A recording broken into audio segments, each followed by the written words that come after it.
Singles Sunday. We're here at the Longplex Family and Sports Center in Tiverton, Rhode Island. It is Singles Day. 114 boards in action, close to 900 players. We're going to start things off with Chucky Love and Connie Altice. Connie coming fresh off of her female championship on Friday. And of course, you guys all know Chucky Love. We've had a fun weekend so far. Excellent doubles matchup yesterday, championship. Cameron D'Ambrosio and Berkeley pair finish off. Trey Birchfield and Kyle Malone. Frank Modlin takes down seniors. Connie takes down women's. And then I think it was Landon Bass who took down the juniors division. So Chucky trying to figure out what bags he wants to throw. They're going down and back. 8 brackets in play today, guys. We'll kind of mix and match between whatever brackets we see fit. If you see a match that looks enticing to you, make sure that you let us know what you're looking for. And I'll do my best to try and get it on the broadcast court, but we will see. What's up, Ethan, Dan, Ron, Quinn? How you guys all doing? Welcome in. Happy Sunday. I was very, very shocked yesterday. I thought we'd be here for probably all the way till 2 o'clock in the morning or something like that, but the directors did a great job of keeping the brackets moving. And we were able to get everything done by like, what, 8:30, something like that? I like those early nights, especially on long weekends like this.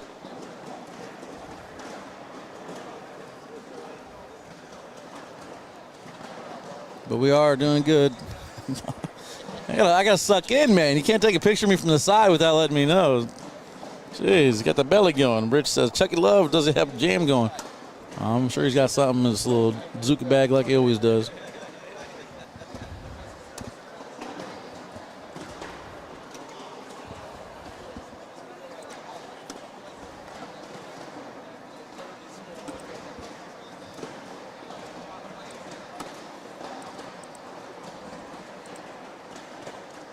All right, looks like the bracket links are live now.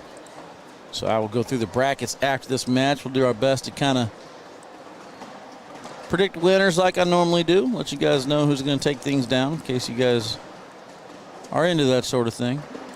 I mean, my picks are on fire, let's be honest right now. Picked every single matchup from the weekend. If you guys listened to my betting advice, you would have been sitting pretty happy this last weekend. Taking Jeremy Frazier and Noah Almanza, Tony Smith, Rosie Streaker, and then Vinny and Jeremy. I was 4 for 4. Let's go.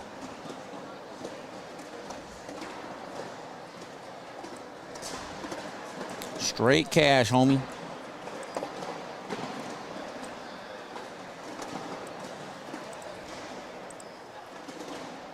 We're getting to that point of the season where all the state championships and conference championships and stuff are played out. So now we get to was that awkward knuckles? Did I miss some awkward knuckles? Let's see. I think I saw it out of the corner of my eye.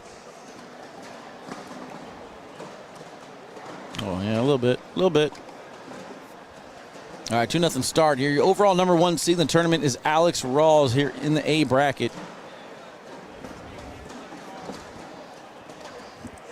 This matchup here is a G bracket matchup. Jake Terezinski comes in as your overall number 1 seed. He's currently up 14-2 over Sean Hirsch. Winner of that one's going to play Travis Hornsby.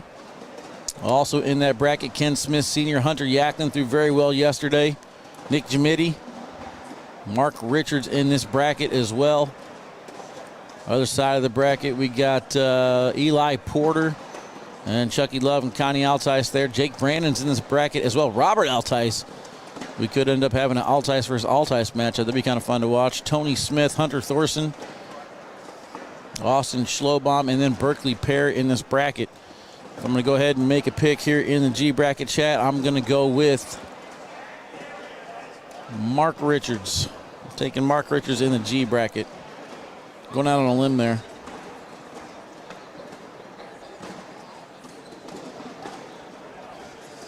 Somebody's going to have to keep me honest and write these down for me.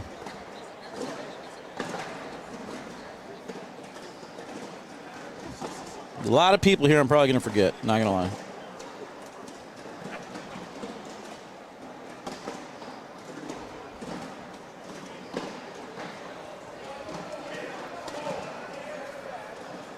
Connie stops just in front of the hole. Unable to get that last one to go in, so that's only going to be the 1 point for her. As Chucky had one off the back.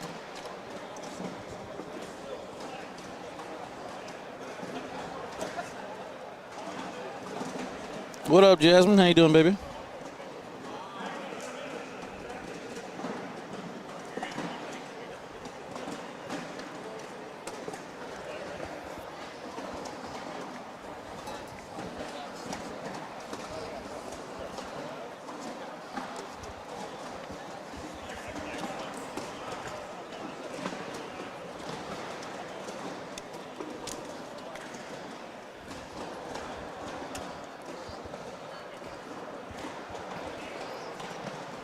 Chucky going up. He's going to miss off the back.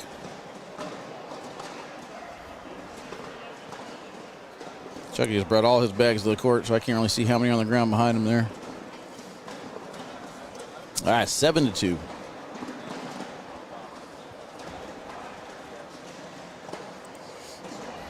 Let's go ahead and go through H bracket as well. Your number 1 seed in the H bracket is Jeremiah Hector. On the left side of the bracket over there with him, you got Trey Birchfield down at the bottom. Ryan Wertzma comes in as the 5 seed. He's going to take on Ken McConnell right now. Brian Roth. Trina Crayford. Sean Farrell in this bracket as well. Expect a deep run out of him. Caden Blenkow, Cheyenne Bubenheim. Ooh, chat. Trey Birchfield or Cheyenne Bubenheim? What do you guys think?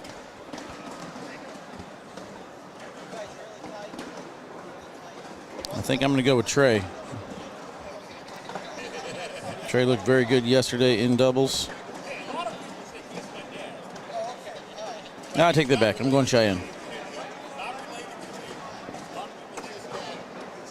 Now I'm going Cheyenne in F bracket. 7-2 start here. Chucky's bag is off to the side, so Connie should have an opportunity here. Oh, misses a little bit too far to the right on that one. And misses again. Chucky finishes off bag number 4 down the middle. It's going to make it 7-4. He's going to regain first throw. They have a slight chuckle as they walk down. Missy Wall, just checking in. How's your weekend? So far, so good, baby. Down to the final day. We're having a good time. Going through brackets right now. Your number 1 seed in the F bracket is Fisher Hamilton. He's down right now 10-6 to John Burgess. Dana Zaccheo in this bracket. Zachary Stickney. Jeff Reynolds. Devin Harbaugh in this bracket as well. Should be a pretty good match.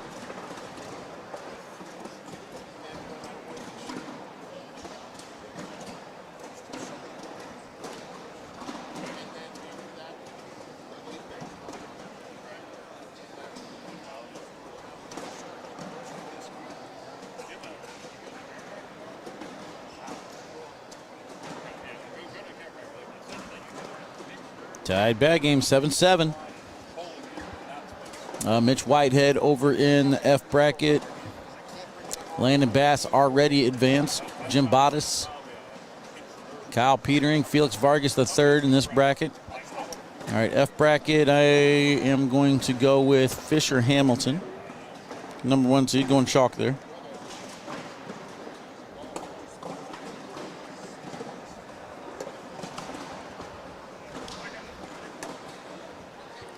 Connie takes the bait, matches him on the back left side of the board. Nice airmail there from Connie to steal a couple points on the last bag.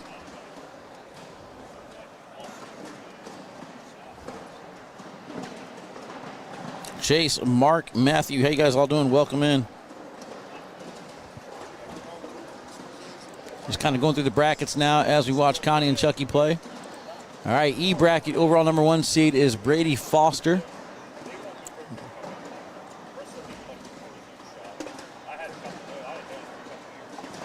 Eddie Winker in there. Sissy Sybil having a pretty good weekend. Ryan Smith comes in as your 6th seed. Juwan Smith in this bracket as well. Nick Petuski. Tyler Lugo, Joe Regan. Joshua Sanchez and Cameron D'Ambrosio, your doubles champion. In E bracket, I'm going to go with Ryan Smith.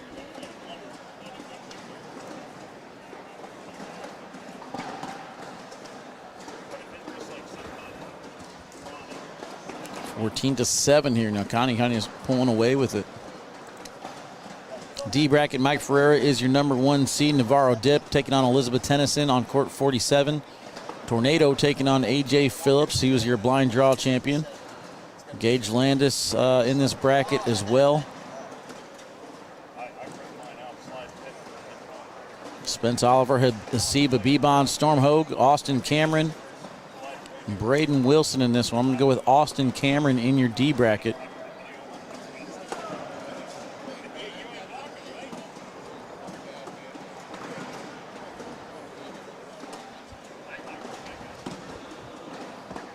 Off to the side, and Chucky unable to finish on bag number 4. Thought he had the lane for a second.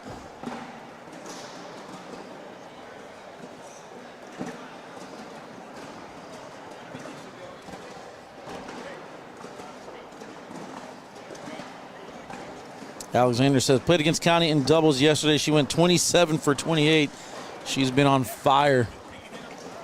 Yeah, Connie looking very, very strong this weekend. We were kind of talking a little bit yesterday with Devin with her bag rotation. She says, I got slow bag rotation, but it works for me. I'm not going to change anything. We were like, yeah, no, why would you? Connie's one of these ladies who is capable of rattling off 30 or 40 in a row. And that one is off. See if she can drive through. She'll take another one off the back of the board. I believe that's 2 more points for Chucky. 14-11.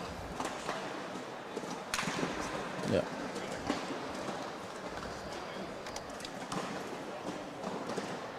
You gonna win your bracket? You gonna win your bracket? Are you gonna win your bracket? I don't want to let you down. You did good, Bubba. If I don't, though, I already got the win today. Huh? I said if I don't, I already got the win this weekend. Yeah. It's a good weekend no matter what, bro. Yeah, exactly. Hey, what'd you and Ryan Smith finish last year? You win your bracket last year? Third in our bracket. Third in your bracket. Yeah. I remember he had a deep run. Talking to Cameron Ambrosio coming off of his championship yesterday. All right, C bracket number 1 seed is Mark Burgess. He's taking on Zach Owings right now. 12-11 is the score over there. Broden Ryrie in this bracket. Nico Morales in the C bracket as well. Frank Verona, a name that I've been told to watch out for this weekend. We'll see what he does. Right now he's down 6-5 to Dana Pearl. Other side of that bracket, we got Grayson Waller. He's down 16-8 to Lucas Lamphere, though. Michael Dingus 22-1. He advances. Hunter Claxton in this bracket. Matthew Morton, Emily Downer. Desiree McCoy defeats Matthew Emery 22-3. Mike Jacques in this bracket as well. This is a tough one, chat. All right, how can we not go with Nico? I'm going Nico in C bracket.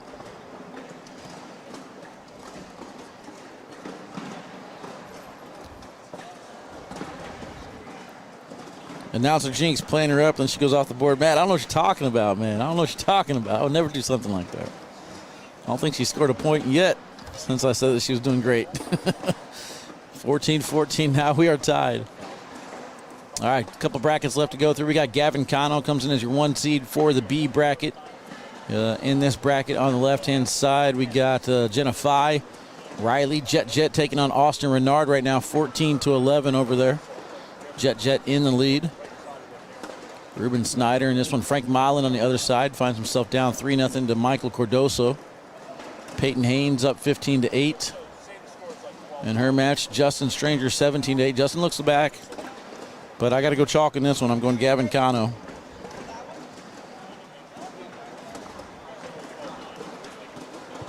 All right, then final bracket to go through, chat. All these brackets, again, can be found on iPlayACL.com. Alex Rawls in this. I just realized I didn't pick Devin Harbaugh. Hold on a second. We'll have to go back in that one. We'll have to go back and look at that bracket. Alex Rawls is your number 1 seed in the A bracket. Cameron Holland, the blind draw champion, comes in as number 4 seed, but he's down 19-12 right now. Blaine Rozier in A bracket as well. Isabella Suprenant. Andy Phillips, your 6th seed, finds himself down 19-6 to Tanner Emmons. Tricia Nowarki, player to watch this weekend, 22-9 over Lucinda D'Angelico. Kyle Malone up next.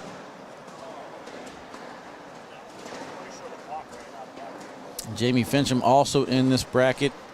This should be a pretty tough one. Alex Rawls or Kyle Malone? Chad, I think I'm going to go with Kyle Malone.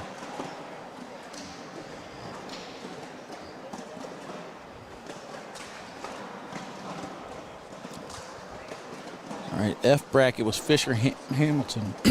Dang, sorry, Chad. Dying. Fisher Hamilton or Devin Harbaugh, Chad? Man, I got to go Devin. Sorry, Fisher. Sorry, Fisher. Can't do it. Can't do it. Devin's on fire lately. All right, back to the match. Connie does this, gets the big lead, then gives up big lead. Let's see if she can finish off this last point before it happens, though.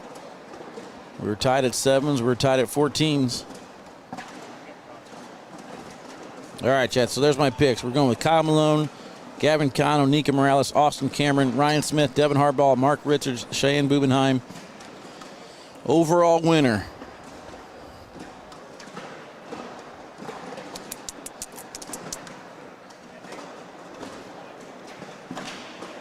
Overall winner. Who am I going with?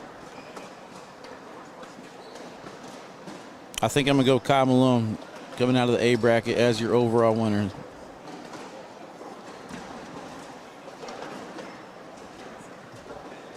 All right, chat, there's my picks. What do you guys think? Let me know. Let me know where I went wrong. That will do it. Connie finishes off Chucky Love, so Chucky's going to head over to the losers bracket. Pretty sure Jake Brandon will be taking on Connie next, if I'm not mistaken. We're going to take our first commercial break, chat. When we come back, I believe we're going to get Devin Harbaugh taking on Jeff Reynolds. See you guys in just a few.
All right, chat, we're back here to the Longplex in Tiverton, Rhode Island. I asked you guys to let me know what I did wrong, who I picked wrong. Let's see what you guys said. Where's Tony or Jimmy? Tony was on the right. I don't remember seeing Jimmy in the brackets, though. Luke says, Nico. Uncle Chucky wasn't feeling it. Not yet, not yet. You want to say Brady Foster over Ryan Smith? I ain't gonna lie, I looked at Brady, but I just don't know if he could take down Ryan Smith. Ryan Smith is your defending Tiverton, Rhode Island champion, man. It's going to be kind of hard not to pick him. Last year in this building, he took the whole thing down. How can I not go back there?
Jimmy Humans might not be here. I haven't seen him yet this morning. I know my man's a little tired, so.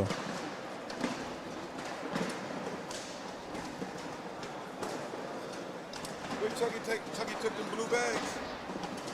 I guess you did, yeah. Hello from Australia. What up? Midnight. Oh, man. I'll do my best to keep you entertained.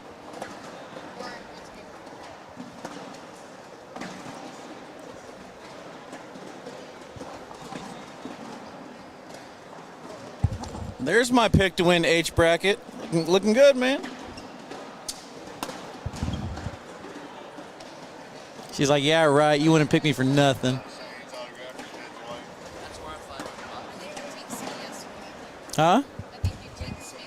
Oh, gosh. Now, when I'm in your corner, you don't do it? I have to go back on putting you in the bottom 20 or under the 20 again? All right. That's like I was earlier. Connie was playing. And, like, she was off to a 7-0 lead. I was like, oh, or 7-2. I was like, oh, great start. And then she blew the lead. It was 14-7. I was like, all right, she's back on track. And it was 14-14. Then she got to 20. I was like, oh, my gosh, did it again. Nobody likes my compliments.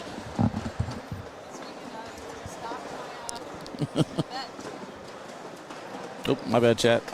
All right, 4-0 start here. Devin Harbaugh in the lead. Trying to look ahead and see what match we want next. I'm trying to find it. Where did it go? There are so many brackets to go through, chat. So the way this is going to work, if you guys go to iPlayACL.com, you guys should be able to go on the right-hand side and click on the brackets. On the right-hand side, once you get there, take a look at not the next match, but a match in the next round that I might be able to get. We'll do our best to try and get these matches on the broadcast court for you if you have somebody that's intriguing to you. But for the most part, we're going to try and go through this as quickly as possible. 6-0 start.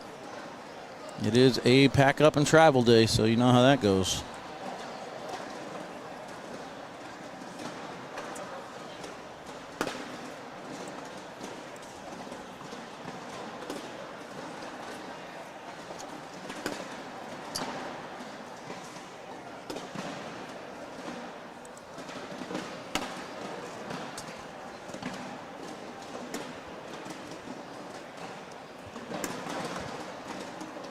I guess if I got Devin on the court, I better turn on the instant replays, huh, just in case. And it's dropping. There it goes. Took a little bit longer than you thought it would, but it does go in still. I know it's still kind of early out there, but if you guys can, do me a favor, hit the share button, hit the thumbs up button. We're going to try and keep matches moving right along here. We got the court 999 in activation, so that means if they see that, they know they're on the broadcast court next. They'll make their way over here. So we'll keep the commercials to a minimum as long as the players follow along with that.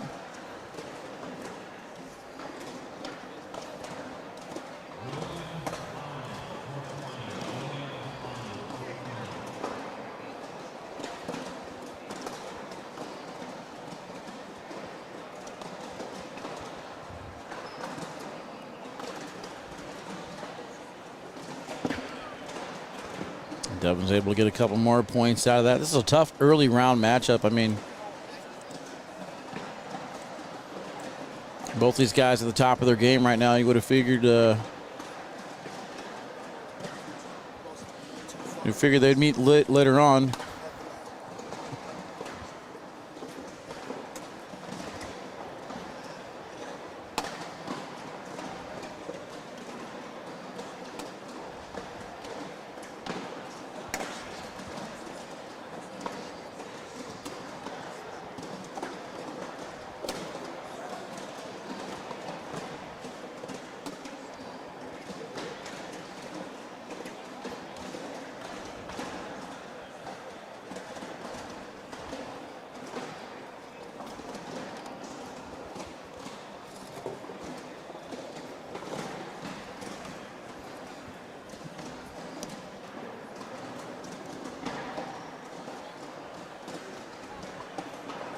How you doing? Did you win? So now you played Connie?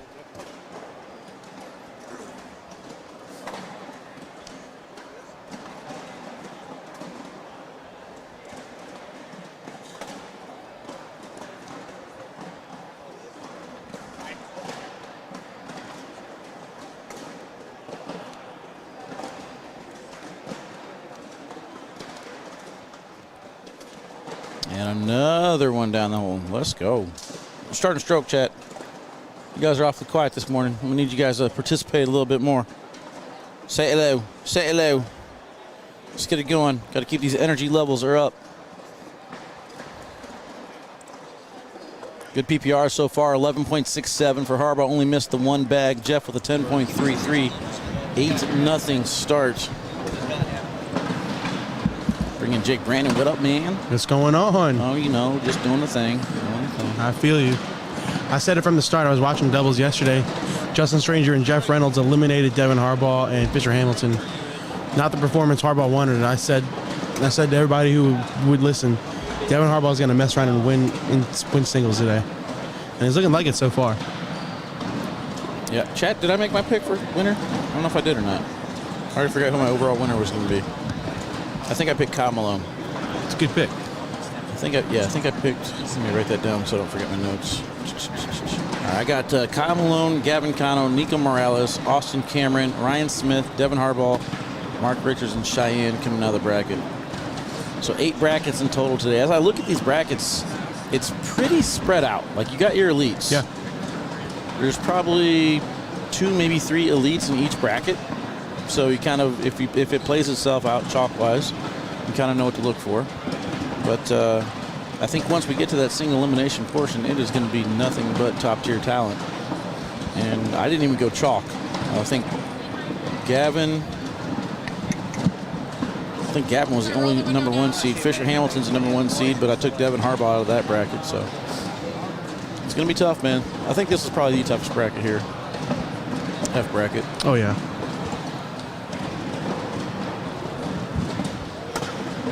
You ready for national number 2, man? Dude, I can't wait, man. It's within driving distance. I don't got to worry about a plane. It's awesome. How far will it drive? About 6.5. That's not bad. Ain't bad at all. This was 7, so. Yeah, I'll be Can't driving complain. to Detroit. That's an 8-hour drive for me. We were looking into it. I think Detroit would be at about 11.5 for me. So we were still looking into it, but I don't want to. But It's really nice to have your own car, though. yeah, I bet. Oh, absolutely. Corpus Christi was nice because they got those electric scooters to take you everywhere. Those were pretty fun, but Dude, I bought $20 last year, never even touched it. It's still sitting on there. So we went to Corpus Christi. I think they had Lime scooters. yeah. But I got $20 on the Bird scooter account. Oh, so no. I couldn't even use them. Josh Keck over here eyeballing you. Where is he? Right here's walk by with his speaker. It's his PA system that doesn't work. Yeah, I know. That's terrible. Can't hear nobody. That's the one thing this building's lacking, is a PA system. I was getting ready to say, this building is absolutely magnificent. Probably one of the nicest venues I've ever played cornhole in. The only thing it's missing is a loudspeaker. But you can play music over it. They just need to change some things back in the back offices to where you can talk over it. Yep. Uh-oh. Tony Smith's got his fancy pants on, man.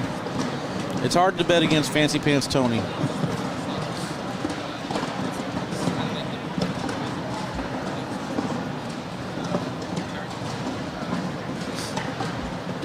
Let's see if I can zoom in on fancy. Oh, they got in the way. People got in the way of fancy pants.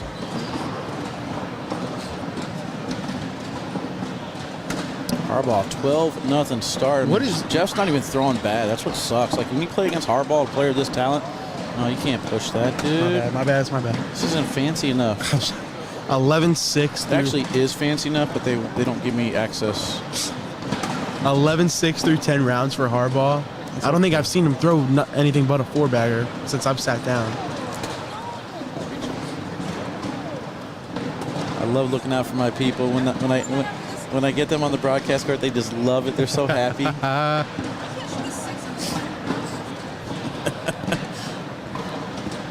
Yesterday, Emily was over here. Emily was like, "Don't get me and Dad on the broadcast court." I got them on the broadcast court. It actually ended up being a good game. They actually had a lot of fun. Oh, man. Looks like Jeff actually scored some points there.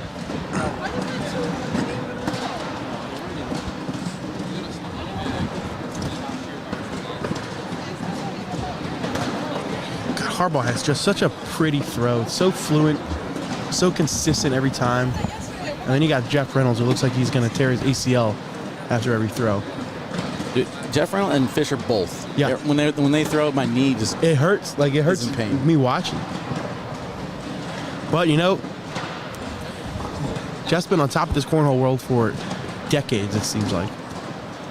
So, Yeah, be on the lookout next month for K9 Reynolds combo. oh, there you go. Yeah, should be fun.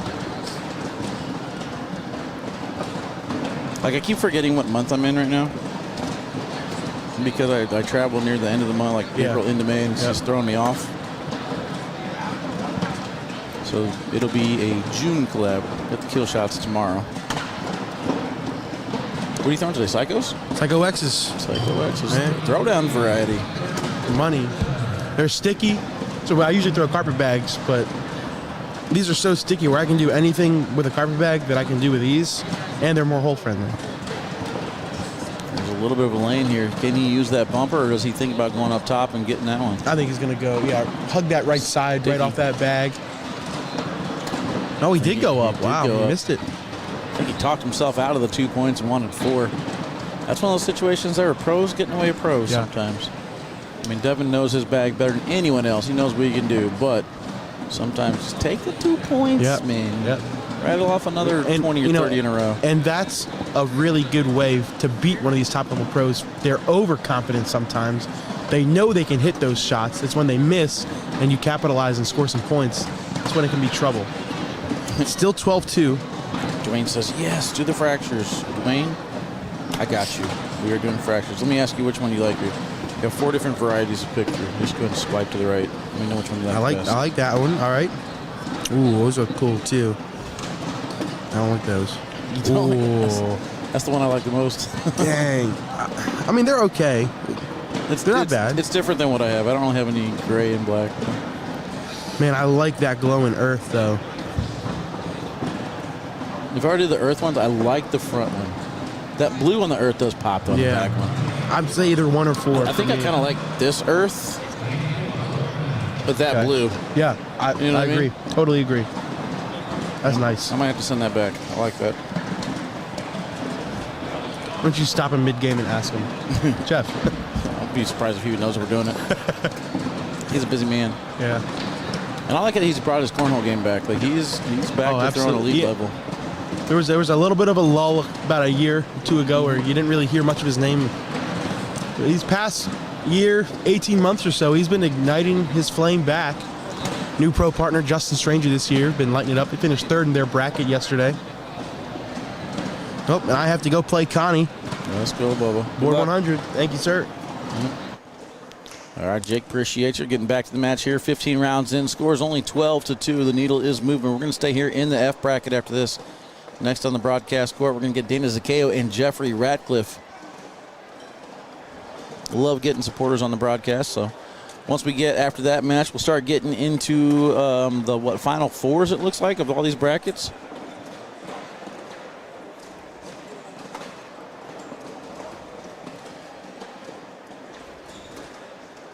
The match is going to start ramping up, rapid fire style. What's up, Brody? Wherever you're at, man. Hope you're having a great day, buddy. Looking very fleekable. Uh-oh. That is rare. You see that. Devin with one on the back of the board, then one off to the side.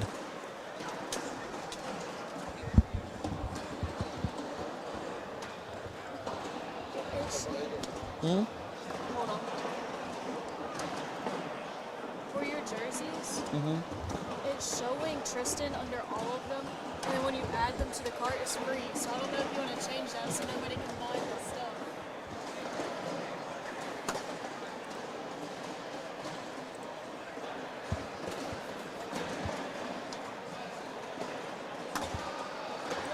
Well, you're the only one that knows that.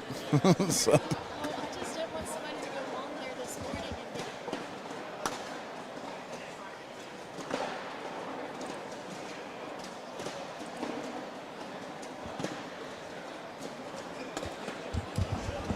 No. Is that one off the back? It did go off the back. So see if Devin can collect this. Get momentum back in his direction. He can. Slick side, nice collect. Eric, we didn't end up having it, man. Lexi is in a lot of pain. So not sure that she's going to be able to compete for a while. She was not able to throw yesterday.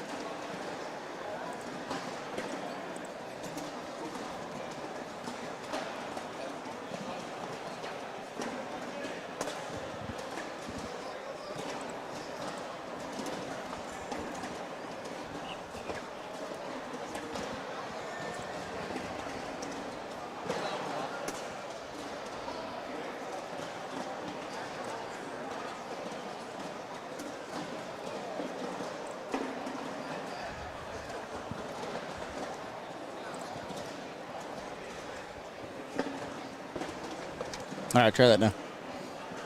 Nick Thompson, what's up, bro? How you doing? Her huge back is hurting. Yeah. Small front. Lexi small front's huge back was hurting. She was in a lot of pain yesterday, icing it down, but she needs to rest for quite a while. Hopefully it's nothing too terrible. Get it checked out.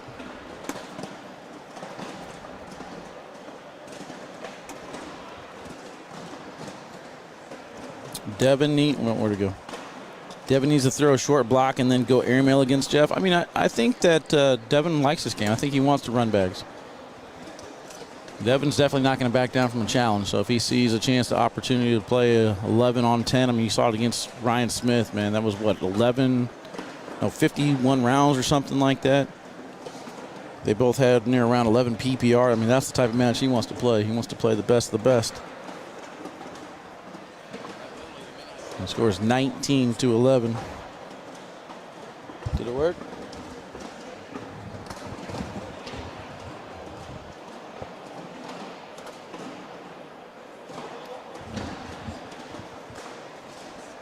It's going slow.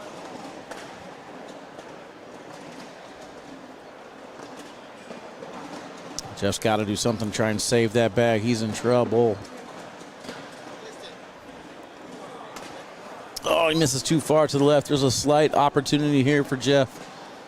He misses the sneak-in shot too far to the right. He knows he's got to collect that bag on the left now. Devin's not going to miss this one.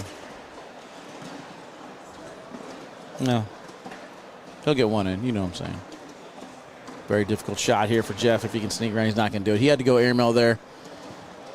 Devin's bag on the left side was going to fall the second he hit the hole, but either way, that'll do it. Devin Harbaugh takes that one down over Jeff Reynolds. We'll take a commercial break. Jeff Ratcliffe is watching. You ain't got time to watch, man. Make your way to court number 1. You're on deck. See you in just a few.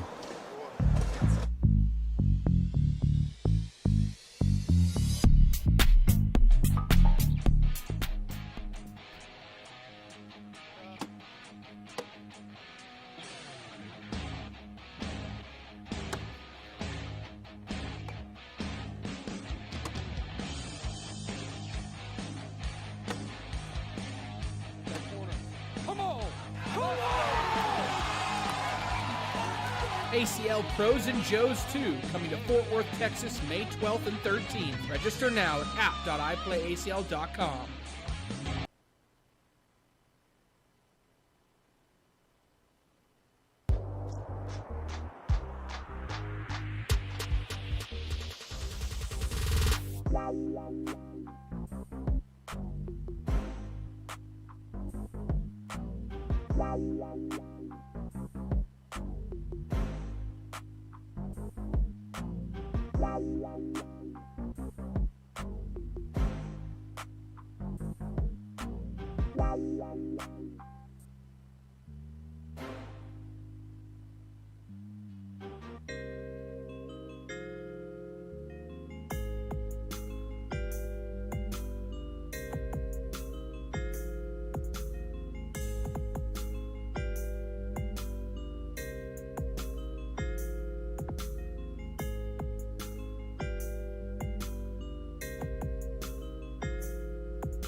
All right, ACL Nation, welcome back in. Waiting for the match to get us out. There it goes. We're going to bring in the man who always shares the brackets and the links. In the chat, Jeffrey Ratcliffe is making his way to the court. Dana Zaccheo on the far side. Gonna bring in Shrek. Joe, what's up, man? What's going on, brother? How you doing? Pretty good, bro. Joe Shaka. So how many times have you been in the booth before, man? You ready to roll, huh? People have been begging for you to come in here. Yeah, so I've been doing a lot with 603 Cornhole, Flume Media, and we just did the conference up in South Portland, Maine. We had a great time, and Flume offered me to join their team, so I figured why not? Let's give it a go. Yes, so far so good, man. We're having a good time here. It's a great weekend. There's your guy, Ian. I think Ian was the one pushing for you the most, I believe. Ian has been my biggest supporter. He's very verbal in the chat. Very verbal. Is. He's a talker. Not sure if you noticed this either. He likes to toss sauce. That's cool. You have to create a discount code in Ian for the shop. There you go. All right, so giving you guys quick updates on the number 1 seeds. Alex Rawls has advanced. Number 1 seed coming out of the B bracket. We got Gavin Cano. He's up 19-14 to Mikey Hall. C bracket, your number 1 seed is Mark Burgess. He has advanced over Nicholas Kidd. Your D bracket, number 1 seed Mike Ferreira falls to the Navarro Dip, 21-4. So good weekend so far for Navarro. Had a good run in the juniors bracket. Over in the E bracket, is it Brody? Yeah, Brady. Brady Foster. Let's get it backwards. Brady Foster is down 10-4 right now. Your F bracket, number 1 seed is Fisher Hamilton. He's up 9-8 over Matt Raymond. Where are we at? G bracket, number 1 seed Jake Terezinski has advanced. He's going to take on Josh Roberts on court 95. And then H bracket, Jeremiah Hector, 23-16 over Kevin Lute. I believe we are ready to go, Joe. That's awesome. We get some of my local guys playing up in those top brackets there. Mark Burgess, Jacob Terezinski, they're both about 15 minutes from me. Both great dudes. I've been playing with Mark for probably the last 5 years. Yeah, I believe on the East Coast, a lot of the Eastern Conference directors have their conferences in states early. And that plays a huge factor at these opens. So the director's doing them a good service by making sure that they get their points in early to get good seeds. Yeah, absolutely. And Dana fires right away to get that first bag, our first points rather, 4-0. She uses that bag on the right as a bumper. Do me a favor, man. Hand me that black cord that's dangling off the side of the table. Nope. The charger. Yep. I think that was it. It's right there on the tape measure hanging off the side of the Oh, my bad. Yeah. All good, brother. That's Wayne Irby over there borrowing my charger all the time, man. Tell you what, you come up the next time, you spend a little extra time, you got to go to Mark Burgess's compound.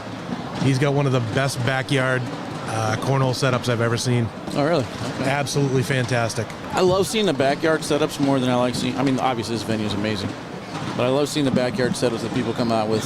We got a group back home, Jen Jones and Ken Jones, Darting Prairie. They built up the porches, got the lights hanging down, stuff like that. So love them. Dana throwing very well to start things off here for not wanting to be on the broadcast course. She's done pretty well. Yeah, she's doing fire. And there it goes off the back. That's on me. We call it the Wally Jinx. Yeah, I mean, might as well start patenting it, right? I mean, it seems to happen right on cue.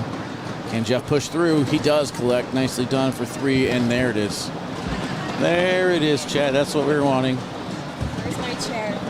Right in time. T-Nuts, what's up? Just in time to see some awkward knuckles, T-Nuts. I think Dana knew it was awkward, and she just kept walking with her head down.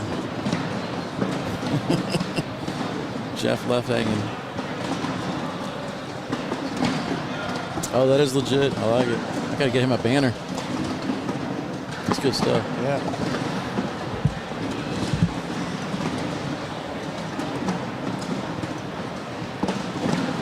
Good morning, Maureen. Welcome in. Nipa checking in, says, let's go, Dana. Dana throws the 4-bagger out there. She shoots like she wants to play something. She's really gentle. What's that? She's the nicer one out of the 2 of us. Yes. She's running out of canvas on that leg. Every time I see her, she gets a new tattoo. Keep on talking about we need to go get one together. She loves going to those conventions, man. What's up, Justin? How you doing, brother? I'm in need of some ink therapy. You got any tats? Oh, yeah, dude. Yeah. Oh, your whole leg. Yeah, I yeah. got the whole leg done. Just got this one last week. Okay. Yeah, I want one more. I want one more just to get the urge. Nice shot there from Jeff for getting some awkward nuts. It's like I think at this point, Jeff has just got to be done. he already knows, too. He's walking down smiling. He knows he's awkward nuts the highlight reel right now. Yeah, at this point, you got to just stop giving it out. Yeah, he's making a comeback now, though, Wally. What's that? Bring every level on. Do it. I'm gonna get you on here next. You take on Kyle Malone. Oh, you lost to Kyle already? I felt like that match just got assigned. 14 nuts. She got her one win and then just done. Wally, how do you pronounce Dana's last name? Probably incorrectly, but I'm gonna go with Zaccheo. Doesn't matter how you pronounce it, you just do it with confidence, right? And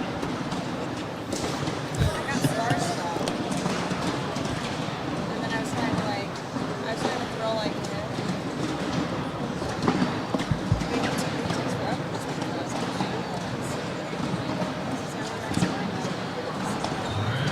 So Tony Smith, 21-11 over Anthony Eastridge. Next up on the broadcast, oh, never mind, they're playing on court 99. Berkeley pair and Austin Schlobaum scores 10-9 over there. Berkeley in the lead. Berkeley coming off his doubles championship. You get a chance to catch any of the action when you weren't playing? Or? Oh, dude, that was amazing last night. That game was fantastic. Him and Cameron just shooting lights out. Yeah, I was going to pick Cameron to win the bracket because I like his bracket setup. I asked him. I said, are you going to win your bracket today? He said, I don't know, maybe. I was like, oh, yeah, you're done. Not picking. I want that confidence, man. You need the confidence. And he said, but if not, I already got my trophy, so it's been a great weekend. I said, all right. Yeah, I'm glad good you're for them. happy, but man, you gotta want it. Yeah, definitely good for them. Nipa says, great job, Wally. Your voice is a mixture of Bob Euchre and Jesus. Thank you, brother. Appreciate that. Never heard Jesus talk there. So I'll assume that's a compliment. Like, can you imagine history? Like, you think that Jesus is like this great figure, obviously, but then like he has a Fran Drescher voice, like a really high pitch, or like maybe a Mike Tyson lisp. It is the Bible. Oh man, I'm on her team. And I said, you got this. sounds like it.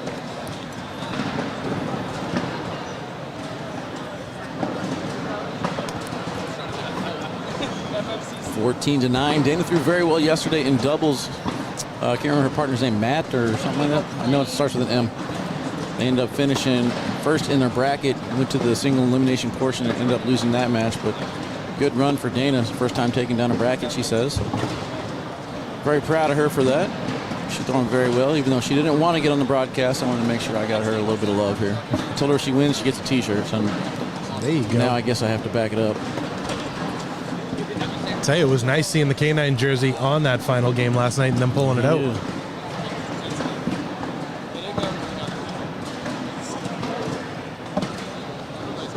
Wally and Joe, we spoke it into existence, says Ian. Absolutely.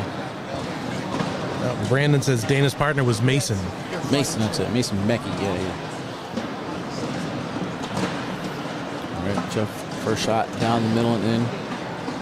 But yeah, anytime that you guys go to the American Cornhole League videos and somebody shares the links for the brackets in the chat, that's Jeff Ratcliffe right here. He does a little bit of commentating too, doesn't he? I think he does. He hopped on the mic with us in West Wego. He had a good time doing that out there. Oh, misses the social a little bit too far to the right. +2, 14-13. So make sure you guys show him some love anytime he shares those in there. I'll tell you, Jeff's still in this game. He's chipping away slowly.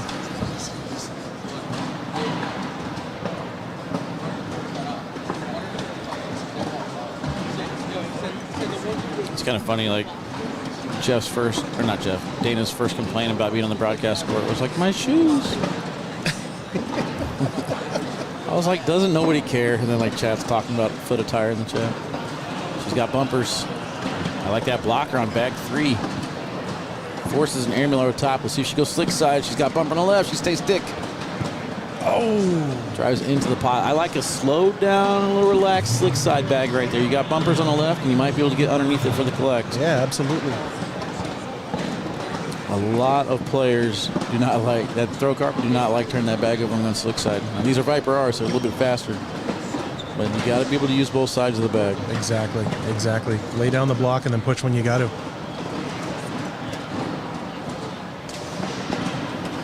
I'll say I don't think her shoes are that bad. I've definitely seen worse.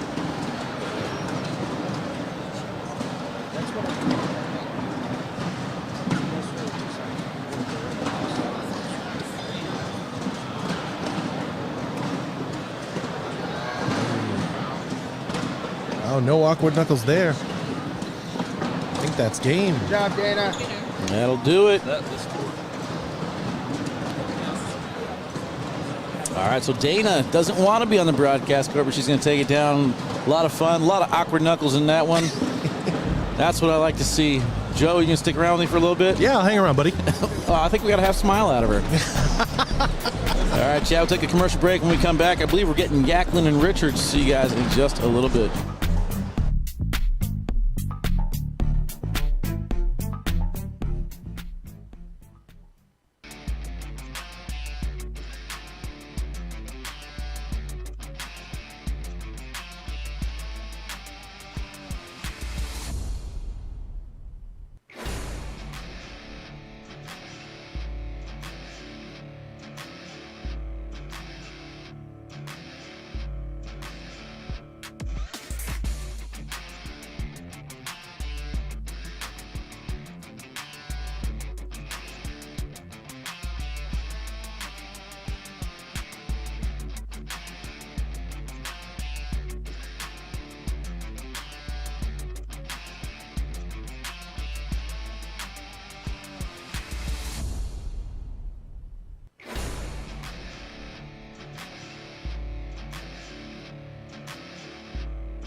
All right, Chad, welcome back to the court. We're waiting for Mark Richards to show up, so I don't see him here just yet.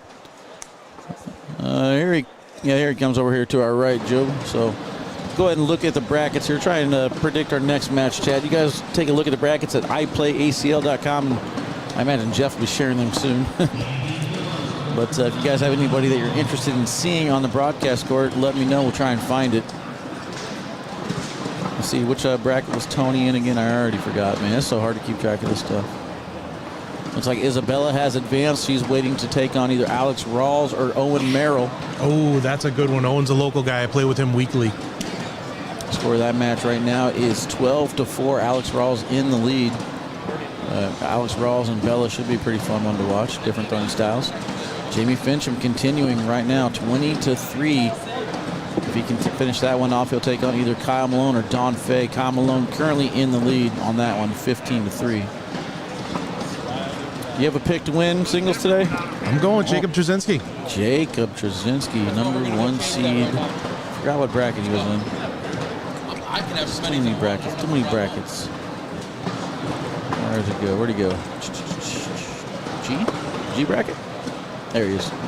G bracket, currently up 19-8 over Josh Roberts. He'll play the winner of this match here between Mark Richards and Hunter Jacklin. I believe I took Mark Richards in this one. I would take Mark Richards in this one. Oh, in this bracket, though. So, yeah, so you got Jacob coming out of this one. Also in this bracket is Tony Smith over on the other side. That's where I couldn't find him. Yeah, we were trying to get Tony on the broadcast, but he's just winning too fast. 21-2 over Hunter Thorson. 21-11 over Anthony Eastridge. He's now waiting for either Austin Schlobaum or Berkeley Pear. So that'd be a pretty fun one to get next. Let's go ahead and put that suggestion in. See if we can make that happen. Sounds good.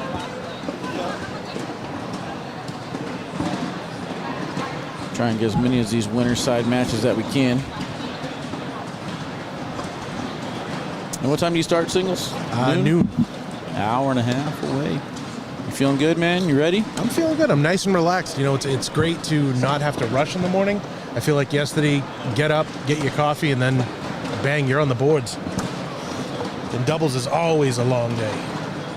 Man, I had a dream that I was rich. I don't remember what I was doing, but I had a lot of money. I was like in a helicopter or something. I can't remember if I was like a superhero or like a spy or just a businessman. I don't know. But either way, I was balling. You flying out to Airmail City all the time? I don't even know where I was going, man. It's just a weird dream. I think I just dreamed about being rich. Hey, the dream had no plot. That's not a bad thing. Other than just being rich. And then yeah, I woke up. Reality. The last couple nights, though, man, I've been feeling okay when I woke up, hop in the shower, put the hot water on me, and then this instant headache, man. I don't know what's going on. Just instant headache, ridiculous amounts of pain. But we're getting through it. Yeah. Felt like the broadcast yesterday went well. I appreciate Josh Keck stepping in the broadcast with me. That was fun listening to that. I was actually shocked. I liked his story going outside. Oh, gosh. You run this whole thing?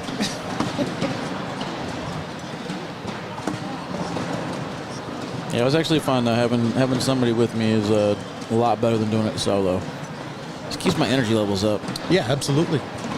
You could talk a little about the game. You talk to somebody else. You know, keeps things flowing. Hunter a little bit off to the right. Opportunity for Mark to strike early, and he does, +2. Rich Ernest says, Jacob, a fellow masshole, let's go. This is another one to watch out of the Northeast. Colin Hodette. Colin Hodette. Somebody else said something about Hodette. What bracket is that one? I couldn't tell you. He just won over Colby Santos, 21-11. There's my dude. That's Jeff. He had a good time. He's gonna be on the awkward. He's gonna be on the next commercial break. Chad is begging me to do an awkward knuckles montage. I should be able to pull it off. I think we have enough awkward knuckles now.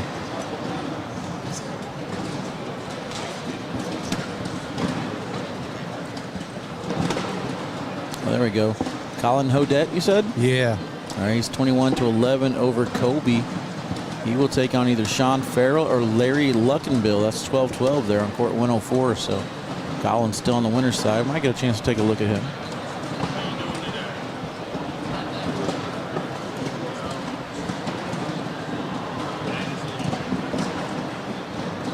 Oh, see, Ian's trying to work his magic now. He got me on the broadcast. Now he wants to get Colin on the broadcast. I think we're getting Tony next.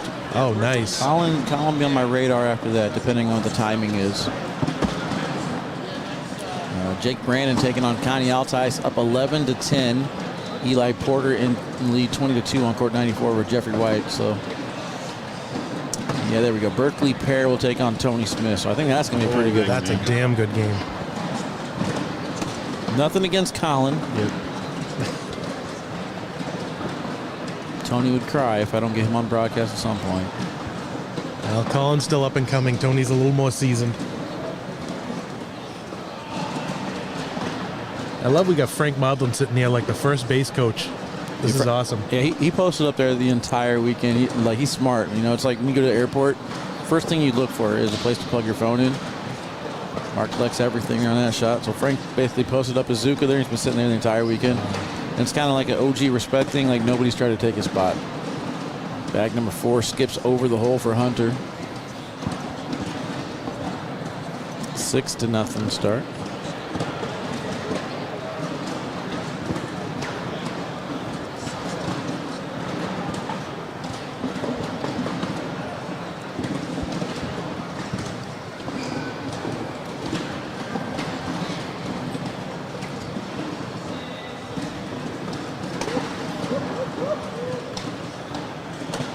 Awkward Knuckles montage will be the most viewed cornhole video ever, and it's sad to say.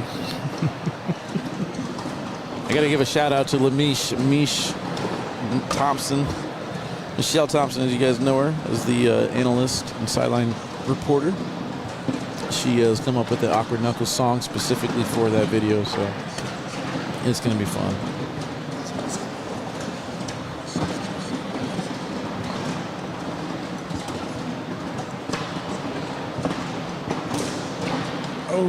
And again, bag number 4 for Hunter is just not going down right now. No, that's a third round doing that.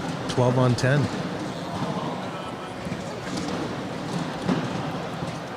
What's your prediction for the ending time today? You and Josh were pleasantly surprised how early last night ended. 100%.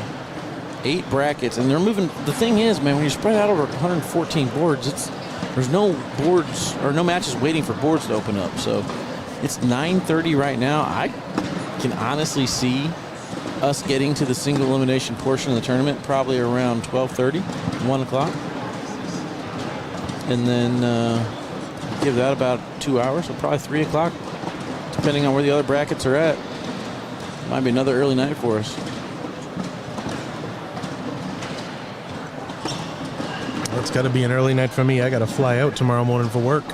Headed to Buffalo. Yeah, I think I'm on a really, really early flight. I think I got to leave like 5 a.m., if not earlier than that. Yep. Which is going to be kind of nice because I'll get back home. I'll get the chance to get settled in, do the editing for the highlight reel for our show on Bagging and Bragging on Wednesday. Tony Smith might be a front runner for an interview right now. He had a good shootout victory and then played pretty well this weekend. See if he's got a lot to talk about, though.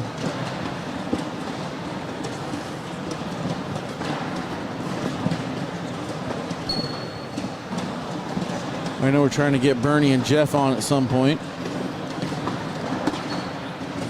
Tried the roll bag, just hits the pile and doesn't go anywhere. I believe, looking at these bags, it's kind of hard to see, but yep, 3 snipers on the board. So Hunter's going to take a timeout here to see if there's a possibility to airmail that and collect his bag, which I think there is. Hunter has kind of a low line drive throw, though. He's going to have to change his throw to hit this one. He might just be thinking about tapping that pile and knocking it in. Staying sticky side, it looks like. Going up top, and he's going to hit the airmail clean. Hit it right where he wanted to. Did not get it to fall. That's going to be 10 on 6, I think. Yeah, 4 points. It's a great shot. Maureen, that's going to be one of the questions for sure. Definitely going to ask Tony about his pants and his wardrobe choices. Tony's the type of guy that'll pay like $110 for a t-shirt, though, if it fits his style, probably. I don't know what those pants are. Love it. Love seeing the K9 jerseys around, man. You got a lot of support up here. And I love that. It's kind of weird, like the more popular I get, the more nationwide I get, but less local now. Just keep growing bigger and bigger. I guess. I mean, I'm moving back to St. Louis. I want to make sure that a lot of people back home, remember that I remember them, basically. So I'll probably give it to. I'll give them all their sales at cost. So if you want a jersey at cost, just move back to St. Louis for a little bit.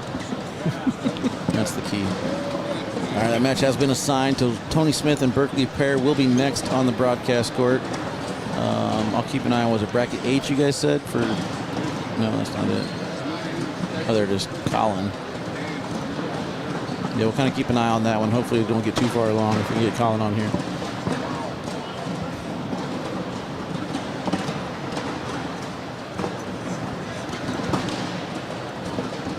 Nice back block here from Mark.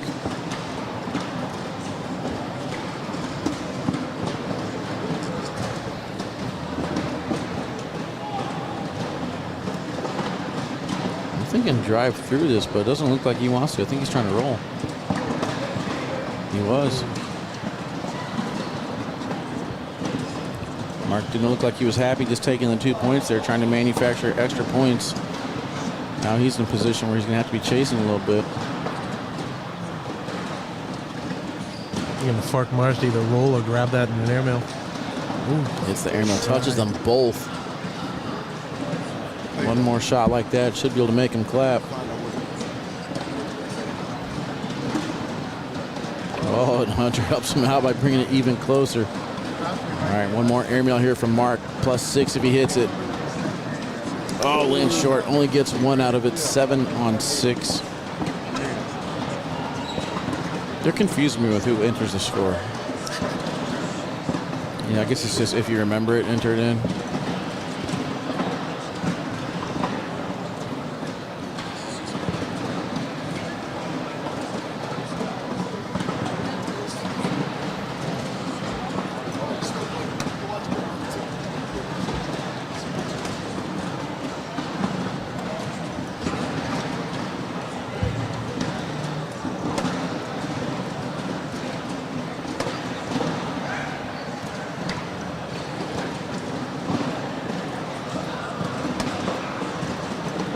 Mark keeps trying to grab that bag. It's just not going to go. Oh, he gets the drip. We got a social, Wally. Let's go. First one. Let's go ahead and bring it in here. You got nothing? I don't. Beverage lists. Rookie mistake. Rookie mistake.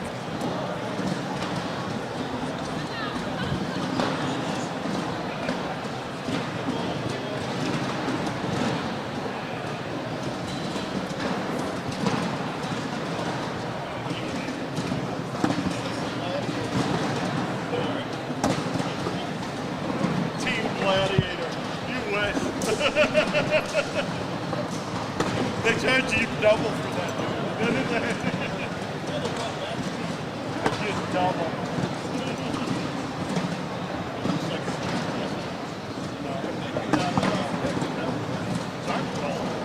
Building a wall up here, Wally. See if he goes back to that roll. I think he tried to. That one just landed short on the board. Hunter's got a clean shot for an airmail. Oh, he collects it.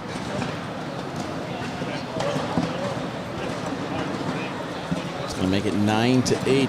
Again, like I said, Hunter's been throwing very, very well this week, and I like what I've seen out of him. So thought this would be a pretty fun match to watch up. And not disappointed yet at all in it. No, 10 definitely rounds not. in.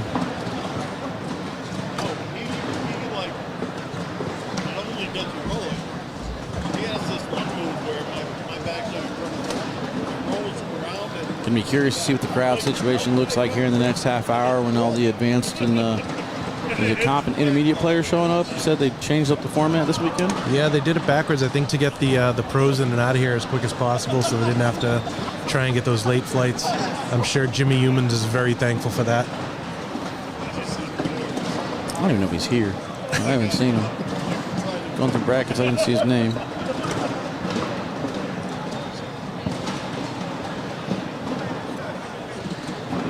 I'll tell you, that's dedication. Fly out to Miami, play the pro shootout, fly out the next morning, 5:30, get to the Open. That slick side push is going to land a little bit short, and I believe that's 2 more for Hunter. Got ourselves a lead change. John says, are those Team K9 jerseys only for sponsored players? The Spark Apparel ones? Yeah, we did just a small run on that for my peoples.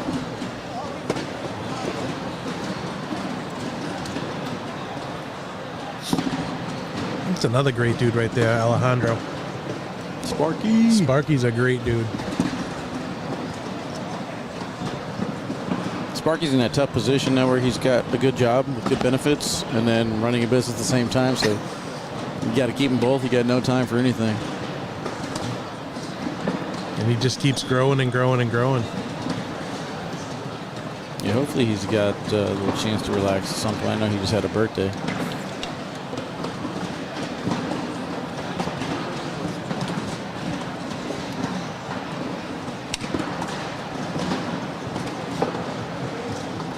Timeout here. They want to look at the situation. Meantime, let's show people that love me some love. You know what I'm saying? Appreciate the support. Let's go. All right, so Mark's got his mind made up. We got Mike Marcellinus from Wicked Cornhole watching. What's happening on, Mike? My amazing daughter did bring me a drink There you after go. my rookie mistake. All right, so we're back to even on the social sauce. I like it.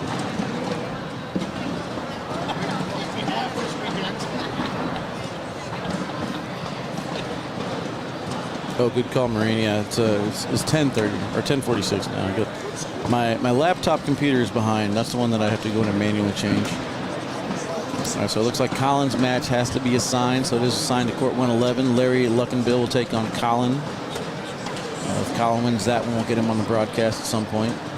Cheyenne Bubenheim on the top half of that bracket is going to take on Donald Peters. So we could get Colin versus Cheyenne. That could be fun. Absolutely. This means I'm on deck. What's going on, buddy? We got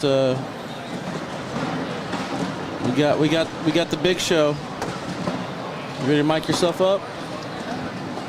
What? You mic yourself up for the game? Around your neck? You got a Cord's long enough. that might. I'm not holding one. If I had a headset, Such a diva, man. Gosh. I'm trying to win. If I had like a headset, sure. All right, Chad. If you guys want me to start purchasing some headsets so Tony can commentate his own match while he plays, let me know.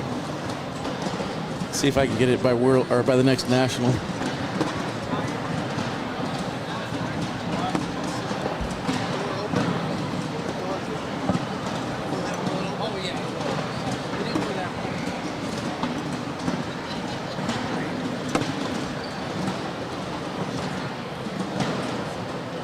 I think there's some equipment that I want to buy that would be able to do it. I know for a fact it'll work on my Roadcaster.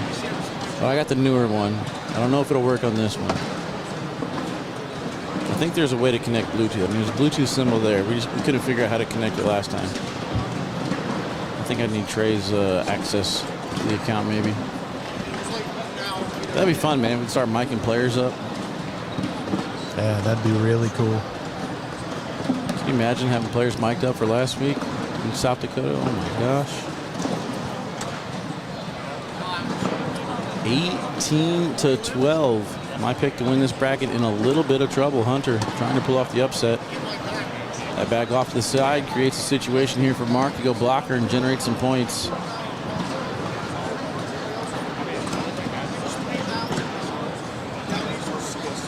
I like this. Keeps on replacing. Smart play there on bag number 3. That's what a lot of amateur players don't do. They try and block behind that. On bag number 3, you want to clean it up and try and finish off the round with as little damage as possible. You don't want to put yourself in a situation where you have to hit a difficult airmail on bag number 4.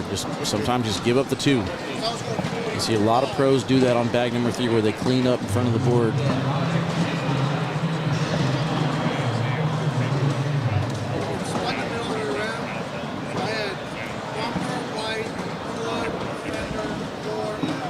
Ian says, Wally, we need toss sauce times K9 unit group social sauce. Social sauce. You want me to get it in? It's got to happen, man. We will see. All right, so my pick to win the overall tournament, Kyle Malone on court number 5 on Jamie Fincham, against Jamie Fincham. He's up 11-5. Winner of that match would go to the king seat, and then on the other side, Alex Rawls is taking on Bella Soprano right now. Oh, that's Bella is up good 8-6. What court's that one on? That's on court 8.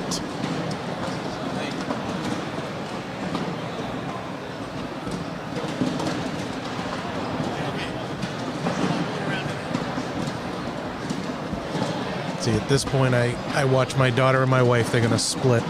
My daughter's going to stay here and watch Tony. Guarantee my wife goes and watches Isabella.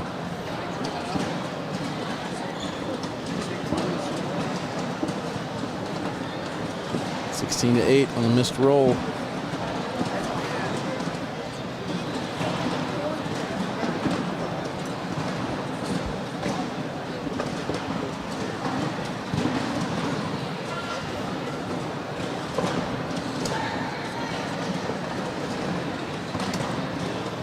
I'm just kind of surprised at how quickly these are moving along.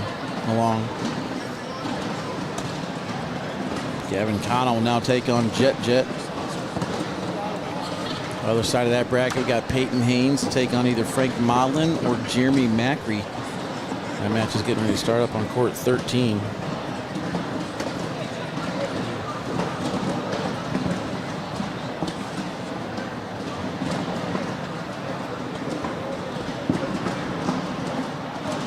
I'm just going to take a timeout. Look at this. That board is a little sloppy right now.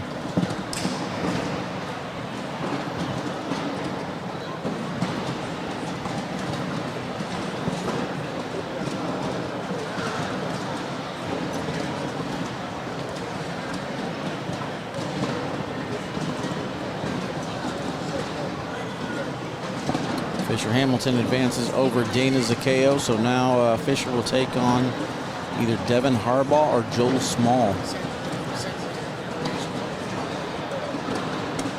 Oh, Hunter goes for a push. Muddies the waters a little more. Going for the roll. Had the right angle, just not enough speed. You know, it amazes me that Mark Richards can roll those bags because that's typically not a bag you see people rolling. It's a pretty quick bag.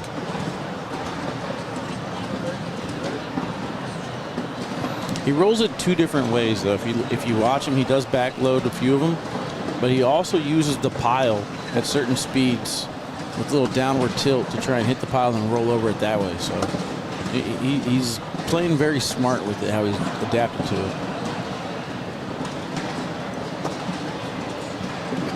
That's why I picked him early in the season to be my #1 player, because just having him in a full season of practicing with the same exact bags, learning what it can do, I mean, he puts in more work than anyone I've seen.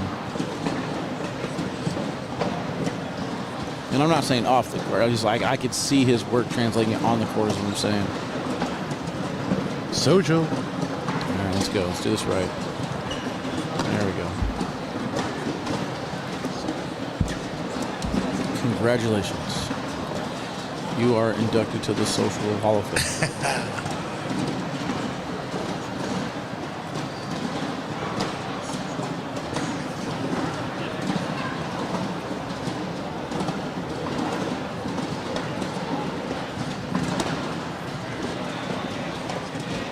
I think I got a salsa.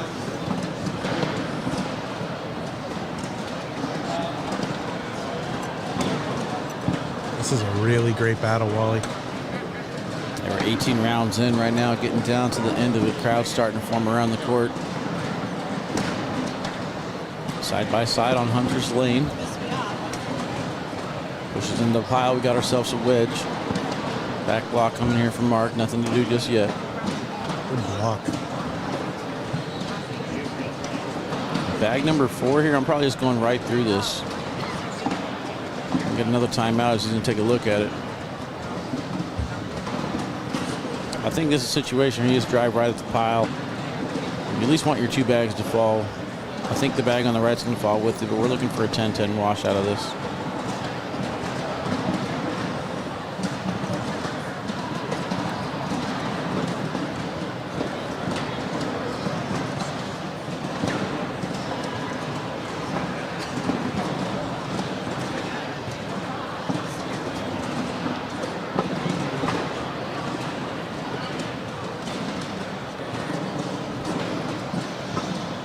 Shot selection ready. He's going hard at the pile. Saves himself a point out of it.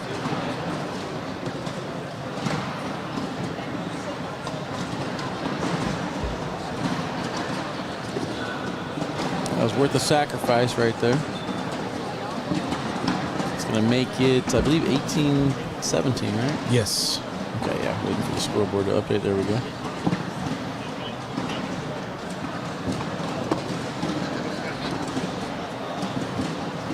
What was the question? What bracket is this? What did I say? H? F? No, this is F, I think, right? A G bracket. This is G bracket. Winner of this one takes on Jake Terezinski.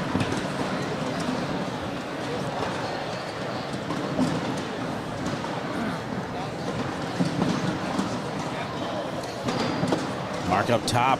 Rims out off the back of the board. Hunter sitting on 18. Could finish it off this round.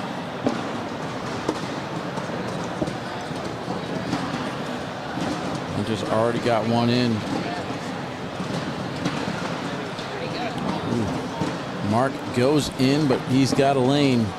If he could push through and get 2 bags to fall, he's going to take this one down. Bag is away. Hits the pile and collects it. Good shot. Hunter Jacklin takes this one down 21-17 over Mark Richards. All right, so when we come back, guys, we're going to get Berkeley Pear and Tony Smith. See you guys here in just a little bit back here in Tiverton, Rhode Island.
All right, chat, welcome back in here to court number 1 in Tiverton, Rhode Island.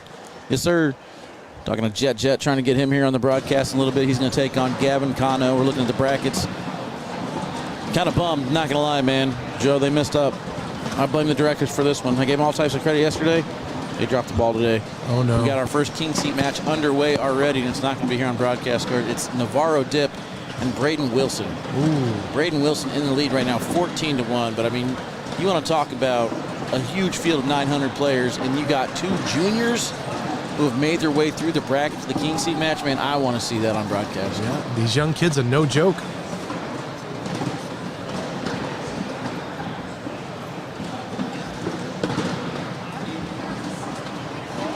I'm mad. I'm going to go over there and yell at him here in a second. We got Jake Terezinski to take on Hunter Jacklin.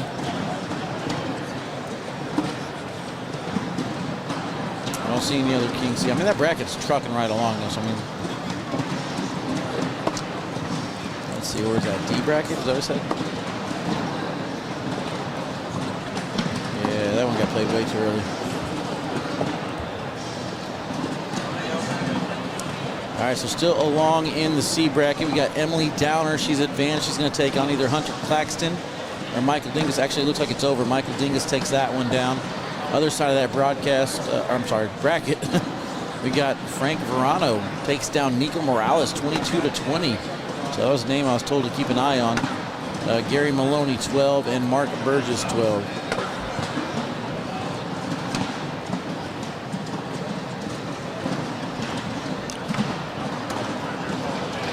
Six nothing. Oh, what is that?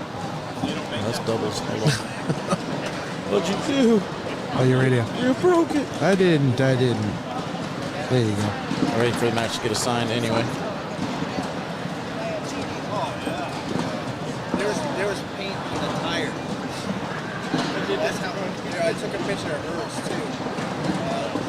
Look where she hit it. So look at the blue. Ian Collins moving along. He's trucking through, man. That's how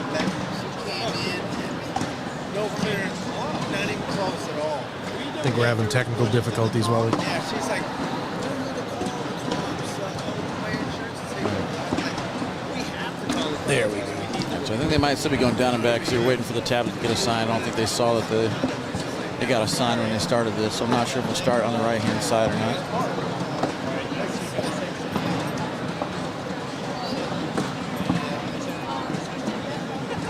Chelsea wants to know what gladiator bags is Berkeley throwing. I'm going to say orange ones. Am I back? The lovely Emily Downer standing next to us.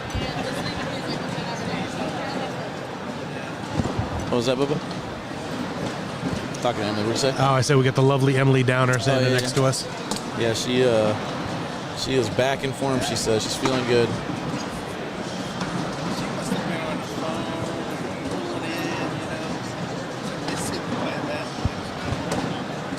So I think they're finishing their down and backs here. All right, let's see if I can get through this real quick before we get this match underway. Players that are left in their brackets on the winner's side. Alex Rawls has advanced to the king seat. Other side, Jamie Fincham and Kyle Malone. Kyle Malone up 18-9. Bracket B, Gavin Cano and Jet. Winner of that goes to the king seat. On the other side, we got Peyton Haynes to take on either Jeremy Macri or Frank Modlin. Modlin currently up there 8-6. In the C bracket, Mark Burgess up 18-12 over Gary Maloney. Bottom of that bracket, Frank Verano already advanced. Other side, Michael Dingus will take on Emily Downer. In the D bracket, we already got Braden Wilson, who owns the king seat in D bracket. E bracket, Brady Foster has advanced. He will now take on Eddie Winker. On the other side of that bracket, Ryan Smith will take on either Joshua Sanchez or Joe Regan. Joe Regan in the lead there, 9-7.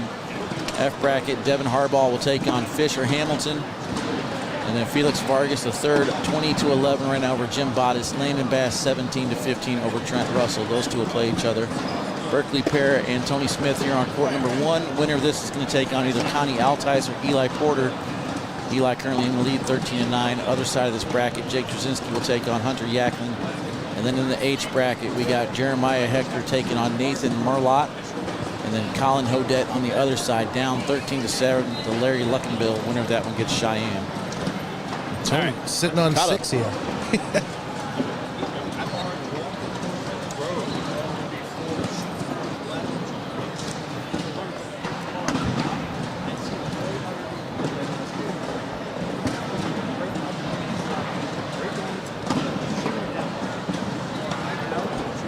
You did good though.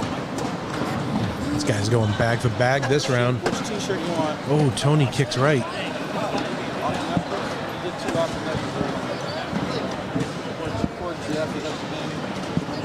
Yeah. Tony's going to give up 2 there.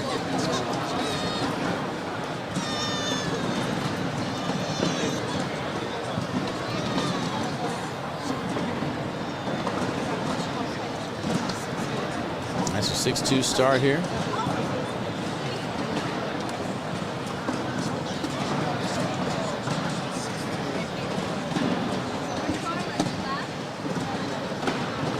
All right, looks like we got our next match set. We got Gavin and Jet.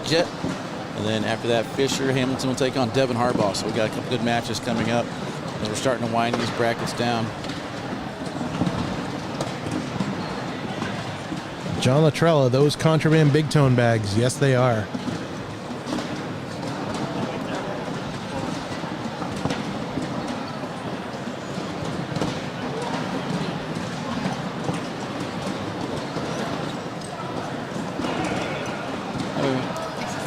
Desiree out 10-2. Berkeley threw very, very well yesterday.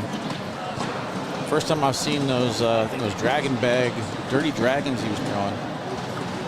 Him and Cameron made those things look great. Absolutely. Just firing all cylinders. They're a very hole-friendly bag. I mean, they're hitting their air mills, they're hitting their rolls with them. I was impressed. It's good to see those smaller companies starting to come out. Yeah, I want to get my hands on them, see what they do. See what they do. All right, baby. See ya. I feel guilty because I can never have side conversations with people. I have a job to do, people.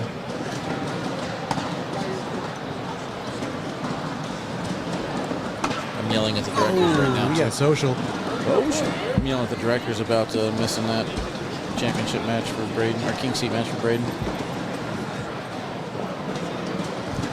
You could hear it in the air, man. The crowd's starting to gather in as we're getting ready to go into the other brackets. Starting to free up some boards. 13-9 on court 111. Larry Luckenbill up over Colin Hodette.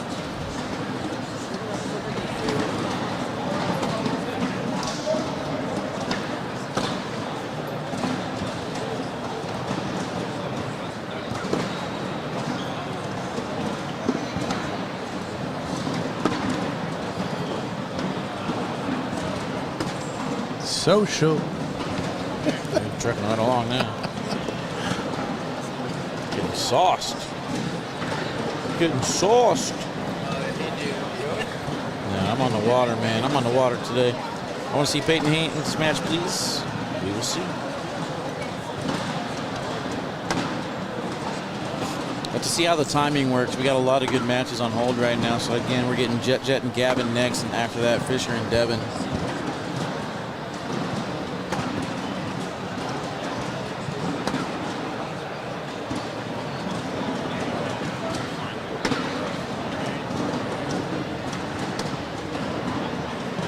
Guys are just playing all offense right now. Social. It's slinky season, he said.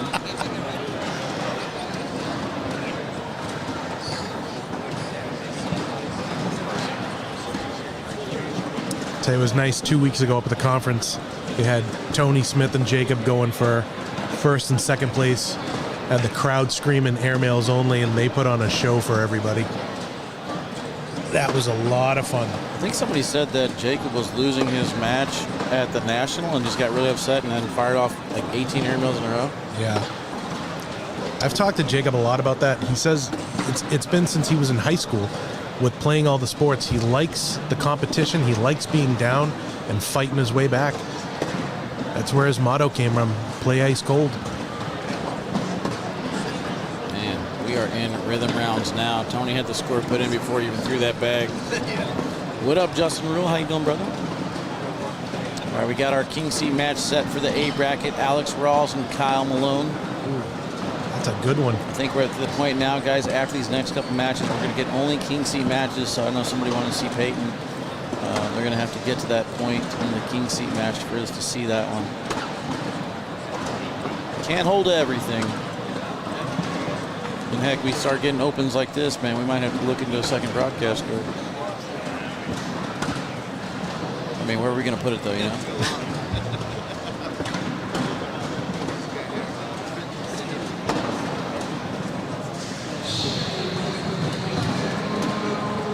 Social.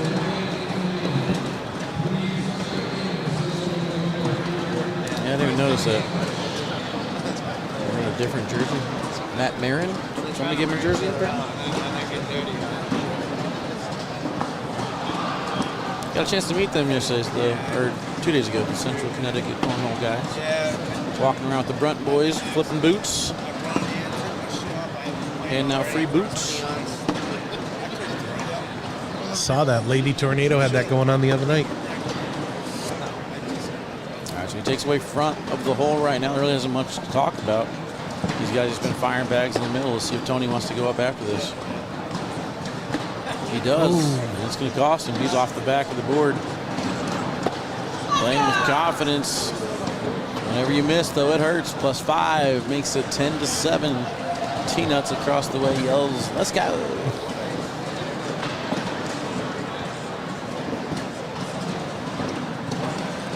PPR so far this match, Tony with an 11.1.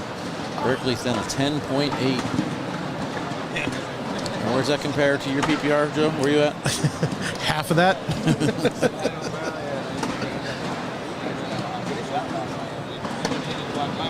So you're saying there's no chance.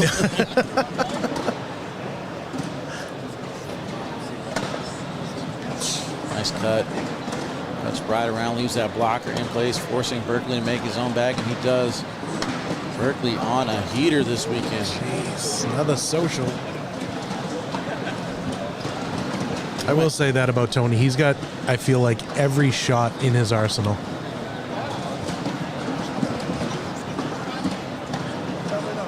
I mean, it's really amazing to me that he misses, like that he loses, because he is up there as far as what I'm talking, like the top 5. Like him and Devin Harbaugh, I feel like can make every single shot. And I just don't know why they lose matches. Like he's got the rolls, he's got the airmails, he's got the pushes, he can go high PPRs. So there's just got to be a blow-up game or something that we're not seeing on the courts, you know. Might have been one of those games on court 114. Yeah, I mean, his confidence level, man, it's there. And we saw right there, he was so confident in the airmail, didn't hesitate, just missed it. So, I mean, that's the thing. He just maybe misses a little bit and gives up big rounds.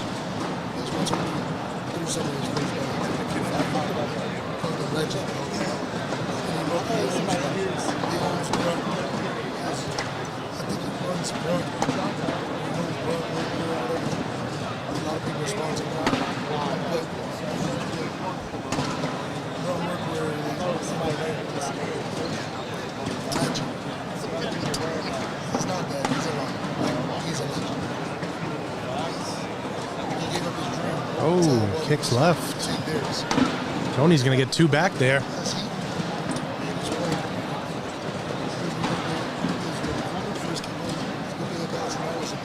Insane right now, only 13 rounds in. I feel like these guys have been hitting 4 baggers for 2 hours. 12-7. Alex McCoy got me laughing on this one. Imagine your daily work uniform as a pair of sweatpants and some slides. I love this sport.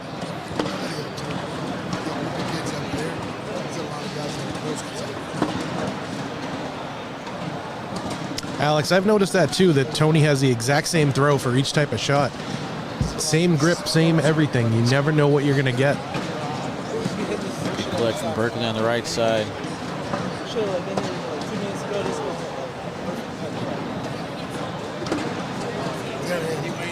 I'll let you take this one, Wally. Social.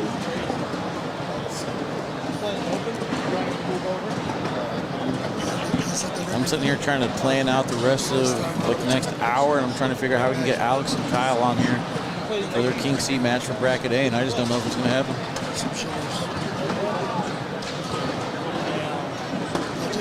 If this one goes, 30 rounds, we might be in trouble for it.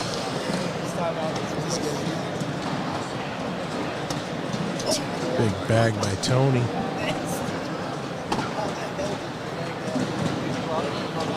Scared the shit out of me. Sir, actually shaking your pants right now? Yeah, it might be. Like a little.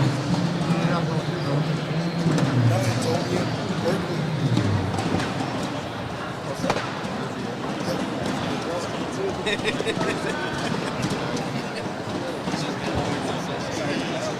Let's go win $100.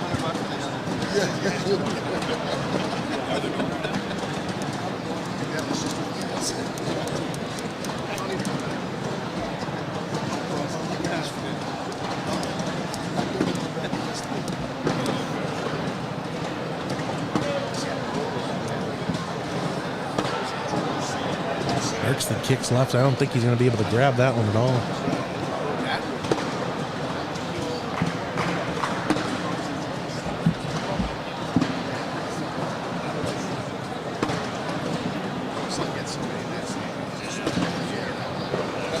Another 4-bagger for Tony. Tony's going to get another 2 out of that one. Tony's getting confident in even entering scores right now. He's predicting how the round ends before anything else. That's how you know he's locked in the game right now. He's just, everything he's want to do right now is working.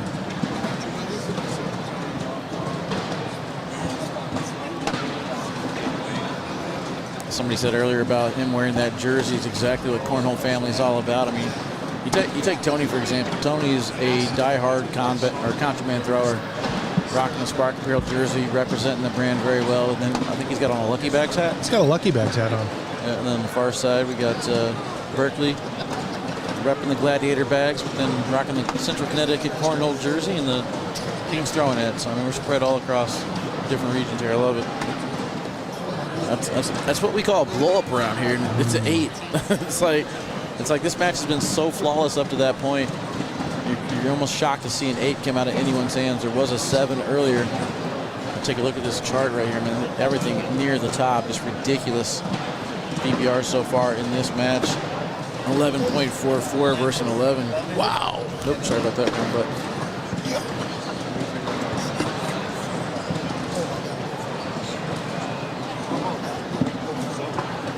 Tony's not happy because there's a bar soap opportunity here. He's like, this is what I would do. I would bar soap that. Berkeley's going after it, and he's going to get one of each off the back. Not terrible. Good wash out the round. Chris Cole says, Tony was repping my company's custom one-on-one pants on ESPN. Dude, why don't you hook me up with some one-on-ones, you know what I'm saying? Except we're not going to call them one-on-ones. We're going to call them 9-on-9s. Ooh, that's just enough. That was almost game. He was actually getting ready to give Knuckles. He was getting ready to give the Knuckles. This is like the first awkward Knuckles surrender I've seen. He's like, oh, game's over. Oh, no, I'm taking that back. I'm taking that back. I'm not done yet, Tony. Sorry, bud. Surrender Knuckles.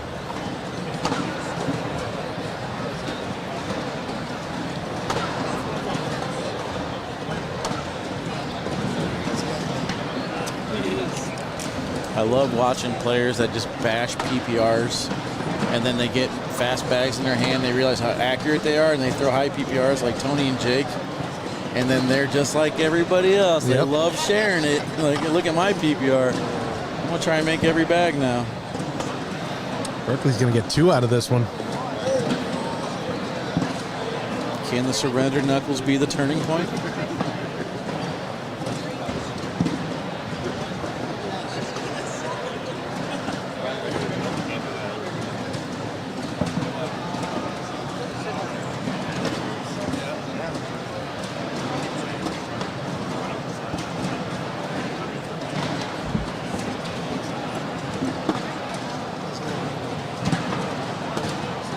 Tony's just going to push through those bags, find that opening.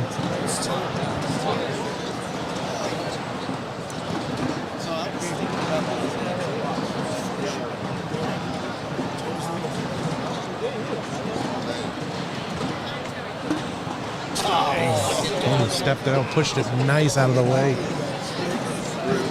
Berkeley's got a hard shot here to grab. Oh, pushes it out. That's going to do it for this one. Strong match. Tony Smith takes that one down. Great shooting though for Berkeley pair. Let me pull up the PPRs before we take this break here. We got Tony finishing with an 11.3. Berkeley finishing with a 10.55. Commercial break, guys. When we come back, we're getting Gavin and Jet. See you guys in just a little bit.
All right, Chad, welcome back here to Tiverton, Rhode Island. We got the guys on the court. They're finishing their down and backs. Gavin Cano there with the BG, was it KC King Seat Podcast Spark Apparel jersey on. And then we got my guy Jet over here on the left-hand side. Pretty deep in the bracket. Winner of this one goes to the King Seat. Devin will be throwing the BGs. We got Jet throwing the gnarly bags. Again, shout out to my guy Ben from RGX. Introduced me to Jet a while back when they had me out. I can't remember what state I was in, man. All these states are connected and they're within a mile of each other, it seems like. Whoopsie. First bag in front of the board there from Jet. Maybe a little bit of nerves, not sure. But the great collect on the other side from Gavin. This is in the B bracket. Winner of this one goes to the King Seat. On the other side, we got Peyton Haynes and Frank Modlin.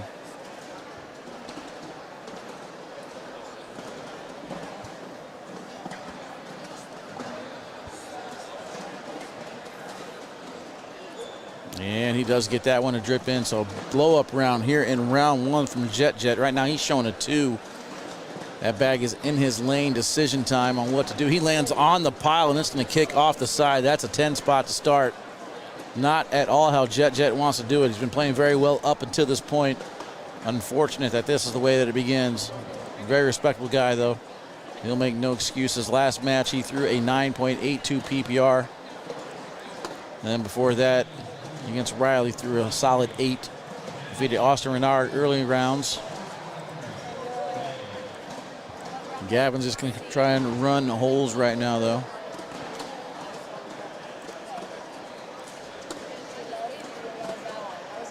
Brady Foster will start on court 15 against Eddie Winker. And then on the other side of the E bracket, on court 16, Joe Regan will play Ryan Smith. Fisher Hamilton and Devin Harbaugh will be next on the broadcast court.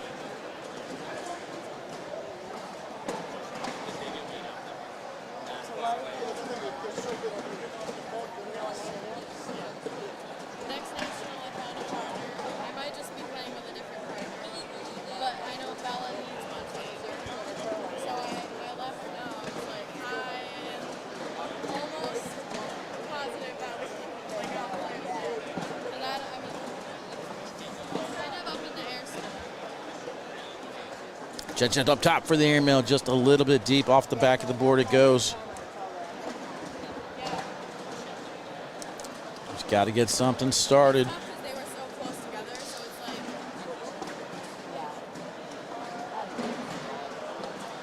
I don't think it's broadcast court nerves. I mean, he was here yesterday, threw pretty well yesterday. I mean, he's been on broadcast before. I think the situation though is that, you know, he wins this, he's in the King Seat of his bracket, and Gavin's one of the top tier players now. So I want to see a little bit more hesitation before shots from Jet. Just kind of calm down a little bit. Loves some cash games, though. Loves some cash games. Steps through the line. Good shot. And a good roll by Gavin on the other side. Can Jet do it again to collect? Got his confidence levels back where they need to be. So far, so good there. See if he can build off of that. Down 13-0. I mean, it seems like a blowout, only 13-0, but Gavin's only scored twice. The problem is one of them was a Big Ten spot. So if Gavin can, I was going to say, not Gavin, if Jet can go ahead and take a deep breath and relax, and then right on cue, the man takes a huge breath.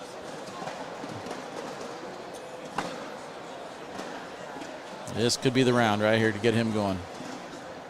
A lot of the local players watching on. Good push. Takes one of each in. All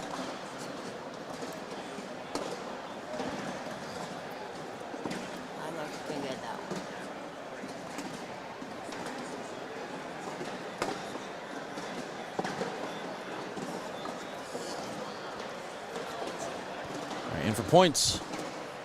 There he goes. 15. Did he have another one off? You had 907. You did another one off? Okay. I was looking at Noah. Noah, why are you starting stuff in the chat? No, I'm just kidding.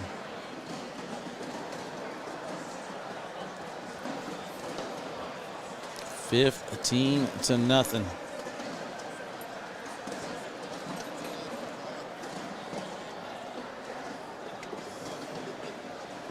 Gavin, my pick to come out of the B bracket. Comes in as the overall number 2 seed on the tournament. Finishes off bag number 4 there for him.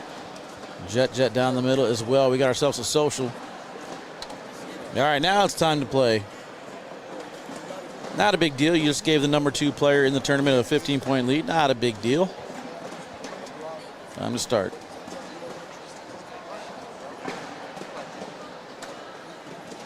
Gavin rocking that Lakers hat. Trying to stir the pot even more.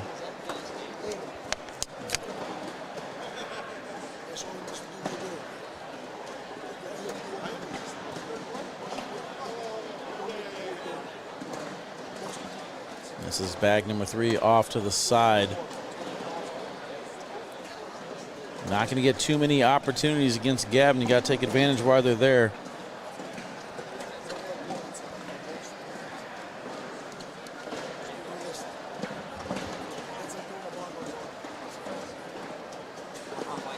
Again, next up on the broadcast court, we're going to get Devin Harbaugh against Fisher Hamilton. After that, I believe we're going to get Alex Rawls and Kyle Malone. We are starting to get into the king seat matches.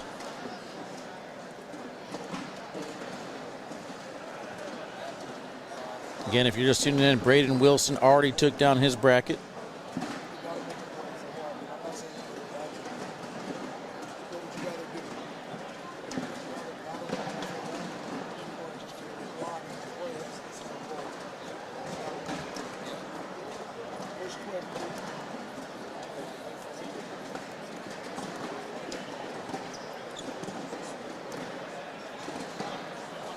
Tony Smith won that one, Tommy.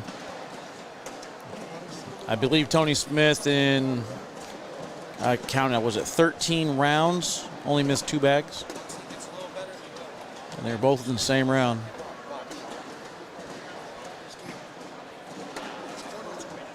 Threw over an 11 PPR in that one. Berkeley shot very, very well. Just ran into a red hot Tony. Nice job there by Jet. Right in the middle. And now he's in a difficult situation as everything is clogged. See if he goes up. He is going up top. Lands a little bit short. The pile doesn't move anyway. So I believe it's going to be +2. Jet trying to get a little aim and fuel right there. Down 17-0. 8 rounds in.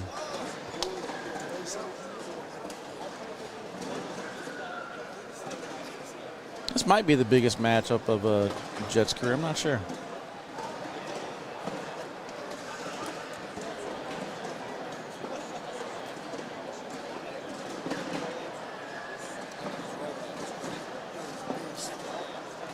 Jacklin Berry.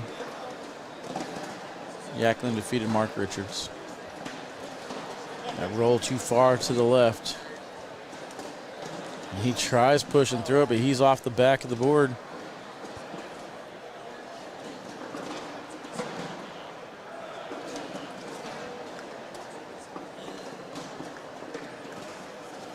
That will do it. Gavin's going to take this one down 21-0. Not the showing that Jet wanted to do. He's not done yet, though. He is going to head over to the losers bracket. We're going to go ahead and bring on Devin Harbaugh and Fisher Hamilton. Take a commercial break. See you guys back here in a little bit in Tiverton.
ACL Pros and Joes 2, coming to Fort Worth, Texas, May 12th and 13th. Register now at app.iplayacl.com.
All right, chat, what up? Welcome back in here to court number 1. We got Devin Harbaugh and Fisher Hamilton. They are warming up on court 1.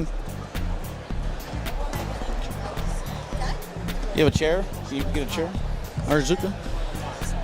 Hop on the mic. Yep. All right, I'm trying to bring in Sheila Roy to help me out with the microphone here. She did a good job. Last time I think whenever I first got started, Sheila joined me on the microphone. And he had a good time, man. She does a good job. So I'm going to bring her back in here. Looks like we're ready to start things off on the left-hand side. I think these bags are live, chat. Here we go. Game on.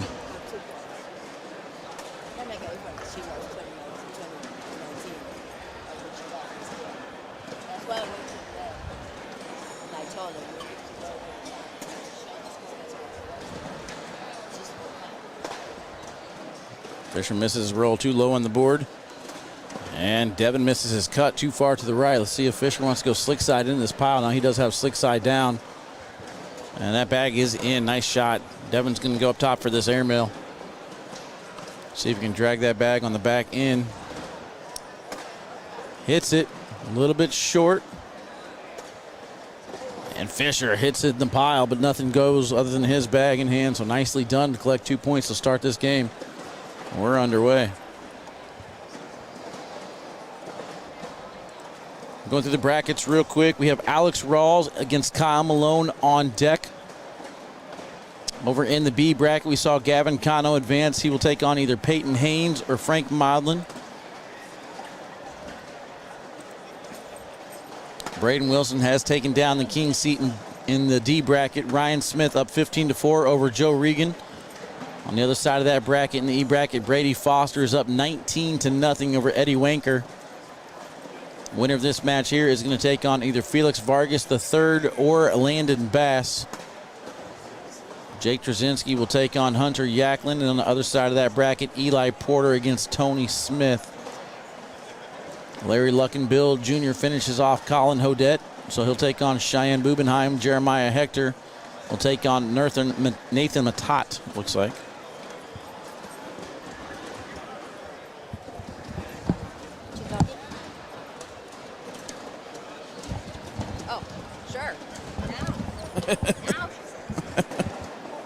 It's chaos. I don't know what's going on. I got so many wires. I'm trying to get my wires untangled, chat. I got up to use the restroom real quick, and I about pulled the entire setup down with me. So Bear with me here. We're also going to bring in Sheila. Sheila's going to cover me real quick. I get all this chaos unorganized. Nice.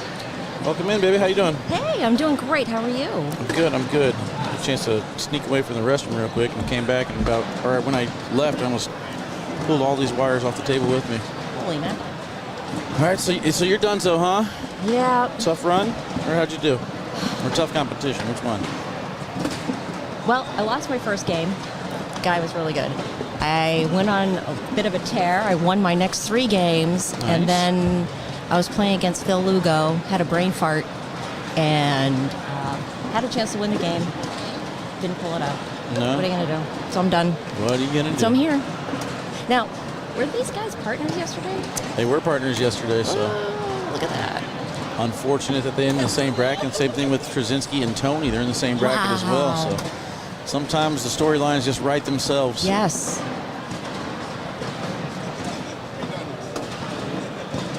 Now, the young kid, Fisher, he's from Florida? Is that Yep, what I heard? Florida. Okay.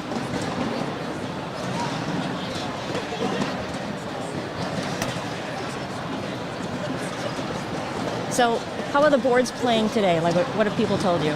I haven't heard anything today. Yesterday, I heard that they were like really, really fast. Really? Or, I'm sorry, really, really slow. Okay. That makes a little more sense. Hold on. Yeah, sorry. They were really, really slow as I was throwing the cutthroats on fast side, and I was still getting blockers out of it and unable to collect bags. I was throwing pretty hard, nothing happening. So I feel like it's going to be a sticky player weekend.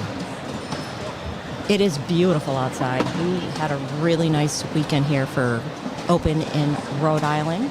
It's gorgeous. Devin. Yeah, I'm definitely pleased with the venue and the weather. It really hasn't been any issues. As far as I can remember, every cornhole tournament I traveled to, backside hits it a little bit too clean. Nice. Every tournament I traveled to has always been either raining or snowing or something like that. So it's pretty nice to just have a peaceful one for a change. Yes. Although I take that back. I landed in Boston. It was raining. Oh. It rained day 1. But you weren't working that day. No, but I mean, Travel it's just weird though how it's like you can. I guess I can never really go 3 days without experiencing rain somehow. It's God's cleanser. Brady says they were slower today. Adam, this is the Sheila Roy. You all right? Welcome in, welcome in. So what's your travel plans? You leaving today or tomorrow?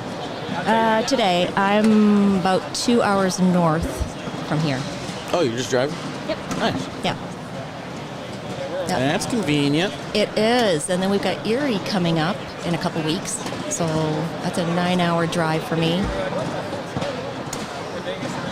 Yuck. That is not too bad. I think it's 15 for me, so I'm flying with that one. Yeah. Flight's already booked, though.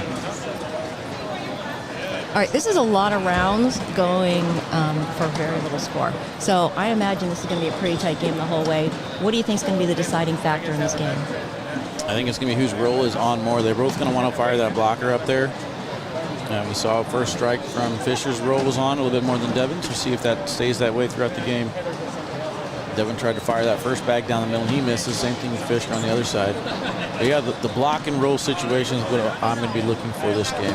Okay. No ESPN broadcast this weekend. I'm all you get. Sorry, Angel. Just me. Who won doubles yesterday? Cameron, D'Ambrosio, and Berkeley pair. Wow. Cameron, local boy. I love it. Good airmail collect. Wow. There's just something about that airmail drag where he just smacks that bag on the corner and just goes in with authority. I love it. Oh, it's like moving a little bit. With Devin's, so nice. Perfect shot there. 6-3, Fisher in the lead. It should be a pretty good one, though. I'm expecting probably 20, 24 rounds out of this. All right, where are we at right now? We're in round 8. 8.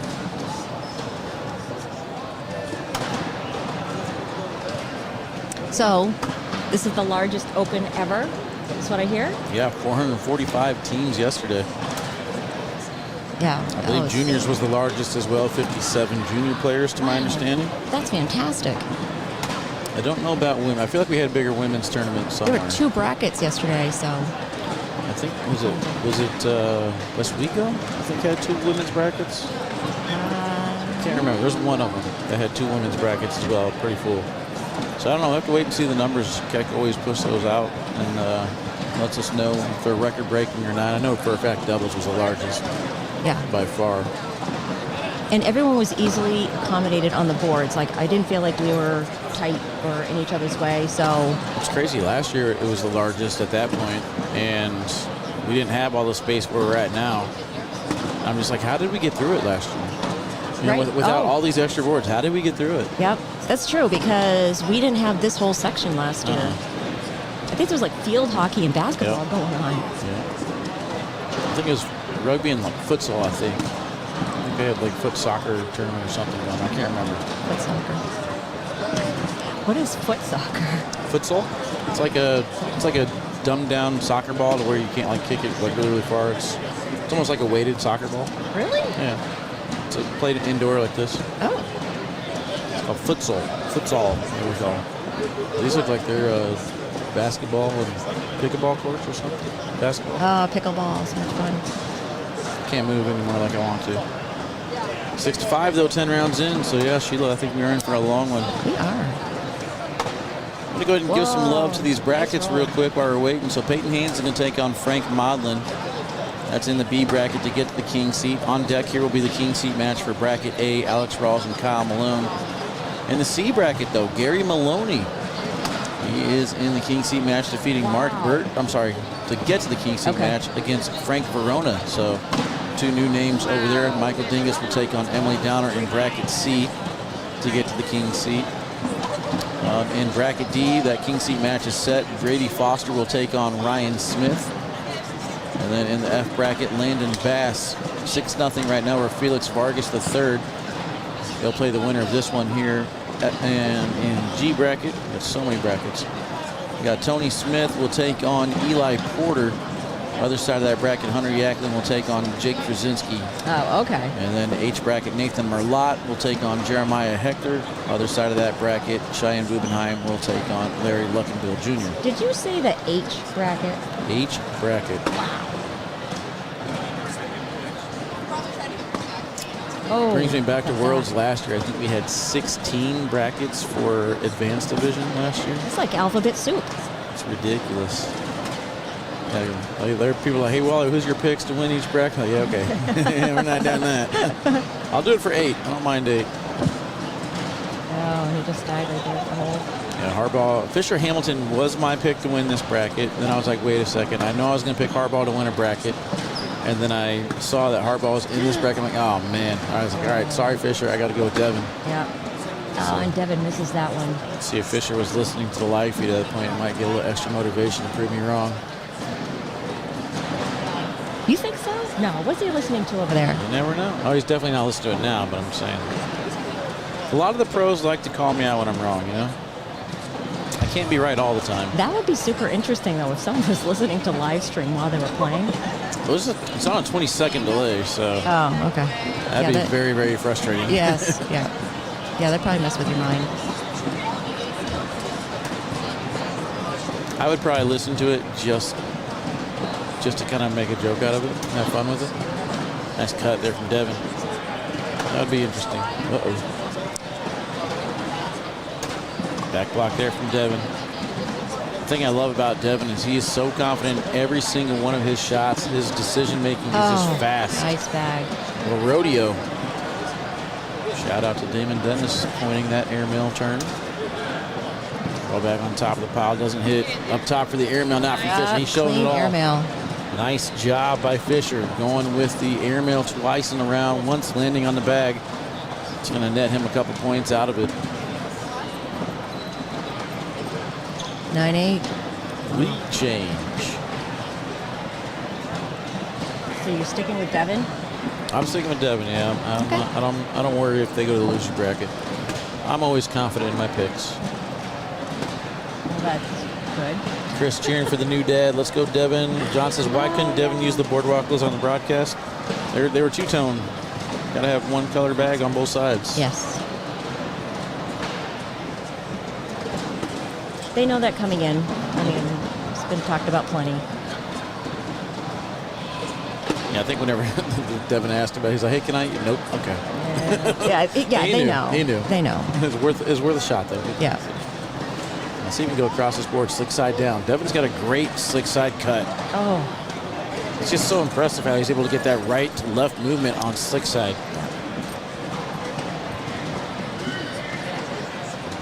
11-9. 14 rounds in. All right. What's your call for total number of rounds? I think I'm going to go with 24. Okay.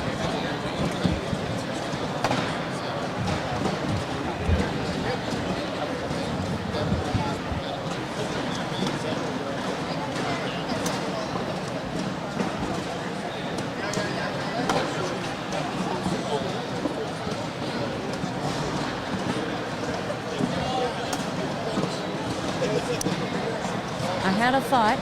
Yeah. I don't know if I say it here. Do I say it here? I think it's a good idea. Might as well.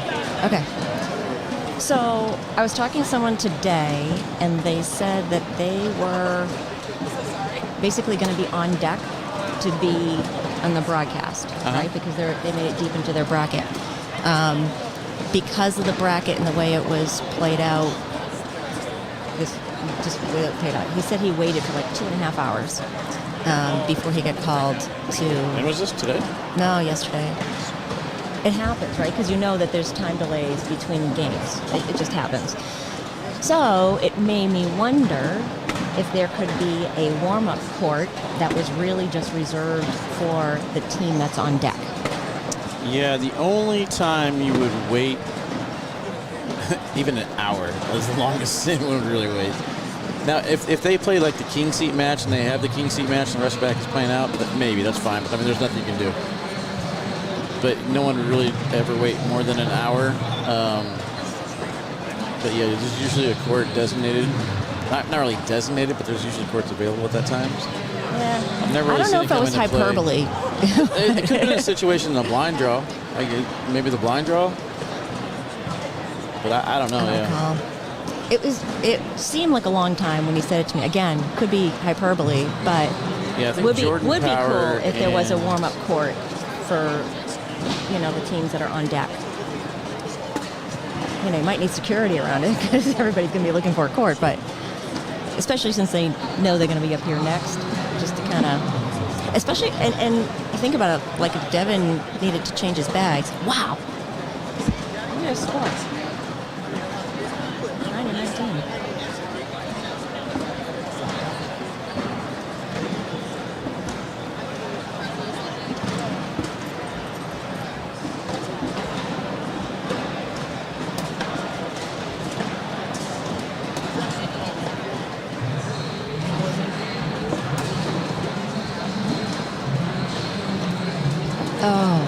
Getting ready to start up the other brackets. Getting your last call. If you guys are in the parking lot watching, make sure that you guys check in for your brackets. Nice push by Devin. It's off to the left, but see what he does here because Fisher has one off the back at this point. Oh, airmail nice hits airmail. it. I think I like that back staying there, to be honest with you, making it harder. Oh, and he's got another bag off. That'll do it. Yep, that'll do it. That's how quickly it was going to last forever, and then all of a sudden just took off on us, Sheila. Yep. All right, so we got our first broadcasted king seat match up next. We're going to bring on Alex Rawls to take on Kyle Malone. See you guys here in just a little bit.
All right, chat. Welcome back here to Tiverton, Rhode Island. K9 in the booth with Sheila Roy. We got our first championship match on the, or sorry, King Seat match. I always say that. I always mess up words. Words are hard. First King Seat match here on the broadcast court, brought to you by Corn Nuts, Bush's Best, Ultra, Johnsonville, Mike's, and All Cornhole. All Cornhole gave us a shout out in the chat that said, "What's up, Wally and Sheila?" So, Hey. how you doing, All Cornhole? Welcome back in there. Gonna go down and back one more time. Confirm it with me. I don't care. You guys do whatever you want to do. You're in charge. Pete Santos checking this as Devin Harbaugh taking it all today. It's going to make Donna Miller at Harbaugh happy. We will see. We will see. Yeah, once he hit his groove, he came back with a vengeance. Although I'm not going to lie, he is not my pick. My pick is right here on the court right now, shooting airmails like that. His name is Kyle Malone. But I would love to see Kyle Malone Devin Harbaugh finale. That should be a good one. I just call him Chill. All right, so this is a bracket. We're getting kind of deep into the bracket as this is the King C match. I'm going to go through everybody that's left alive in the A bracket. Alex Rawls and Kyle Malone battling it out right here for the King seat. We got Jamie Fincham defeating Anthony D'Ambrosio. So Jamie Fincham is waiting for either Isabella Suprenant, John Clark, or Andy Phillips over on the other side. That's it. Those are the only players that are left alive in the A bracket. All right, getting down there.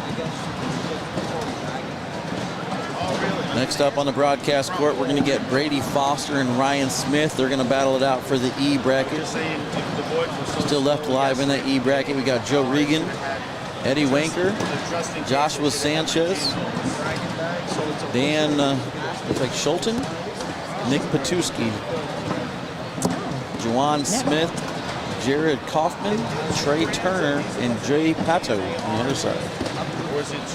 All right, here we go. All right, here we go. Give us your best Bernie. These bags are live, Sheila.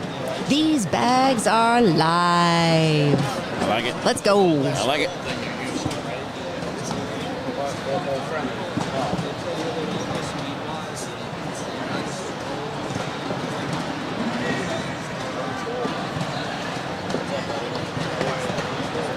See, Brady's made his way to the court already. He's over there chilling. Yep. Mingling.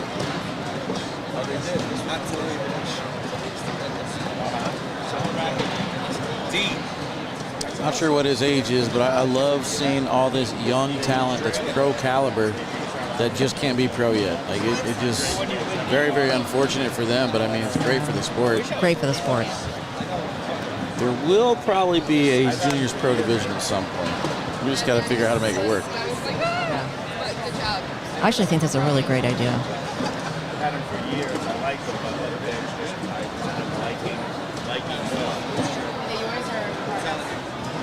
I think that as far as broadcasts go, I mean, it's kind of hard to predict, like put juniors, women's, seniors, singles, doubles, all that type of stuff on broadcast, unless we start going to like round limited format for everything. But I don't know how I feel about that. I don't think I want that for the sport. But if we're going to get exposure for all these different divisions on broadcast, I think it'd be really cool to have like 5 different divisions on broadcast. You know what I mean? Because we do teams right now, and that's 7 matches. Yeah. And I think it works out pretty well. You get 7 matches on broadcast courts. That's 14 different people. That's exposure. Yeah, I like that. I don't like round limited games. I'm not a fan. I think so many times, like I've come back from being down, right? It's after round 10. So to me, it doesn't feel like a regular cornhole game if you're limiting yourself, because then you're throwing a bag you wouldn't normally throw, or you're playing a little differently.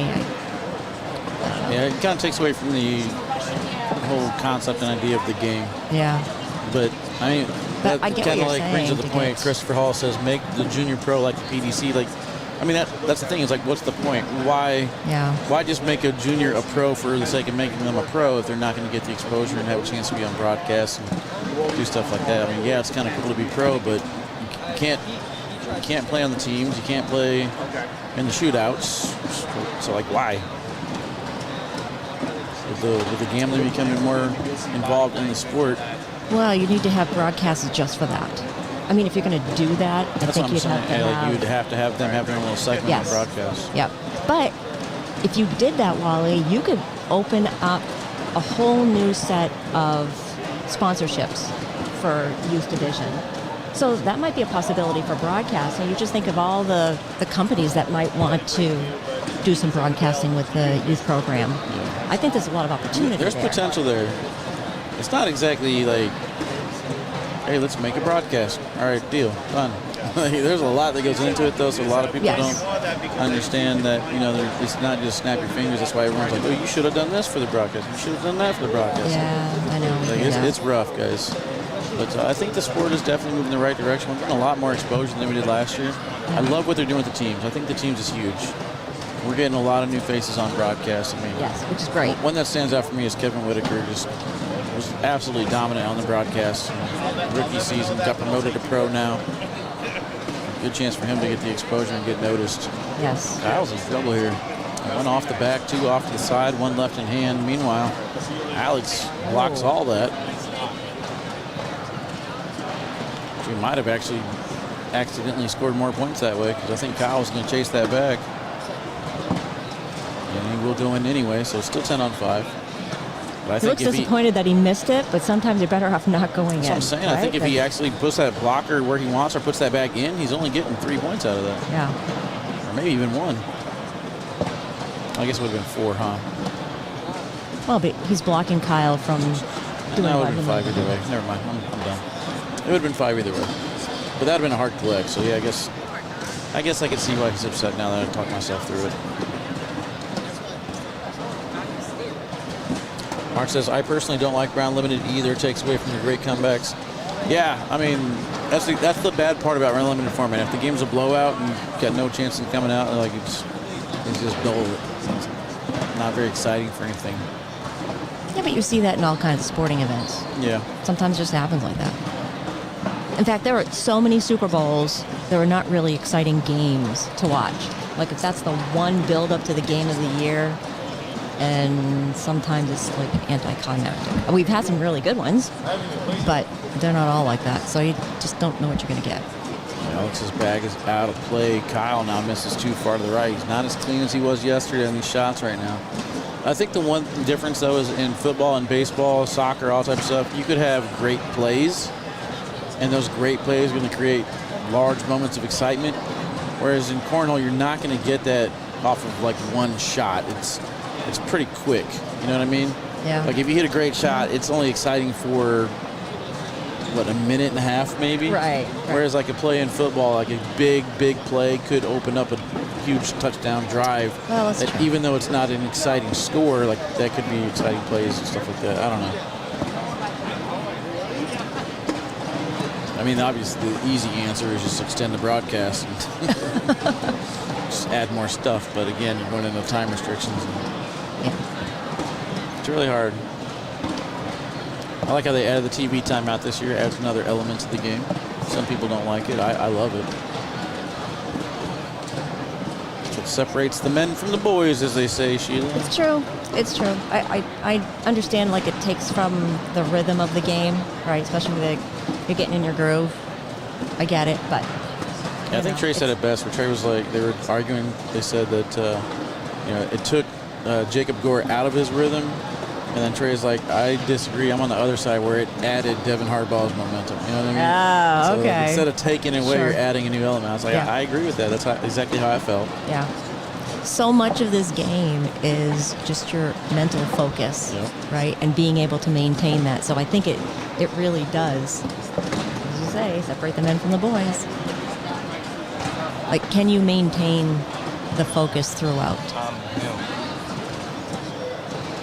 Did it again. Let me see. Tony coming up here says, I'm him. Right now, Kyle is not him. Kyle, this version of Kyle is an imposter.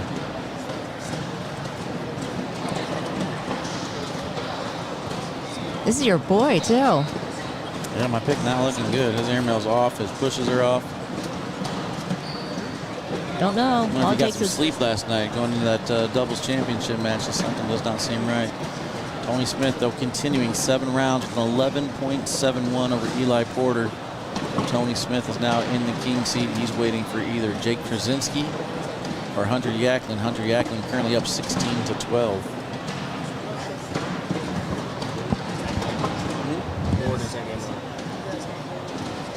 20. He's going to head to court 20 to watch his opponent. Yep. His future opponent / partner, potentially. That would be interesting. Definitely going to have to get that one on broadcast if it happens. Yes. And coming from the same club, like, it's a great story. Oh. Whoa. He's just going to take the 1 point.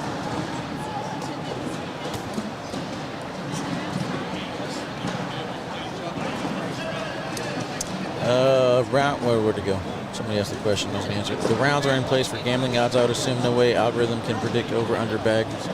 Yada yada yada. Round limits are more in place for TV structure. That way you can have a good idea of how much time you're going to end. Because whenever you play a match 21, that match can either be 8 minutes or 45 minutes long. You never know what you're going to get. Yep. So round limited format helps a lot as far as planning. Like, we know each match is going to last, let's say, 10 rounds get played in 20 minutes or whatever. And you can plan a broadcast a little bit that way. You have your commercials, your commercial here, yada, yada, yada. As far as the gambling aspect of it goes, with like the prize picks, that is more based off of what statistics have been shown in round limited formats. Kyle had one off the back. Oh, he's got another one off the back. He's just struggling. He doesn't look mentally in this game right now. Oh. Sad thing is Alex isn't super clean either right now. But struggle bus. Kyle, I'm sure he feels like he's running out of options right now. He's running out of bags. Yeah, so things like, 14 bags in a row. There he is. He's like, I'm done. Kyle throwing a 7.83 PPR before this. Alex with a 10. Heading into that round. Yep. That'll do her 21-1. Good push there from Alex to steal 7 points in that round. Kyle, gotta go get a breather, man. Come back here on the loser's bracket, hopefully. But yep, battle back. Alex Rawls holds down the king seat in bracket A. He's your overall #1 seed and the highest ranked player in the world right now, showing us exactly why. Take a commercial break. We'll get what was it, Brady Foster, and who's his opponent? I already forgot. It'll be a surprise. There we go. I think it's this bracket. Oh, there it is. Ryan Smith. Oh, Ryan. There we go. It is. There we go. Nice. Get it. Be back here in just a little bit.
All right, chat, welcome back here to Tiverton, Rhode Island, Open number 12. We're on Single Sunday.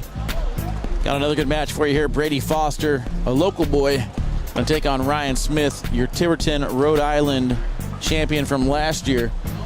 trying to run it back. They're finishing their down and backs. Ryan Smith rocking the BG jersey. Brady Foster over on the other side, rocking the Reynolds. K9 in the booth with Sheila Roy. Hey. We're getting ourselves some king seats. We already got two of them. Alex Rawls and Braden Wilson have advanced to take the king seats in their respective brackets.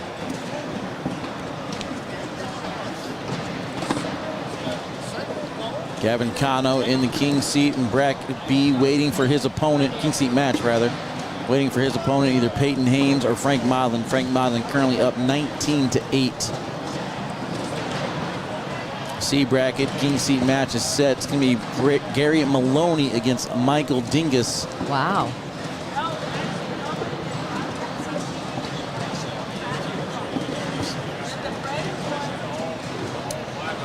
Well, this matchup here is for the E bracket. Devin Harbaugh and Landon Bass will be next.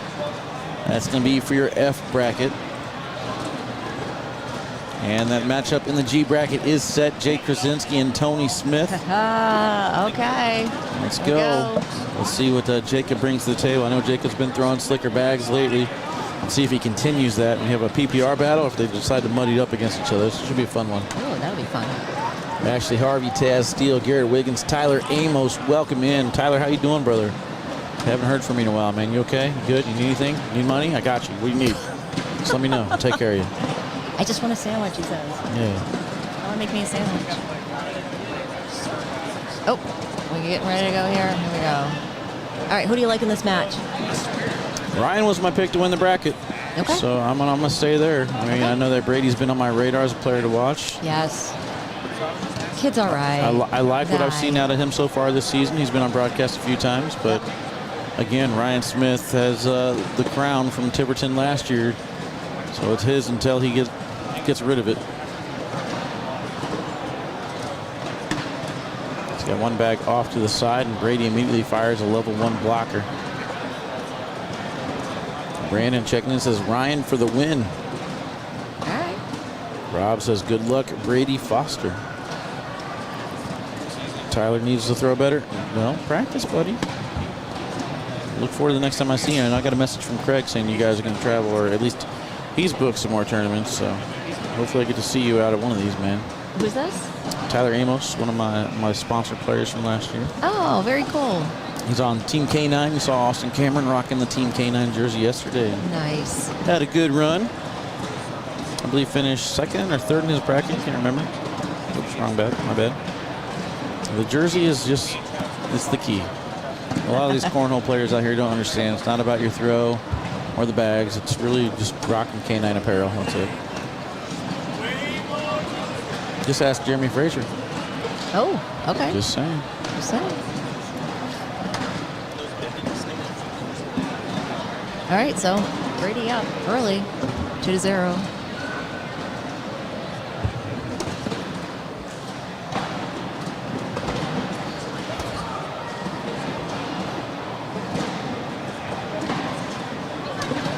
Oh, tries to collect, pushes 2 to the back left. Oh, 1 falls. All right. +2 Ryan.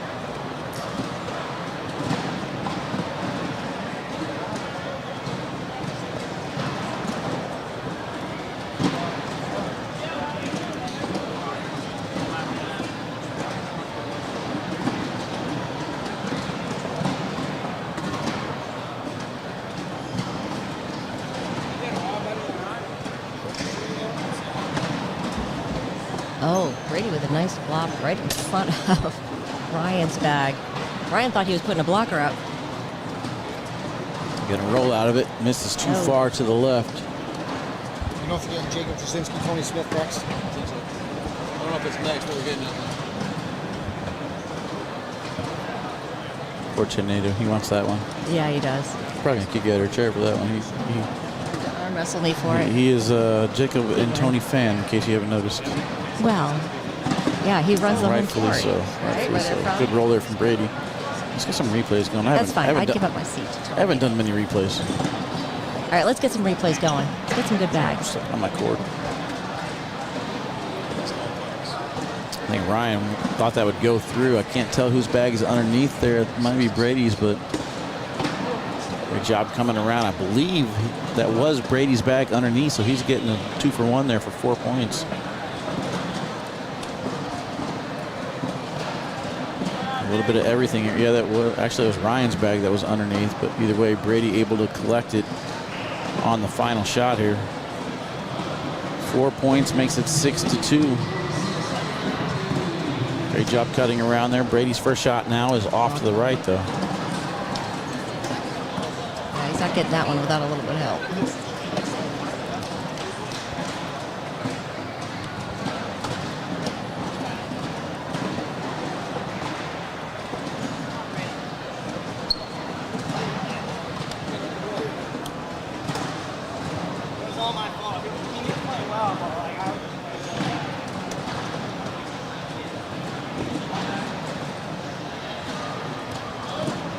We should do, all right, Wally, are you ready for this? A montage of people's throwing faces. I've been dying for that. I want Fred and Haley to just start taking nothing but the facial expressions when people throw. OMG. Some of these people, they look like they're mad at their bag. And I'm like, what is happening right now? I knew a guy, he played with us in league, and he would blink. Like an instant blink before he threw his bag. Everything looked like that. Oops, sorry. Yep. Lonnie Williams does the thing where he looks down or looks up when he throws too. Like there's a lot of players that have just weird things that they do. We should totally do this. Get shots, the whole montage of this. What's your throwing face? 6-6. If we could put it out on Facebook. I'm gonna get food. It'd be fun. It'd be fun. I know that Philip Lopez, he's a open mouth thrower. Yes. Can't think of who else. There's another person That would be does that. hilarious. You know, I'm so mad I didn't get your match on broadcast, dude. I don't care. Are you, is the championship gonna be? Stay hot, kid. Braden Wilson, he's a beast. You know Braden? Yep. Yeah, I lost against him yesterday. He was partners with Ryan Smith. Oh, yeah, I met him. Score is 6-6. It'll refresh in a little bit, guys. I hit Is that your refresh son? once. No. Is that your, I thought it was or something. No, he was just saying, you know Braden? I'm like, yeah, I know Braden. I lost him yesterday. Let's see what he wants to do here. Decision time. I expect a rollback. Ooh, a block. Wow. Doesn't look like he's happy with that block. Oh, We're timeout. going to get another timeout. He's going to take a look at it.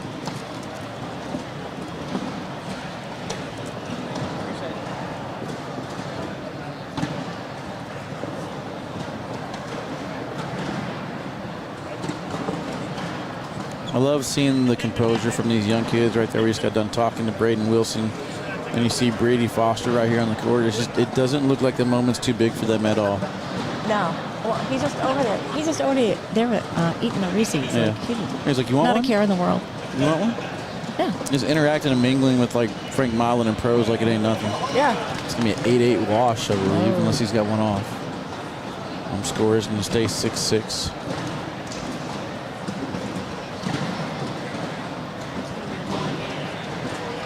I mean, I'm envious of the young folks that it just does not faze them. You know, it's just like, yeah. Yeah, I'm just going to go throw over there. I don't have that thought process. I don't have that mentality. I'm nervous all the time. All right, looks like the score has updated there, so hopefully it stays working now.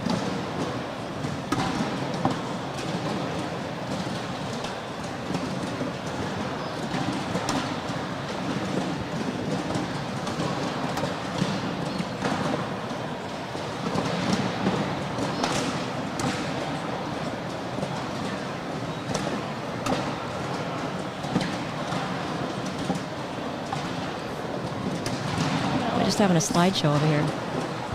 I'll take the Slide 'em all in. social. Let's go. I was going to say, did somebody take my water? Like, how dare you?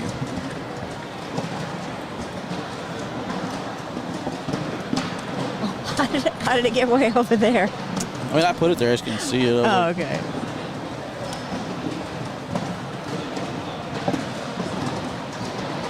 I thought it was taller than the computer. Oh. All right, so Jeremiah Hector will take on Cheyenne Bubenheim. That match is going to get played over on court 23. That's for the king seat in bracket H.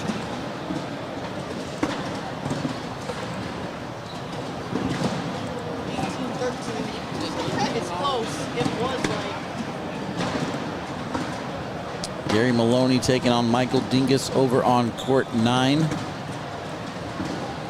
Oh, Ryan pushes Brady's off Got to the side. Gavin Cano and Frank Modlin on hold. That's for your B bracket king seat. So we'll probably get Gavin Cano and Frank Modlin, and then Jake Terezinski and Tony Smith, if I had to guess. Oh.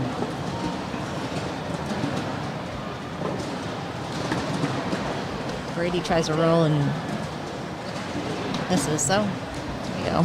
+2 Ryan. What round are we at? Round, according to the tablet, 6. I don't know if that's right or not, though. I'm having some issues with it updating, so I guess that'd be round 7 now.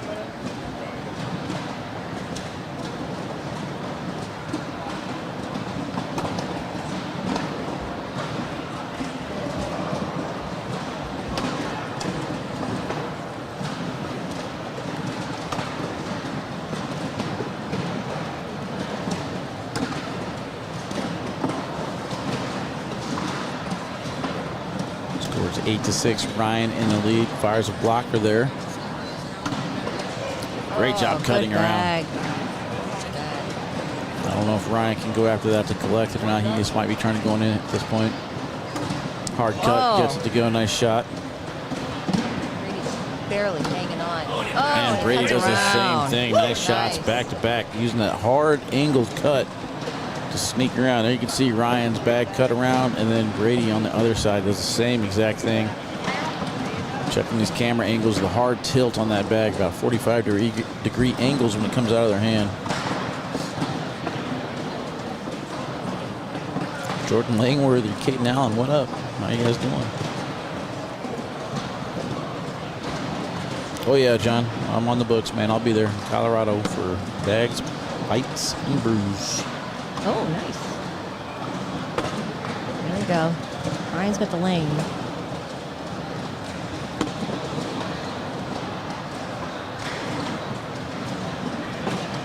Oh.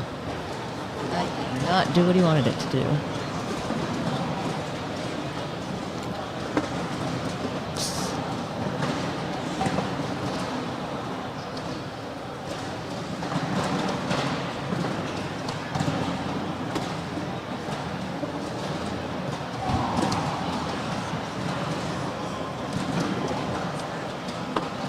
Good airmail from Brady. Bag number 4 goes in, but not happy with the way that round played out. 9-6, though, is the score. Oh, he's Gavin here.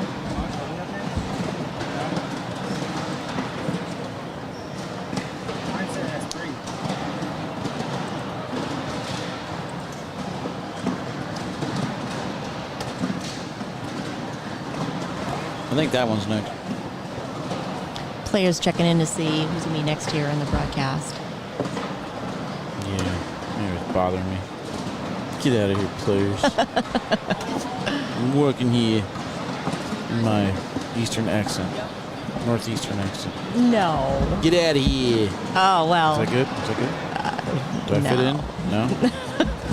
Not sure that's it. Why are you bothering me? Maybe a little Italy Gotta that do- would fly. do the I don't fingers, know. the Yeah, hand you like gotta, T-Nuts. you got to do the hands. That's how T-Nuts talks to me. Oh my gosh. Talking with the hands.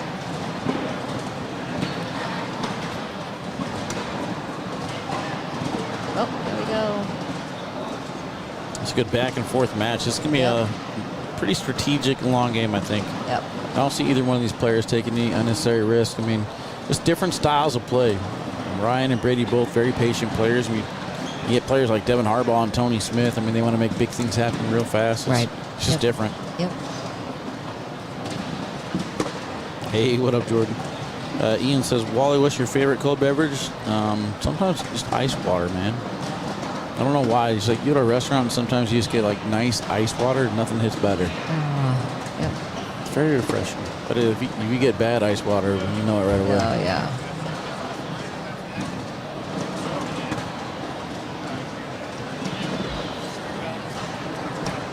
Maybe he was going to offer you a beverage. Oh, I wonder what was behind that question.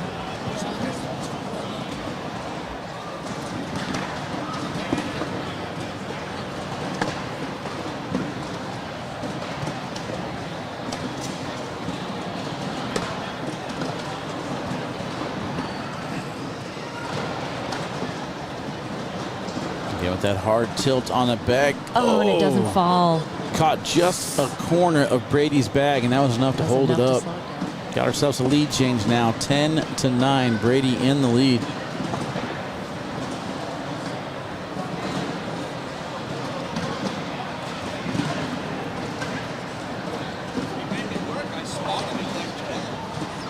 I don't really feel like there's that many people here for it to be losing connectivity issues. I mean, I'm on my own Wi-Fi, so I don't know why it's even having an issue. Nobody else has this password, at least to my knowledge. Oh, that's interesting. Why? If you're on a dedicated Wi-Fi, why? Yeah. You got a lot of stuff going on here, but you're all by yourself.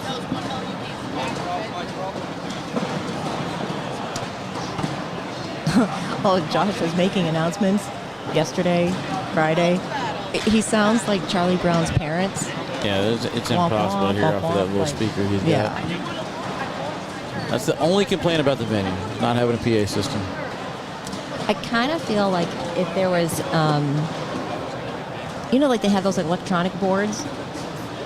You know, you could put, if you had a message that you needed to display, just have a rolling one of those things out here and just put your message on the board, or send it out in text. Yeah, Ryan went for that airmail there on bag number 4, landed short. It goes off the back, and that's a huge round. Scores now 15-9.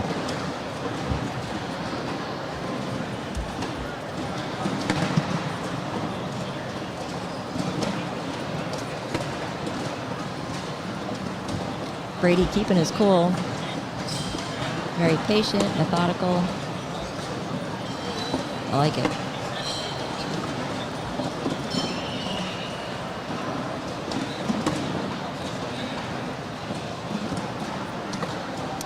Oh, Ryan airmails right over the top. Brady's going to try and push through, and he collects. Ooh. And Ryan misses to the side, so it's going to make the score 17-9. Oh, 2 more for Brady. All right, looks like Harbaugh and Landon Bass are going to head to court 24, so I'll keep you guys updated on that king seat match in bracket F. Next match on the broadcast should be Gavin and Frank Modlin. Michael Dingus on court 9, up 13-5 over Gary Maloney.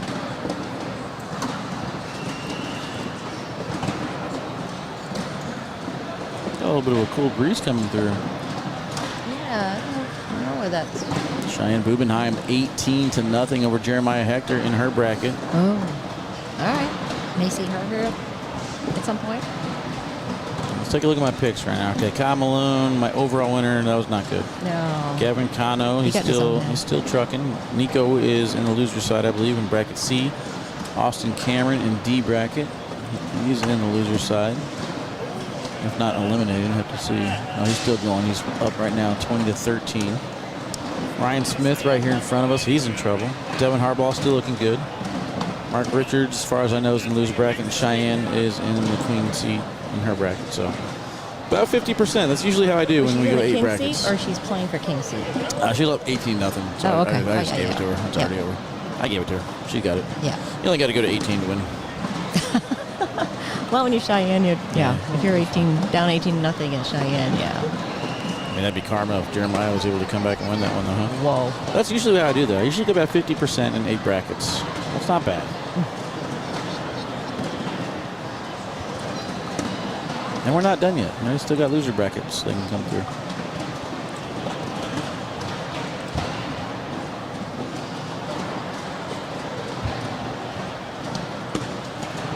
And Nico's not out of it yet. He's still in. So Nico is up 16-7 over Mark Burgess whenever that one plays Emily Downer. Austin Cameron Brady's now going up. finishes off Gage. Oh, and he goes off the back. I don't really think there's much here for Ryan. Nope. I'm going to take a look at it, but I think you're right. I think he just wanted to make sure if he goes board, they're not going to fall. And I think he's got enough room. Yeah, I don't see him shooting his bag to the hole. I don't know what the point would be.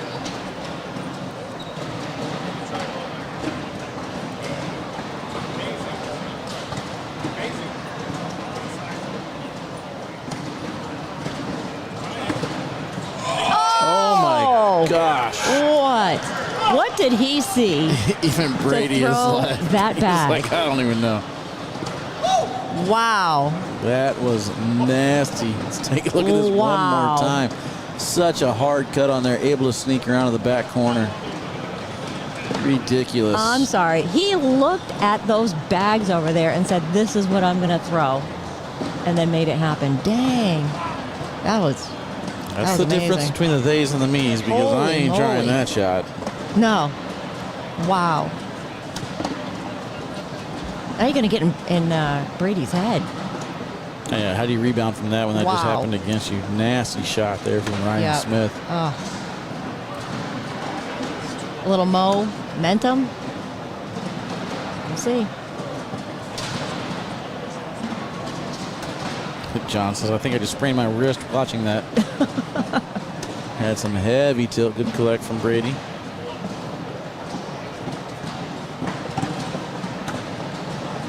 If I'm Ryan Smith, I'm probably shooting the and one right there. I'm just feeling everything, right? Yeah. All right. We'll get two more, though. Score's now 17-16. Wow. Look at this. I'll wait till you enter the score and refresh the tablet again. I just don't get it. I don't get why either that tablet or this tablet just doesn't connect to the same page. It's weird. Are they on the same Wi-Fi? Mm-hmm. That's weird. And it's right there in front of you. So like, it's not like it's that far away. Huh. Excuse me. You need a booster to go the 10 feet. That's funny.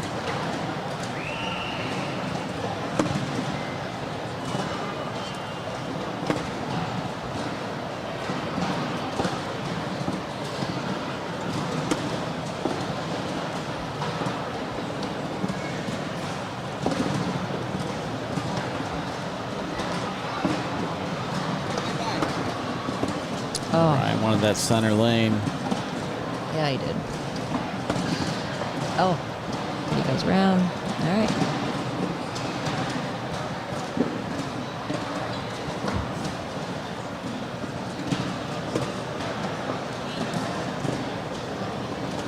All right, Brady's going to go take a look.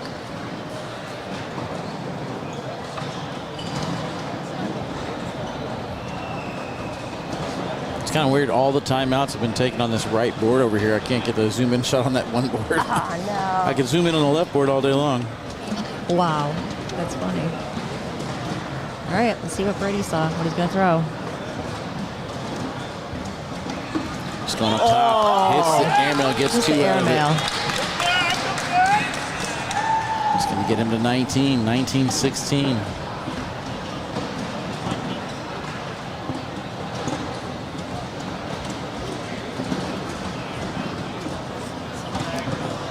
That's some composure right there. Good job. Off to the right. I expect Ryan to fire side-by-side block here. He's not going to want to go in.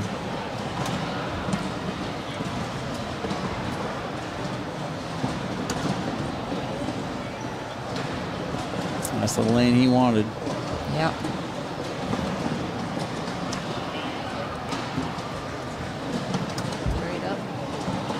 Cheyenne is able to finish off Jeremiah, so she has the queen seat in bracket H.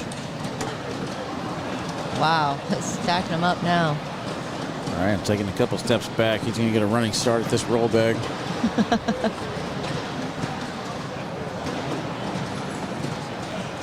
Oh, he's going hard push. He's going for the bar of soap. And I don't think he got, I think only his went off the back. Yep. We're gonna get a timeout to see what's left.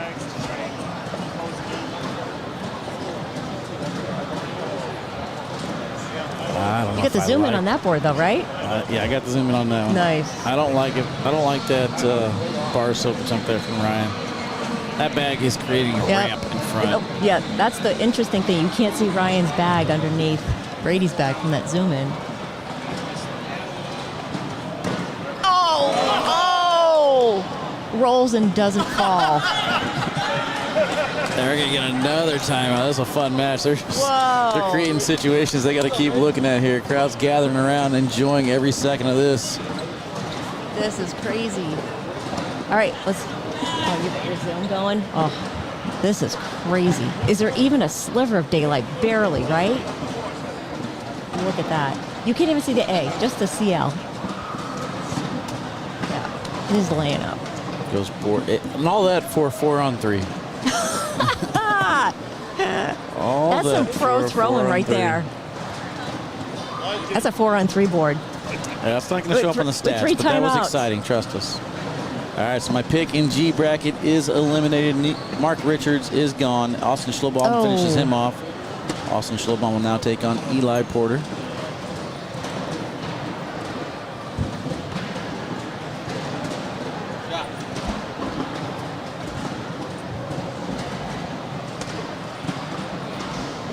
We've got a good spectator match here. Look at the crowd gathering.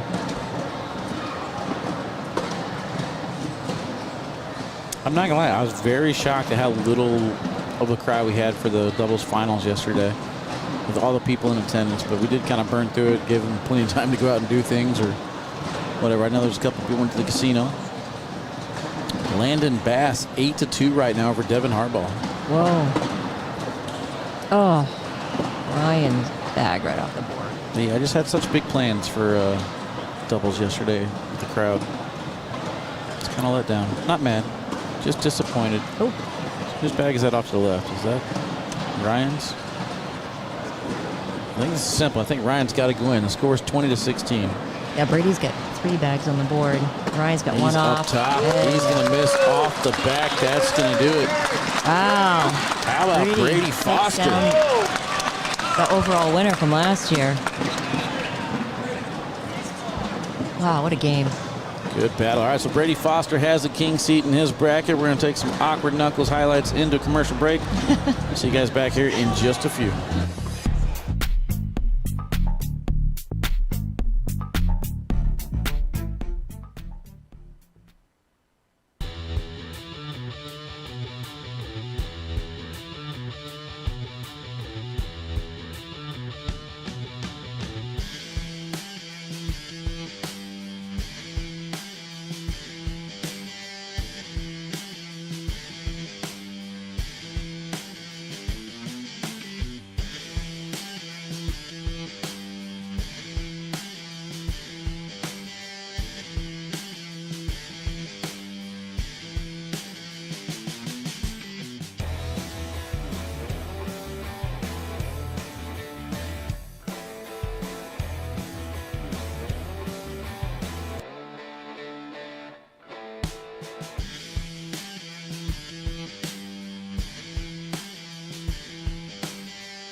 All right, Chad, welcome back here to Tiverton, Rhode Island. We are at the Longplex Family Sports Arena. These bags are live, starting things off on the left-hand side here. Frank Modlin taking on Gavin Cano. This is for the B bracket king seat. The winner of this one will have to be double dipped. Appreciate Sheila. She went to go give me some food, so hold her spot for her. But man, what a good matchup we just got done seeing. Brady Foster defeats Ryan Smith. Nice strategic gameplay. Multiple timeouts and great shot selections get us there. We're going to start things off with 3-0 lead for Frank Malone. All right, chat, I want to go through everybody that is left alive in the tournament real quick before we get too far into this match. So if you don't hear their name, that means they are out. Everyone left, I will say their names. Alex Rawls, Isabella Soprenet, Kyle Malone in A bracket. In B bracket, Gavin Cano, Frank Modlin, Peyton Haynes, Jenna Phi, Justin Stranger, Jet. In bracket C, Michael Dingus, Emily Downer, Nico Morales, Frank Verano, Gary Maloney. In bracket D, Braden Wilson, Navarro Dip, Mike Ferreira, Austin Cameron. Bracket E, Brady Foster, Ryan Smith, Joe Regan, Eddie Wanker, Dan Schulten, Juwan Smith. Bracket F, Devin Harbaugh, Landon Bass, Felix Vargas III, Joel Small, Jeff Reynolds. That king seat match is 14-4. Landon Bass in the lead over Devin Harbaugh. Bracket G, next up on the broadcast court, we're getting Jake Terezinski and Tony Smith, Eli Porter, Austin Schlobaum, Berkeley Pear. And then in bracket H, Cheyenne Bubenheim, Jeremiah Hector, Trey Birchfield, Larry Lockenbill, and Sean Farrell. All right, that's it. That's all the players that are left alive here at Open number 12 on Singles Sunday in Tiverton, Rhode Island. Gavin short in front of the board. Be hard to collect that one. He's going to have to just go over it. Frank Malone steps out and uses the lane. The 7-0 lead.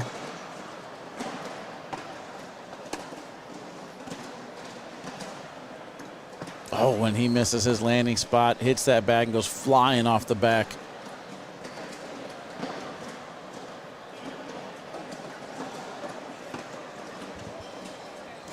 Ian, you ain't lying.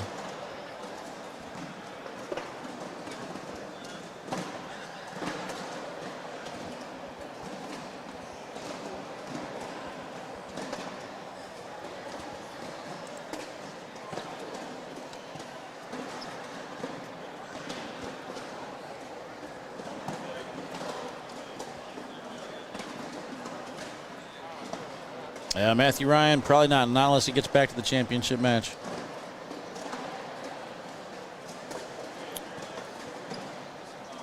Oh, okay, yeah. So his next match might be the championship match. Yeah, we'll probably show that.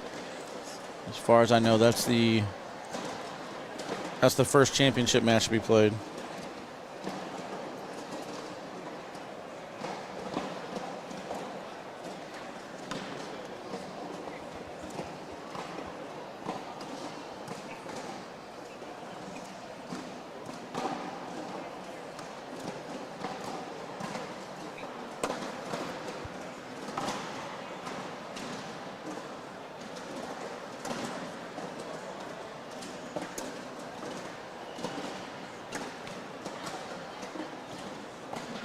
Scores 12-0 here. Frank Modlin in the lead.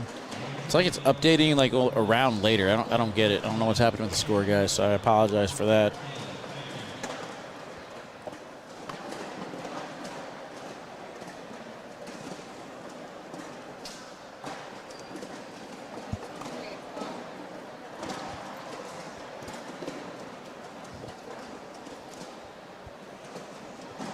She said she's going to bring it down.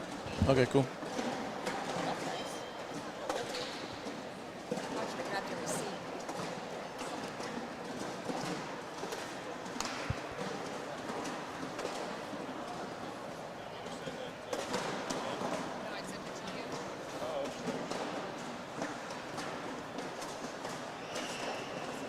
Again, thoughts and prayers out to Lexi Huge back this weekend. Unfortunate that her back is acting up. Hopefully she's able to recover. Not sure what's going to happen the rest of the season. See how serious it is, but hopefully not too serious. Yeah, she was struggling on Friday, women's. Yeah.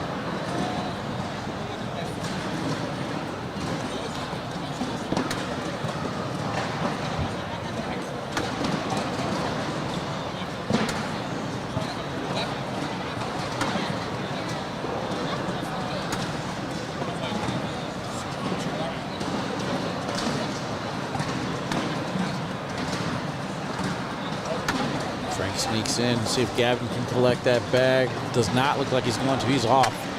2 bags off to the right. Last time we saw Gavin, he was just lights out. This time, not so much. Kind of surprised to see that he did decide to switch bags. Not sure if he was throwing the exact same one for, or that Bella's throwing or not. I know Bella's over there on court 2 playing against Kyle at the same exact time, so not sure what the situation is there. Refresh the tablet again.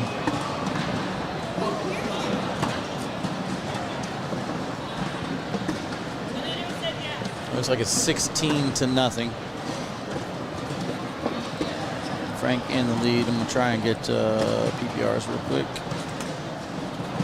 All right, so Modlin right now throwing a 10.75. Gavin unable to collect again. Oh. He's only off by a little bit, yes. 18-0. See this time and time again, though, whenever players mix up their partners on doubles at these opens, and then they throw their bags and they go back to throwing theirs, it just... They don't seem as crisp as they normally are. I mean, yeah, it's a lot of fun to mix and match your partners, but at what cost? Frank didn't even have his bags. Yeah, Frank's they're at the airport or something? Yes. Yeah, he came over Friday asking me about bags. He borrowed somebody's, took down seniors with somebody else's bags. Yeah. Oh, good call, Bradley. Let me check on that. Harbaugh Bass score. Where's that one? All right, so Landon Bass up 16-12 right now against Devin Harbaugh. They're 20 rounds in. Landon Bass throwing a 9.9. Harbaugh throwing a 9.6.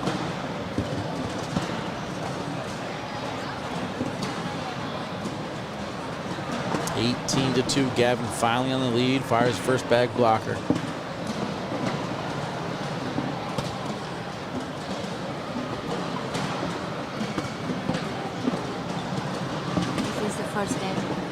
First game. It's only one. Is it the first game? It's only one. It's for the king seat. It's for the king seat. I thought he was in the king seat, no? Okay. Can't see it. 12-12 social.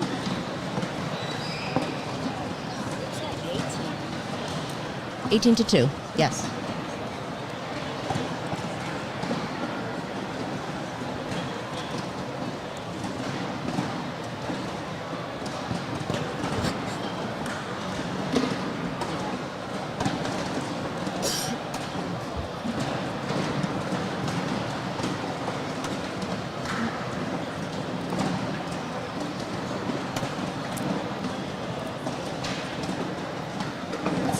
Over there. Is that like court 8, 7? Nico. 6? 6. Nico's playing over there against Emily, I believe. Okay. Tied 15-15. Oh, okay. It's getting some attention from folks here.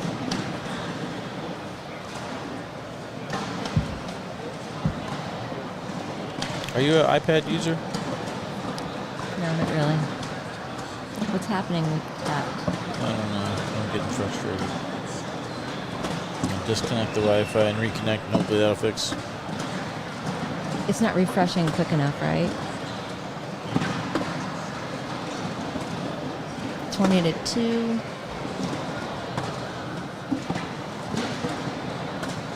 Oh, Frank's off the back here.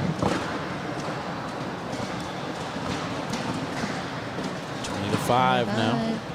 All right, Gavin's got lead back. See what he can do with it.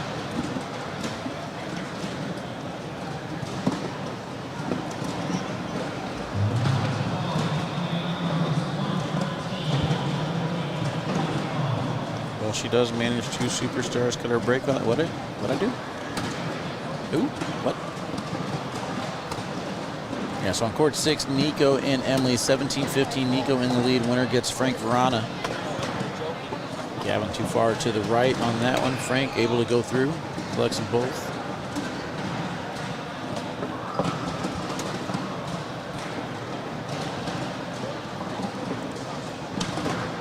B bracket. In the lower half, Jet tie. No, never mind. 20-19 now. Justin Stranger in the lead. Winner of that one gets Peyton Haynes. A bracket, 12-6. Kyle Malone over Bella. Winner of that one goes to the finals. Gavin up top hits the airmail clean. Good shot, good push there from Frank. Stayed center lane on that. And that bag off to the side, that could do it. He misses the game-winning shot. Gavin finishes off his 10. And Frank will get his 10 as well. 20-5 is the score. Frank Modlin in the lead. We got some clappy over there. I assume that means Emily won. That must be Emily. I think Tornado must be over there broadcasting. Yeah. I think he's live streaming that game. It looks like they might still be playing. I don't know if it's over yet.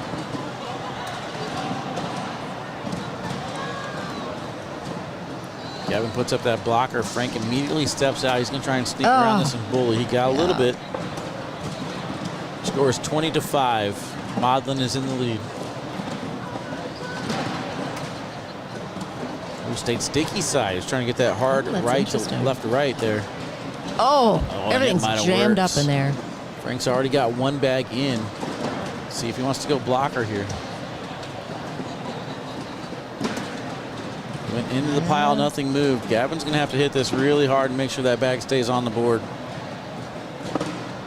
Needs all 3 to fall. Yeah, that's quite Sticky a bit of side They're into going. It. Everything goes. What a shot from Gavin. Nice replay on this one. Huge shot.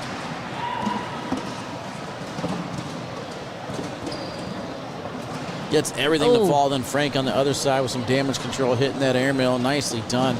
What a shot here from Gavin, getting everything to go. Had to hit this perfect. And it took a while. There it goes. Nicely done. What happened to the scoreboard? Scoreboard's not working. Well, it's 20-7. Gavin with the lead back here. It's frustrating me because every other score is updating. So that tells me it's that tablet that's not connected. Because every other score in the bracket is updated on Score Zone. Can you replace the tablet? I'll reconnect that tablet in a second. Yep. Oh, so Nico Morales finishes off Emily Downer. So not sure what happened, but it must have been a big shot. So Nico will now take on Frank. Verano, that is.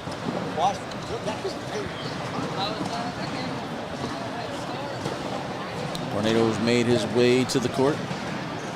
Oh, yeah. He's going to want to call the Jacob and Tony game. I already gave him a shout out. 8-4 over Navarro Dip. All right, so I saw Devin Harbaugh walk past as Landon Bass was winning 19-17. Oh. Let's see if that one's over. See if it updated. It did. Landon Bass is going to take down the king seat. Gavin's going to have to collect this bag. And he does. Nice. Landon takes down the F bracket. 20-7 the score here, guys. Oh, he misses the wash. 2 more points for Gavin, so 20-9 now. Tony and Jacob will play next. They're on the broadcast court next. Look around, I don't know if I see him.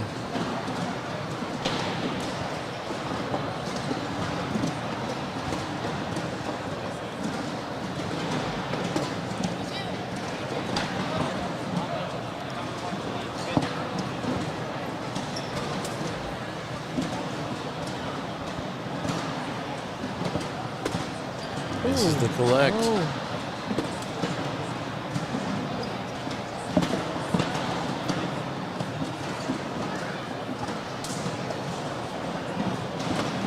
Oh, off the back of the board. That's something you can't afford to do. Nope. Airmail for the win. It's there. You might be thinking about maybe a little hopper. Try and get to the side, opposite side. He's going up. He is going up top, and he's going to hit it clean. That's He going to do hit it. Nice. Big shot there from Frank Modlin. Hits that airmail, takes it down 21-9. All right, we'll take a quick commercial break, guys. When we come back, we're getting Jake and Tony. Sheila, in case you take off, baby, I appreciate you joining me. No problem. I'm going to try and reconnect this tablet real quick, guys. We'll be back here in just a little bit. Yes.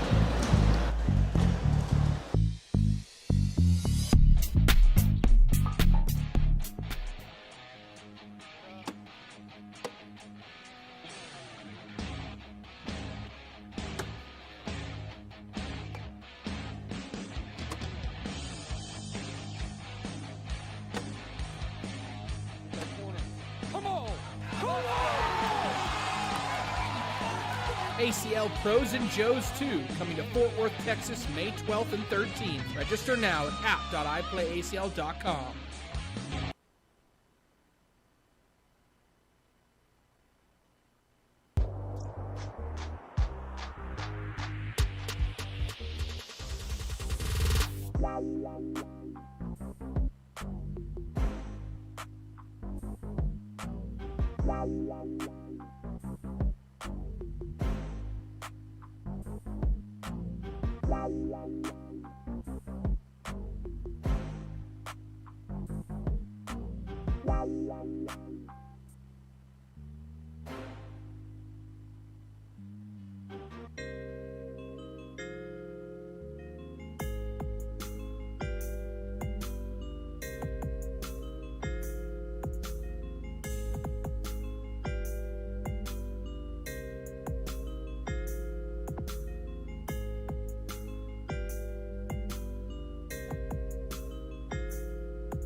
All right, Chad, welcome back here to Open number 12 in Tiverton, Rhode Island. Bringing on Jake Terezinski and Tony Smith. Also bringing on Tornado to help me out here calling this one. What's going on, folks? Thanks for having me back, Wally. Appreciate it. Yes, sir, man. We got some good action going across the way. How about Landon Bass upsetting Devin Harbaugh 22-17? Just talking to Harbaugh about that, he said he spotted the kid a 14-point lead and came back. He pulled it to within 2, and then he said he blew it at the end. I was hoping to go watch that match, but there's so much great action going on the floor right now. It's hard to keep up with all of it. I feel like as far as the elite level talent, it was kind of spread across all the brackets evenly, but we're getting down to the end now. We're going to see nothing but great matches. I couldn't agree more. Nothing but great matches coming up, including the one we got in front of us here. Let me give you a little facts about these guys. Recently, they had made it to a regional finals at Wuhol Cornhole, and they went all airmail in the finals and put on some kind of a show. And then at the Northeast Conference, I want to say maybe a week or two later, they played each other in the ultimate finals match in the singles. They both won their bracket. They went all airmail again. I asked them if they're going all airmail in this one, and they both looked at me and looked away. I'm going to assume that's a no. That would be something. I think we're going to have Slinky on Slinky Crime here, which is not the norm for them. I think a lot of players went with the slicker bags this weekend, given the conditions and the boards and how they played. Well, we were talking about it earlier, that a lot of these carpet bag complainers, if you will. Oh, put me in that category, because that's me all day. That hate the slinky bag throwers. Yep, that's me. And then that's me. 100%. I'm gonna try to. And they're all like, oh, PPR this, PPR that, and then they throw high PPR matches, and they're like, let me see the PPR, let me see the PPR. Well, listen, I'm going to tell you, as a player who loves carpet bags, and my speed bag is generally a 7.4, And I couldn't throw the 7.4 this weekend, but I tried to speed up to the 8.5, and I couldn't throw the 8.5 either because the 8.5 was still too sticky. They were sticking, they were clumping up, they weren't pushing, they were kicking, they just aggravating. So I went with the fastest bag that I had, that's the Siva Serpent, and that was an 8.6. And I mean, I'm content with the results. I mean, of course, I always want to do better, but that was my bag of choice for the weekend. So I think Slinky's win the weekend for sure. I can't tell whose bags are whose right now. I'd say they're all big tone, aren't they? Yeah, they are all big tone. These guys have no I don't even respect. know if was that his bag he dragged or was that Tony's bag. I'm assuming it's a 10-on-10 wash. I just now looked up. I didn't even notice. Yeah, I think Kyle and Alex are set for A bracket championship match. So I think that's coming next on the broadcast court. We also have the D bracket championship match is set between Braden Wilson and Austin Cameron. All right, so back to this one for a second. They're both throwing the same big tone bags. I think Jacob's bags are dirtier than Tony's bags. And I think that's how we're going to have to differentiate whose bags are who. But in that last round, I could not tell. I feel like Jake and Tone do this on purpose. They're just like, I don't care. Well, I'm going to say there was another bag company out there that set all of their sponsored players the same colors, same set bags. When they all played against each other, they actually had to put a dot on one of the bags so they knew whose bags were who. I'm glad they're happy. It's going to make it impossible for us to call them. Yeah, we're going to have to just track the score because I have no idea what's what right now. So Devin lost to the child because he has one now. Now he has a heart. I want to say that's a great bag by Terezinski, but I'm not sure who scored there. Well, Jacob got 2 out of it. I guess we'll have to score that round to 12-on-10, 2-0 Terezinski. This is the next chapter in the Terezinski versus Tony Smith matchup. First time they played was at a regional up in Maine a couple of years ago. We had brought Jacob on the road with us, and Tony went up there with Noah Wooten. And Jacob shocked everybody by defeating Noah Wooten in singles, and then took on Big Tone, and Tone sat him down. Jacob was out to a 10-0 lead in that game, and Tony came firing back and scored the next 21. These boys have had some really interesting matches. Yeah, definitely great to watch.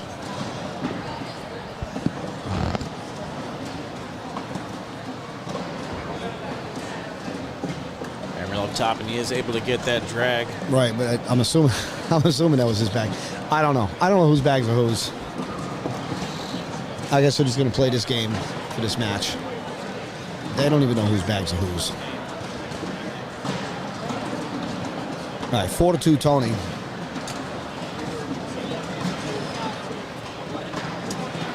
See Jake going back to the shorts. Seemed like we went a long time without seeing the thigh tattoo there from Jake. What do you think of it? Tell me your thoughts. Kind of what I'm used to. I'm used to him having like the tighter Speedos underneath it though, but this time I think he's caught us a lot of static from his friends about that one. it is what it is. Oh, the thigh tattoo? Yeah. It's porn star status. Do you? You do you, boo. He's not old enough for that stuff yet. He's only 20, right? I don't know. I don't know what the age is. It's not my land. Yeah. Did they forget to Is it type in the 18 or is score? it 21? I don't know. I don't want to know. Jacob. Just type in the score. Did you guys enter the score? Did you enter the score? Okay. All right, looks like it's 8-2 Tony. Wally must have missed it. Dude, I don't know what's going on. They're firing the same bags. They're firing fast. Yeah, they're pre-inputting. I guess if they say they typed it in, they're good. Yeah. Now I'm going to get blamed for that miss, probably. You broke the momentum. I mean, this is one of these things, like, I guess I'll just stay quiet the whole time because, like, this is the second time that it's happened where it's like the players are telling me one thing and I'm seeing something different. If they type in the score, then... All right, so where I'm sitting, the light is reflecting on Tony's side of the score. I can see Jacob's at 2, right? Can you see the scoreboard from where you're at? I got 8-2. Yeah, Tony's in the lead. Yeah, I can see it. I gotta move around a little to see it. I don't know why it's not connecting. It's so frustrating. All right, there we got it updated now. I have no idea what that is. I'm assuming Tony's either at 10 or 12. Okay. Nate says Tony put 12 on before Jake threw the bag. He knew it was going in. Okay. It's just no regard for process, but okay. Okay. All right, Jacob strikes for 2, 8-4. Tone with the lead. Terezinski first bag. Heading back the other way. Both of them sporting the Spark Apparel T-shirts here. Should make Sparky happy. I mean, at least they're throwing different sides of the bag, so I guess that does help. I don't know. Big Tone's throwing Big Tone, and then Jacob's throwing, let's say, quit playing or something on the other side. I just know it's Slinky on Slinky crime. Oh, good bag by shot up Terezinski. top.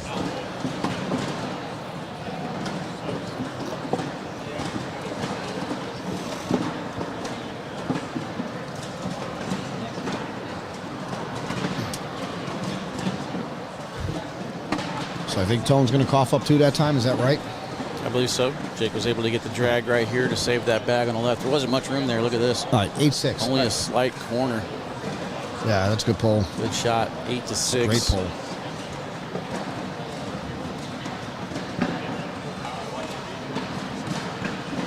All I know is I'm not going to say anything else anymore about scores or bags or nothing. I don't want to get blamed for another momentum swing. But I mean, here's the thing, though, man. Like the players, they have to respect the process and what we do and officials and stuff like that, man. And it's like, as far as viewership goes, they know this is like going to be impossible. But in their heads, they're like, these bags are totally different colors. We can clearly see what's going on. Yeah. We know what's going on. You picked the wrong 2 for that. And I'm going to tell you that I don't think they care much about that. Yeah, as well as I know them, sucks because as well as I know them, that would be. That's what sucks because Big Tone made a specific point to come up to me in East Moline and say, "You guys never want to get me on the broadcast." So then I held his match, and he's like, "What are they holding all the King Seat matches?" I said, "Yeah, I got you up next." And he's like, "I just want to get it over with." I said, "Well, I could put you somewhere else. I got plenty of matches I could play." You know, I just figured you'd want to have your King Seat match against your partner on broadcast. And he's like, "I don't know." I said, "Well, you tell me, dude. What do you want me to do?" "I don't know." So then nothing. So I'm like, all right, whatever. You know, I tried.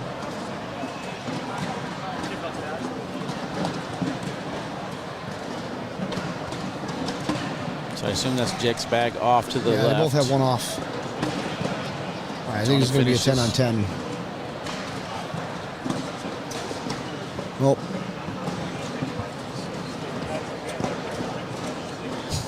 Now you want to wait to type in the score. I ain't saying nothing, bro. I ain't saying nothing. That's exactly what I was trying to avoid right there earlier. Typing in the score too early and going off the back. He turned around and he assumed that Jacob was just going to go in, and he was surprised to find out that Jacob shot an airmail there unnecessarily, but. Well, that's the thing is you got that last one in. You thought you can get that one too. I sense it. I sense it's coming. I sense all airmail is coming.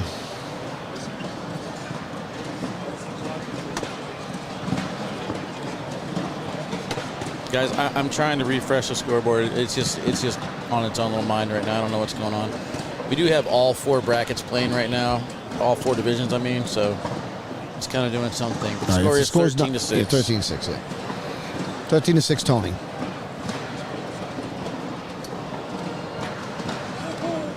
And the round's probably going to wash out at 9. Both of them have a bag off the back.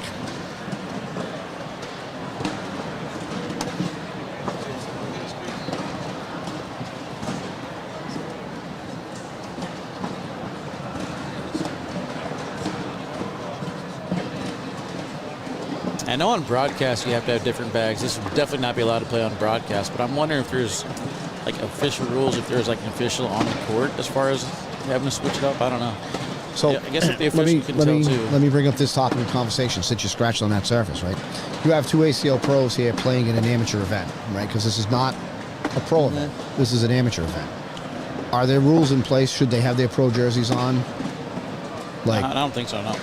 Not for this. Should they have different color bags? Should there be a referee here? It's an amateur event. It's not a pro event, right?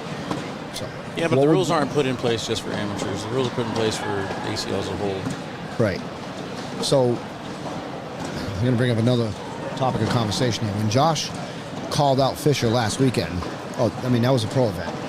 Right. So now when something like that happens at a pro event, everybody who plays in every game across the entire country is looking for that rule when there's not a director there. So how does that work? I mean, the players have to call over the official. Right. If they so there's don't one call the director. official, if the right. official sees it, the official's not going to ignore it. The official's going to do his job and call it. Right. So let's say it's at a regional. Let's say it's at a conference. Right. Let's say it's at an open. In this case, there's 4 directors over the desk. Right. You got 114 boards out on the floor. How do you regulate that? I mean, the players have to officiate themselves to a point, but if there's an issue that comes up, they have to call for the But director the rule over. says there has to be an official there at the board in order to call the rule, right? So if you step past the halfway marker on the board, right, Keck comes out of nowhere and called it on Fisher, and it was screenshotted, and it happened multiple times, and everybody's enraged because, why did you pick and choose and call it at that point, And then if that's the rule, then it should be in place, right? Well, the rules are only in place when the there's a reason director there. But how are you going to regulate got called it? out on it is because Fisher did it like 2 or 3 times on ESPN broadcast and got away with it. And that's okay. They were looking out for it. Right. Okay. Fair enough. But so when it happened with Bella yesterday or 2 days ago, when it happened with Gavin in Texas, when it happened with Ethan on the broadcast, there were no officials there at the court. I mean, it's just the officials can't be everywhere, not yet. Right, exactly. So that's my question. How do you regulate that? I mean, it's unfair to pick and choose like one time. But and then if you do that and you make it the standard, now everybody's expecting to hold everybody else to that you standard. Have to call it. If you see it, you can't ignore it. You got to call it. I know. It happened in a game I played yesterday. My opponent stepped across the line, and I'm going to tell you, I didn't call it. I did not call it, and I'm going to tell you why. I believe in winning the game by putting more bags in the hole, right? And I'm not gonna cry about rules, even when it favors me. I want to touch on that real quick because it's not crying about the rule; it's enforcing the rule. Right. It's calling out the rule. It's not crying about the rule because there's a lot of people who are like, I don't want to be that guy or I don't want to be that person. That's not the case. Exactly it. I'll tell you. It's not crying about the rules. Nobody wants to be that guy. It's supposed to be a friendly backyard game. Harbaugh didn't care. He'll call it. I know that. It's supposed to be a friendly backyard game, right? And, it's obviously it's escalated, to, a pro level, so there has to be rules in place. Good bag by Tone right there.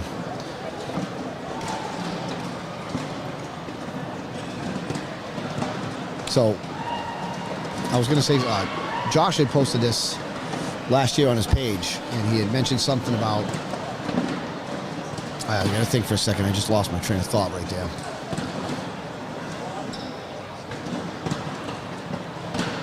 I forgot what I was going to say now.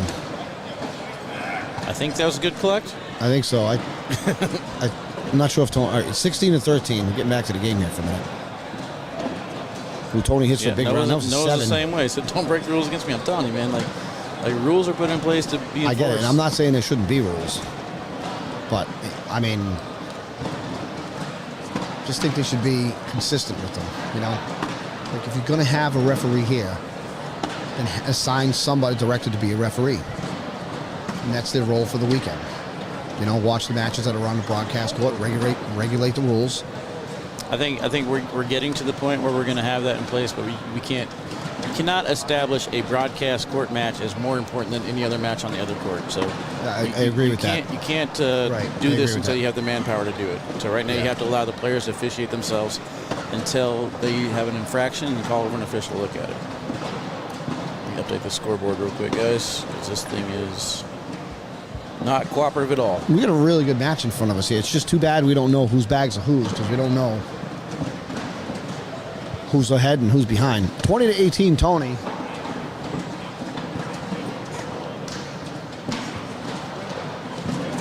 I'll tell you right now, Jimmy Human's another guy. He knows the rules. The players have the rule book in front of them, so you could read the rules and enforce it, make it happen. It worked for him last year. I have not seen Jimmy here today. Did he oversleep? I think he made a post saying that he's not. He's finally able to get some sleep, so he's all the players in singles are lucky he's not showing up or something. I see something about that. I can't remember what it actually said. All right, so we got 2 big tones and 1 not big tone. So I think Tony's going up. I don't know whose bag is whose. And he is able to get the drag. So now I believe Jacob is chasing, or they're even on the board. I think they're even. I think this round is even.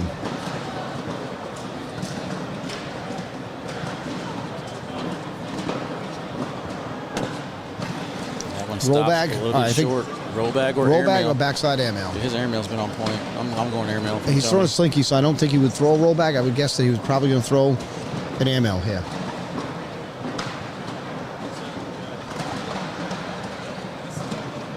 Lands short and knocks in the wrong one. I think that's +2. He is lucky that bag didn't go off. We're tied 20s, I believe. Yes, we are.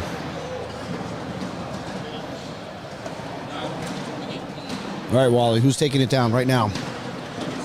Who's going to win this round? Whoever's throwing the contraband bags. Thanks. Better stick your neck out there. With the Spark Apparel t-shirt on there. Yeah, I'm not rooting for either one. And the necklace, how about that? I'll tell you, I'm glad to see it come down 20-20. One bag is going to decide this.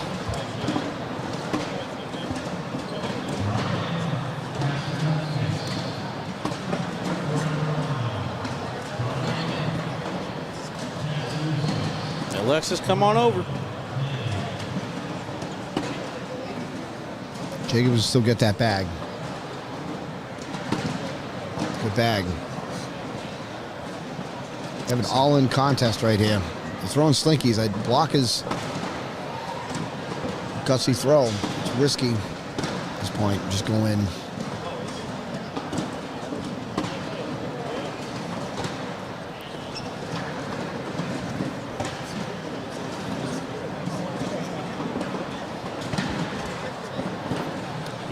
Rounds in, scores tied 20-20.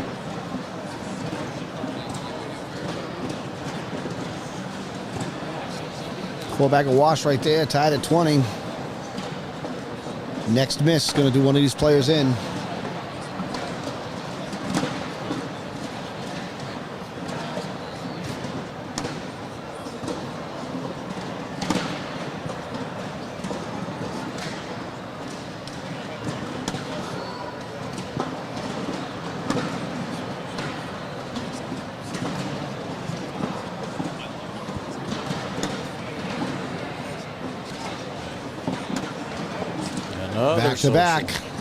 Back-to-back socials. 20-20. So my approach at this point would be that a block would be really risky, and I would rather just run the bags in the hole away from my opponent to miss.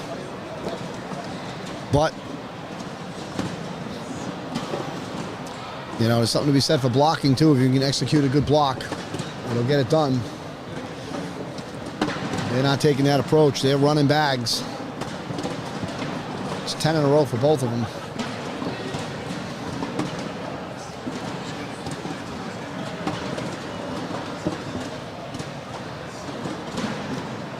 There's Jimmy in the chat. What's up, Jimmy? And that is going to be 12 in a row for both of them once they got tied at 20. 3 socials in a row. I think they both locked it down and they both got serious. 20 in round 20. The kids joke around and they play a little bit until it's on the line. Now it's on the line. Now they're locked in.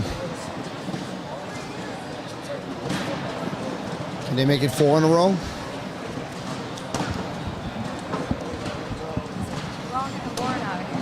Oh, Tony's bag hit and kicked.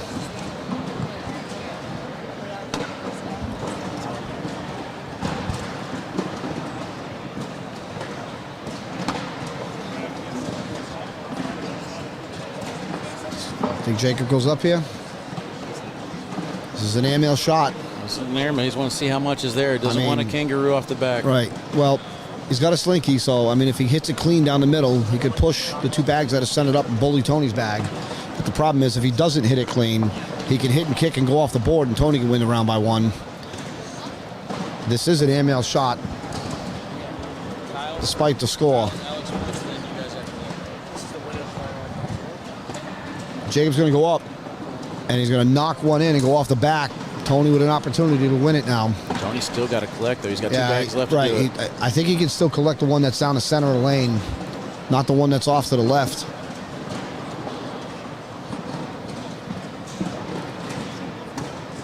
Good shot, good collect. Yeah, Jacob, he's got no choice. He's got to go in here. Tony's just got to be on the board. He wants to end one of these. Tony's going to win it. That was some match. I say Tony had to at least put it on the board, so that Yeah. game technically wasn't over yet. Yeah. All right, so that's going to do it for the same colored bags here, Tony and Jacob. Tony's going to take down the king seat in the G bracket. We're going to take a commercial break, guys. We're going to get our first bracket, or another bracket championship match. Alex Rawls taking on Kyle Malone. Be back in a little bit.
All right, Chad, welcome back.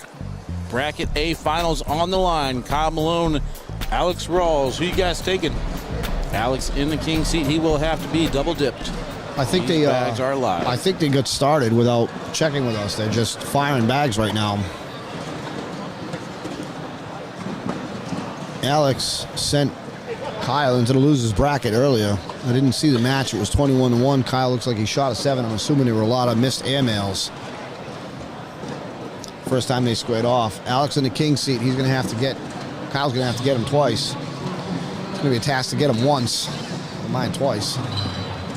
Watching Alex yesterday on one of my live feeds, his reverse cut is just unbelievable how efficient and how effective he uses it.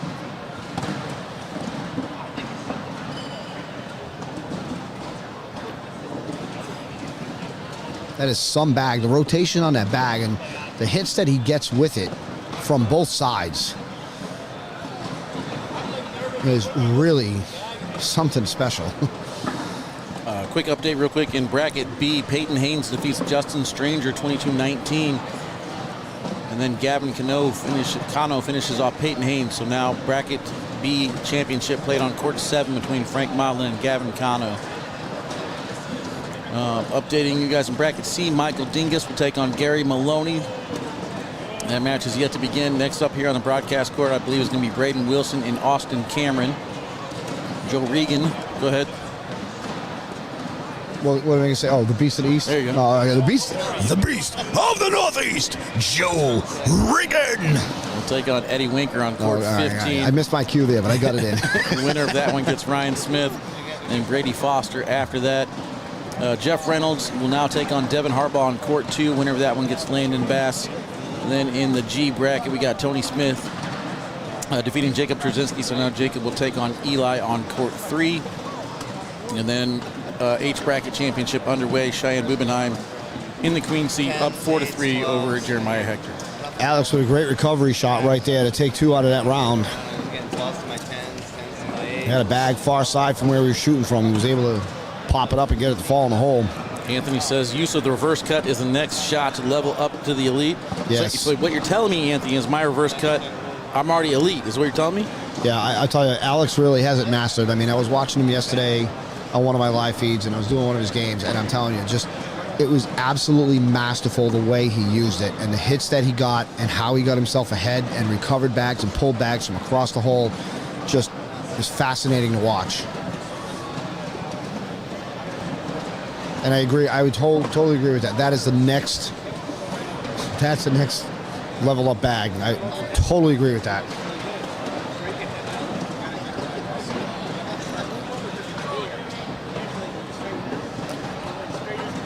And basically, if there's anybody out there wondering what's a reverse cut, it's just the rotation on the bag is the other way. Instead of your normal throw spinning it the way that you do, it goes, let's say, for example, your normal spin is clockwise, the reverse cut would be counterclockwise. And the way you can collect bags and maneuver can be really devastating on your opponent if you have it mastered. Looks like Kyle's going to strike for 2 right there. We're going to score that round 10-8.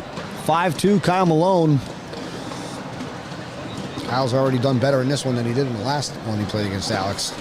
There's a couple of Floridians in this one. Man. Kyle was really struggling the last matchup. He was just off to the left, off to the right, threw some airmails just to try and make up points and missed those 2. Right. That's what I was thinking. I didn't see the game, but I looked at numbers and seen that Kyle was, in the 7s, and I'm like, he must have missed a lot of airmails. Because that's not Kyle. 7s are not boards. Kyle Malone's game. No, he just missed a lot of open boards. It was rough. Kyle is 11 or better.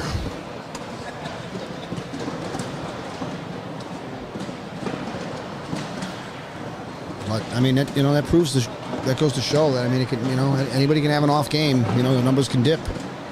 Catch somebody at the right time while they're off. You've got to take advantage of it. Anybody can be beaten.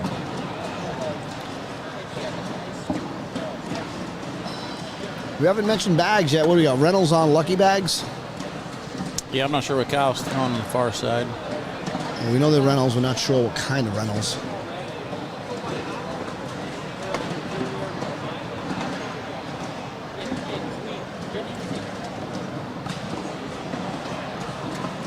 Alex with a good bag right there to open up the lane.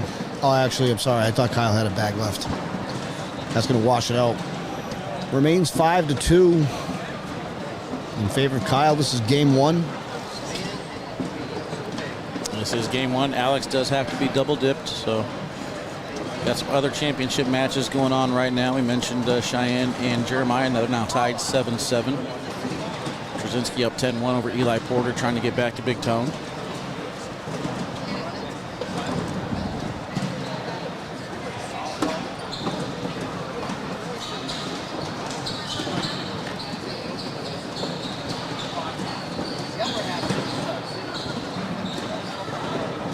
like an all-in round here. Just as I say that, Alex Rawls gets a block down. Kyle stepping out, going to try to... That misses on you. Bag right there by Kyle. Bullied Alex's bag, but not enough for Alex not to get it. That's a good bag, good collect bag right there.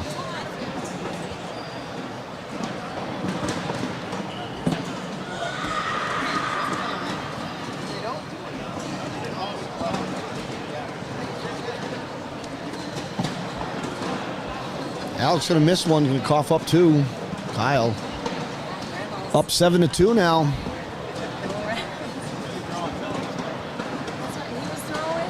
Is this one of those scenarios where Alex was sitting in the king seat, he's gotten off to a slow start, it's going to take him a game to get it going. In the meantime, Kyle just played a game more recently than Alex did. He had to play Bella, even though it was a little while ago. And he defeats Bella.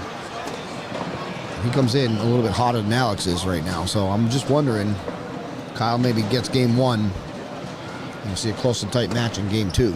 Still early on, long way to go in this one. And I'm not putting the dirt on Alex yet, but Alex has gotten off to a little bit of a slow start here. AML's off the back. Knocked one in, though. Kyle trying to collect that bag.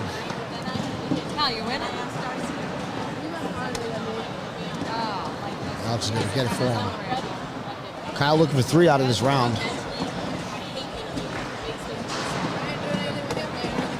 Kyle's going to get to 12.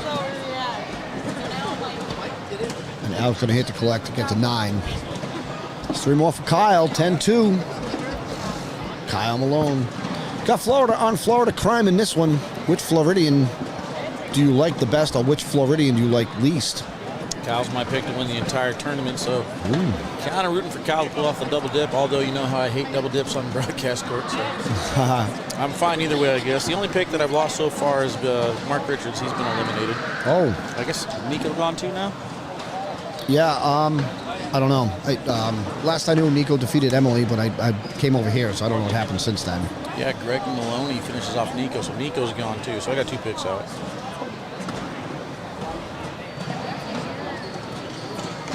I don't think any less of you, Wally.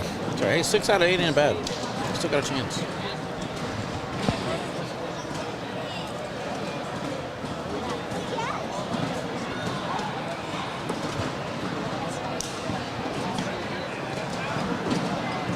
ML shot coming up here for Kyle.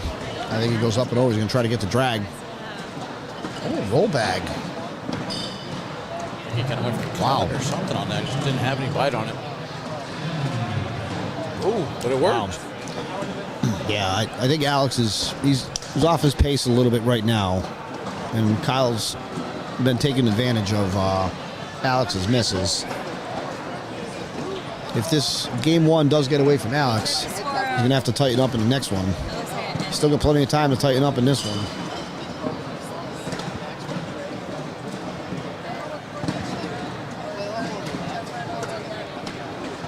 There's an opportunity right now for Alex to get it going.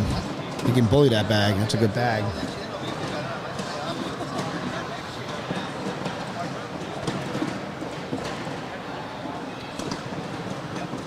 Job by Kyle to try to work that bag back in play. I don't know if he's going to get it. I think that bag may still stay out to the right.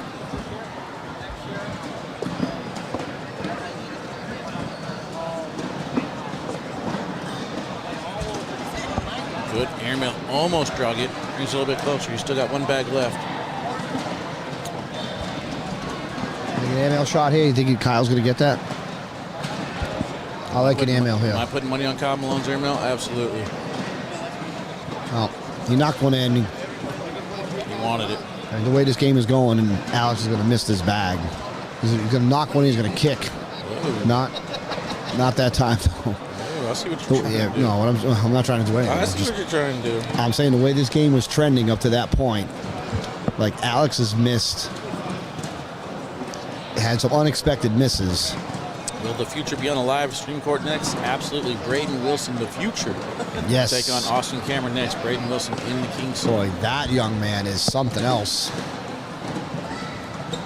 We're live. We're good. We're live. I got Keegan. Not up. Keep an eye on that score. Oh, is that what you want? My bad. Can you take a picture of that? Kyle going up. He's off the Another back. missed airmail. You'll live or die by those things. Usually 9 times out of 10 he hits them. They can definitely get you out in front. They can keep you in the game, but boy, they can also give the game away. If you are missing your airmails, you can really fall behind by a lot quickly.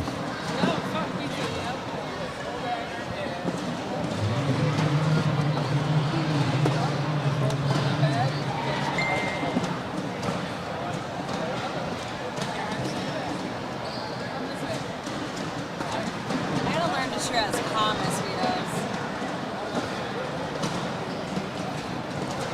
Kyle going to make Alex work for his points.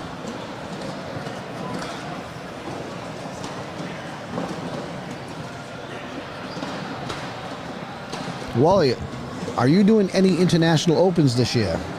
Not Are you yet. going to Germany? I would like to go to Paris whenever that is. Oh, that's in September. I think that's Labor Day weekend. I wouldn't mind going to that one.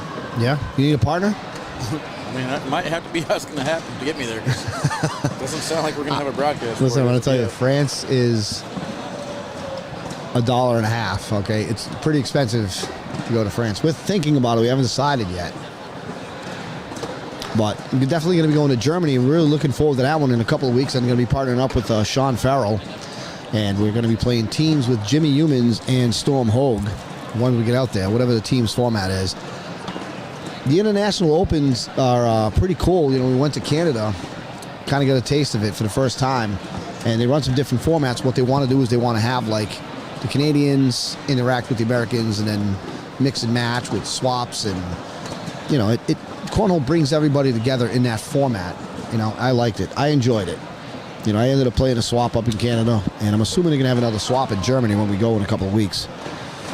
Yeah, I like what I saw. I definitely like mixing the different countries and interacting. Pros and Joes. We're going to do a Pros and Joes this week in Dallas, so that should be fun. We'll see how Yeah, that I'm works not out. going to be there. I'm sure a lot of people would understand that the schedule is so compressed this year. There's just so much going on, especially for the pros. Because not only the pros playing the pro events with the shootouts, but we still got conferences and regionals to play. So every weekend is something. Yeah, I want to see if I can get Caden Allen to go with me down to Dallas this weekend, be my Pros and Joes partner. Oh, yeah? Caden's in the chat. Who's Caden Allen? Anybody ever heard of him? Can you imagine Caden being the Joe? Teaming up with a pro, it's almost guaranteed win, right? Exactly right. You can take the worst pro and put him with Caden Allen, and they're still going to win.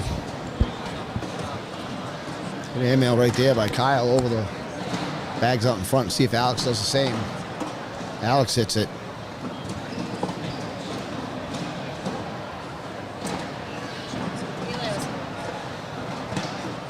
Kyle drags Alex's bag in. I think it's going to cost him 2, right?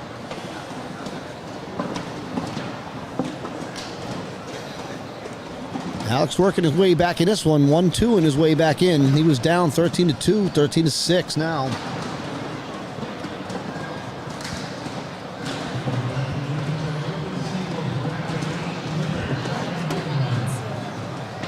We could be here for a minute with this match. Update on court 3, Jake Terezinski 20-12 right now over Eli Porter. Tony Smith play the winner of that one for G bracket. Devin Harbaugh 7-3 right now over Landon Bass. Cheyenne Bubenheim takes down the H bracket over Jeremiah Heckler, so congrats to Cheyenne.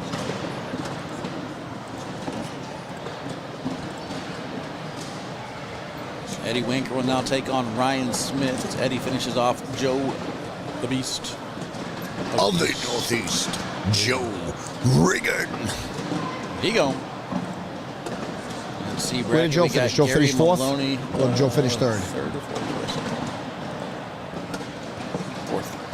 4th place? Yep. Congratulations, Joe. So Gary Maloney up 1-0 right now on court 6 against Michael Dingus. If I'm not mistaken, I think Ryan Modlin Smith took him down 10-2 twice. Gavin Cano. Yep. Everyone has no mercy on the kids. No mercy. Appreciate you helping me out, by the way. Trying to get this pizza scarf down as quickly as possible. Gotta eat some food, man. I keep forgetting to eat with these things. Didn't have any breakfast. You can't get to 1:30 and not eat. Yeah, you get shaky, and all of a sudden, I'm like, where'd this come from? I'm like, oh, yeah. No nutrition will do that to you. But definitely appreciate you, Tornado. Thank you, sir. Thanks for having me in. Love doing it. It's a lot of fun, although I'm going to admit that I like playing and competing in the bracket a little bit more and winning, and at least being alive in the bracket. I don't know anything about that. That ain't my cup of tea. I'm more of a 2-2 kind of guy. Yeah, I get a top 10 finish today, so I'm not ashamed of it. I certainly wish I got in further, but it's tough sledding out there. Everybody's using slinkies. Everybody's throwing 12s every round. It's tough. You got to throw them all in. You got to keep up. Man. Throw the serpents. I did throw the serpents today. Got to 3-0 in the bracket, and then I lost to Gage Landis. I actually lost to 2 SEMA-sponsored players today. And I lost to good bag by Alex. Lost to Storm next, and the losers. Storm just brought it.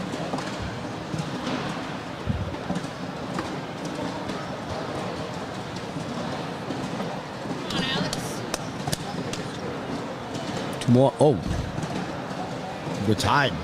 How did that happen?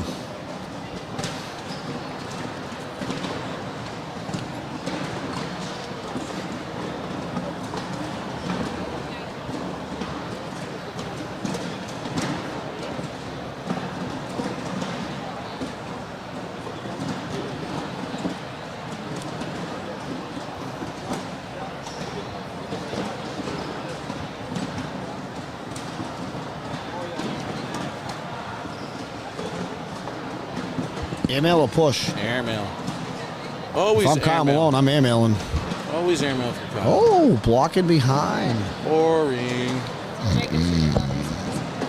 I'm a little surprised. Oh, another blocking behind. You know what? When this happens on my life, I always say it's the block that's blocking the block, that's blocking the block, that's blocking the block, that's blocking the block. Kyle going to go up, and he's going to hit a backside airmail.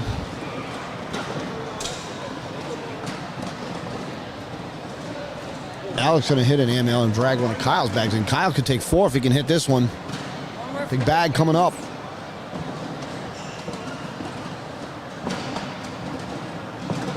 Kyle's off the back, still going to get a point.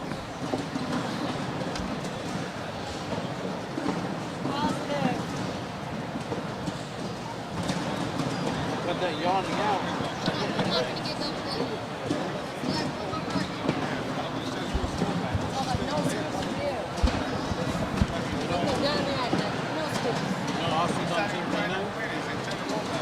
14-13, Kyle. I'm unbiased, man. I never root for my players. Ain't that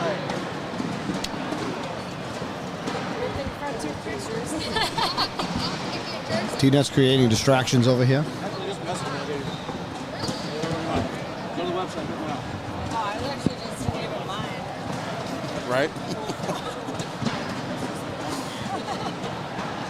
Braden Wilson says, don't worry, I'm not going to get double dipped. I said, well, you're playing against Austin Cameron, who's on Team K9, so. Oh, boy. He's like, oh, I know who you're rooting for.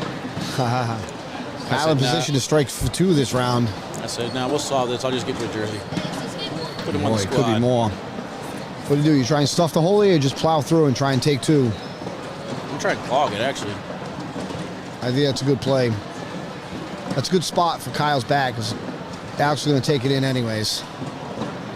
Worked out for Kyle to take 4. 18-13 here in game 1. That was a great placement of that bag.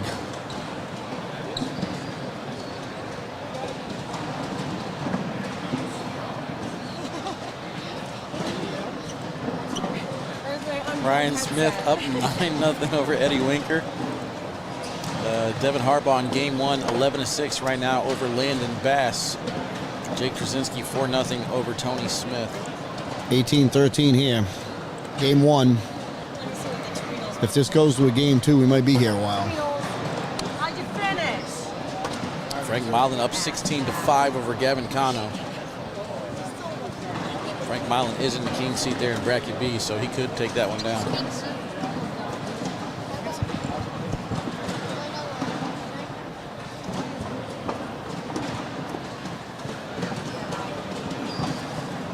like that bag by Kyle right there.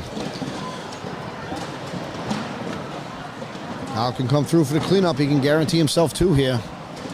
It's going to be a tough pull for Alex where that bag is. Reynolds. That was a great shot. It was. You think Alex airmails over this bag? He's going to try and cut it. Oh, he's just going to. He's going to lay up, cough up to 2. I like it. Not worth the risk. I agree. I'll allow it.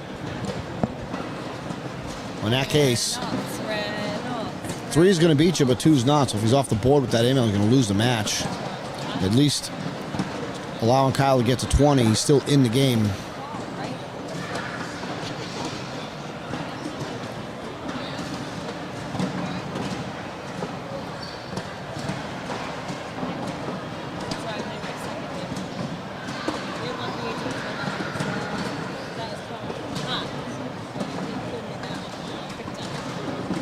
Kyle may have an opportunity to close this one out here.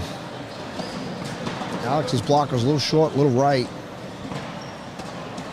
Oh, great bag. Great bag by Alex.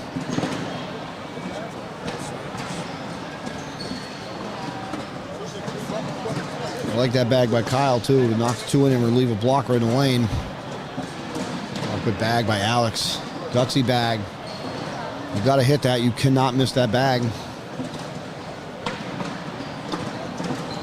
Great cleanup by Kyle. Well played by both players all the way through this round. That's why these 2 are 2 of the most elite. Great shots.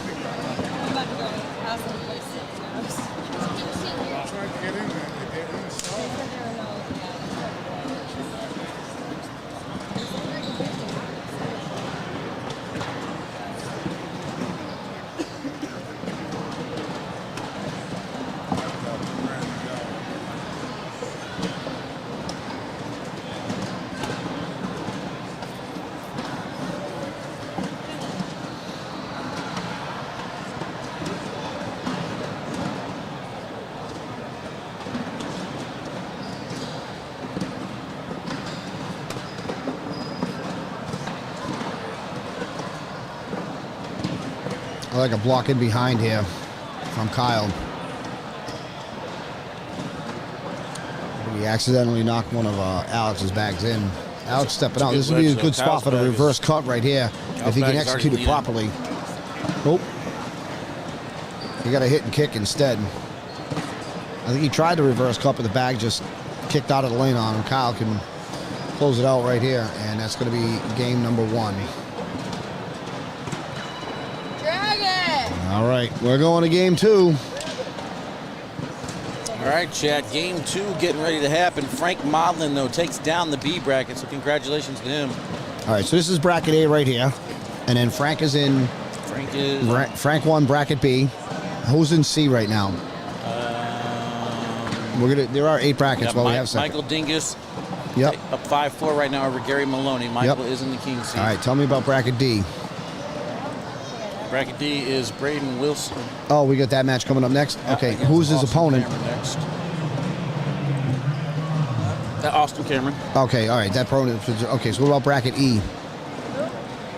Bracket E, Brady Foster sitting in the king seat. Eddie Winker is down 13-9 to Ryan Smith. Okay. And what about bracket F? Devin Harbaugh finishes off game number 1 over Landon Bass 21-6. Yeah, Landon Bass, sorry. 21-6. Yep, and then what are we up to? Jake Terezinski up 16-0 over Tony in bracket G. Oh boy! All right, that's game 1 there. That's game 1. Okay, all right. So what about is there a bracket H? Yeah, Cheyenne won that one. Cheyenne won that. Okay. All right. So it was what, 3 brackets that are done? Frank, Cheyenne, and I think the only 2. Everyone else is going to game 2. Everyone else is okay. Okay. So the other 6 brackets are still live. All right. So Braden's probably going to be the last one.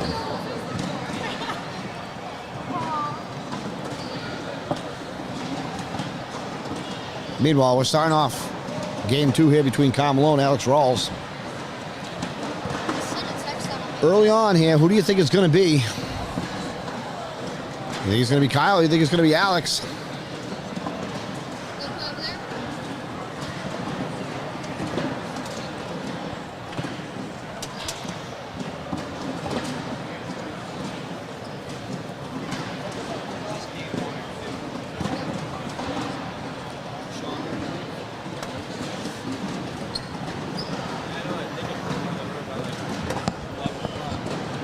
All right, so since we're going to game 2 here, that means we are not going to get the Braden Wilson, Austin Cameron. They're heading to court 7 to play. Okay. So that's unfortunate. Is there a next game lined up here? Is there another bracket? If I had to guess, I'd say Brady Foster. Okay. All right, because that one's still going to play out. That was still playing. That one will be over before this one, for sure.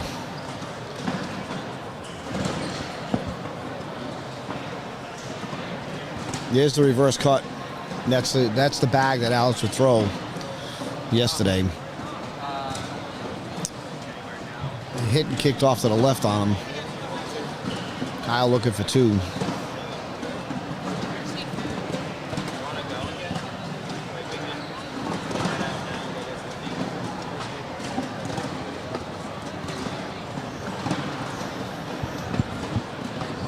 Four nothing Kyle after 2 frames. Brody. Brody. All right, chat. I am back. I'm ready to go. Pizza was good. I approve. Yeah, the food upstairs has been great. Serving breakfast in the morning, lunch, dinner, all the meals. The food has been great in the venue. I think it's called the Sports Kitchen. Shout out to them. Ooh, rims out. I think Alex should probably still get that bag. So I don't think it's going to go because I'm pretty sure Kyle's going to bully it out here.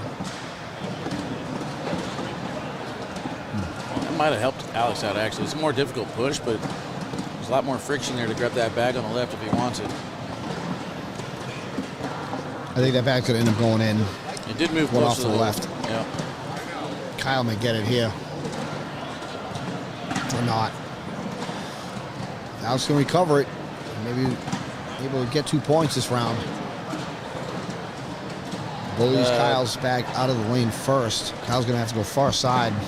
Jonathan, Landon Bass is playing right now in court 2. They're in game number 2 of the bracket final. Devin Harbaugh is in the lead 8-2. Here's an interesting shot right here. Right-handed shooter shooting outside, have to pull across the hole. You know, and we were talking about the reverse cut earlier. The reverse cut is the shot to take because that will pull that bag from the far side of the hole all the way back into the lane and get it to go in. Alex missed the shot there since the bag was on its side. He could have hit that little corner and got. Yeah, well, he missed the shot. He didn't hit it exactly where he needed to hit it for it to go in, and ended up pushing off to the left. And Kyle takes 2. But that's the reverse cut, and that's what the reverse cut can do for you. 6-0 Kyle, game 2. We got a long way to go in this one.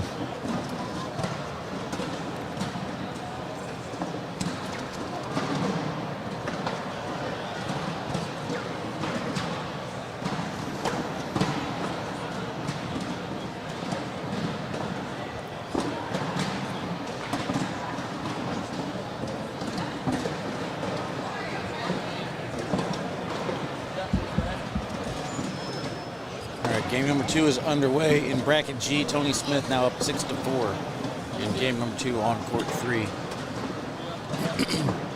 We're starting to get to the point now where we're getting a lot of spectators around all these championship courts. Right. We're winding down through this bracket. There's a lot of great action out on the floor. I don't know where my lady is. She's out there somewhere. I think we're going to have a good singles final crowd. I think so too. Yeah, there's going to be some good matches coming up. Top 8 is going to be fantastic.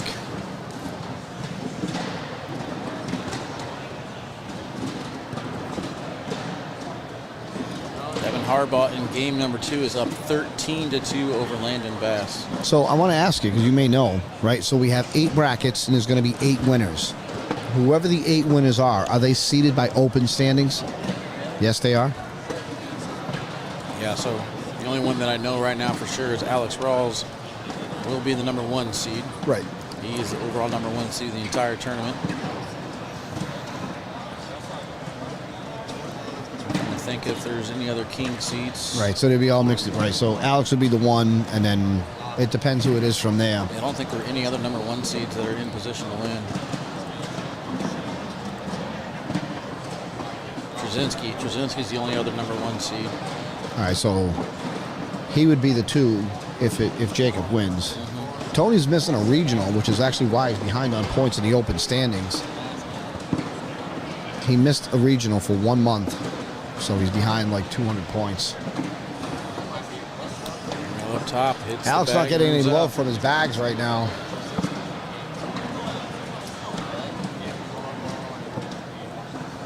Trey Ryder would say 10s don't score. I got hardcore sidetracked. 6-0 Kyle.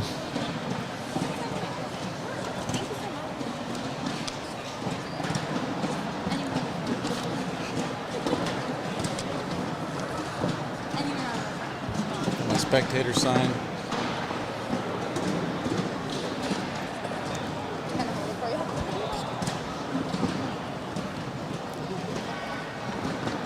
Think I can start kicking people out of the venue like umpires? You're out of here. Yeah, it's just, that was a drive-by. Not on purpose. What happened? Did I miss something? Nothing? I'm just messing with Mike. Ferreira had a good day. I'll tell you what, man. I've seen this a lot this weekend. I even had to sign bags today. So I hate signing bags because I have no autograph. And then the bags are hard enough to write on. Good shot. There's a lot of people going around asking for autographs for pros, and every single pro I've seen has been, yeah, no problem. So really, really cool. Seeing all the pros. Even somebody asked me for one. Somebody asked me for mine today. I was surprised. Oh man, what do you want mine? Desperate thing. Kyle gonna take 2. All right, PPRs so far. Oh man, I got to go to score zone. Give me 1 second, chat. 8-0 Kyle here. It'll be a long, grinding game. You're not going to see chunks rounds in this one. You're not going to see 7s and 5s. You're going to see 1s and 2s all the way down. I say that right now. You know what's going to happen, Wally? Somebody's going to hit for a 5 or a 4. Kyle's throwing it an 11. Alex throwing 9.67. Doesn't seem like it's that big of a difference, but I guess so. You want to say that again? Alex is throwing an 11? No, Alex throwing 9.67. Oh. Kyle's throwing an 11. Oh, okay. All right.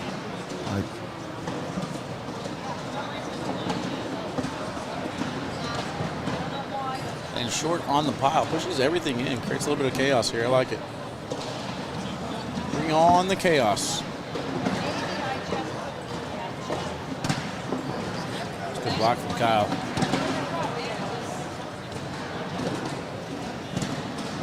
Oh, what a Alex, bag. again, knocks in one and rims out, though. Oh, he went off. What happened now? He went off the right. He went off the board? Yeah. I missed it. He knocked one in and he went off. Okay. I didn't see the bag fly off the board. Kyle gets 1. Yep, 9-0.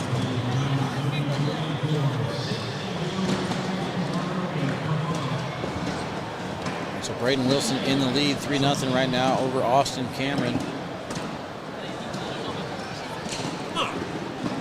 Michael Dingus, 16-4 over Gary Maloney.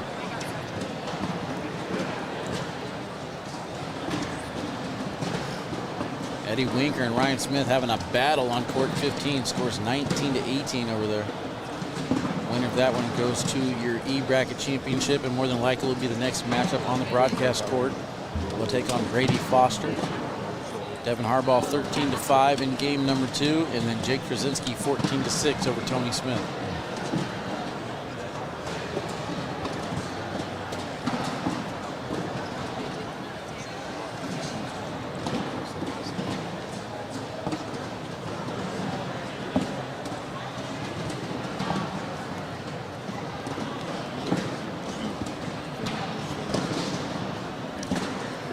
Good bag by Alex. Wasn't Kyle much was there. really happy with his bag. How he jammed it up. He thought he was getting 2 points there, one way or another. Now Alex comes up big with it. Big shot here from Alex. Hits the back corner, goes in nicely. Keeps the score 9-0.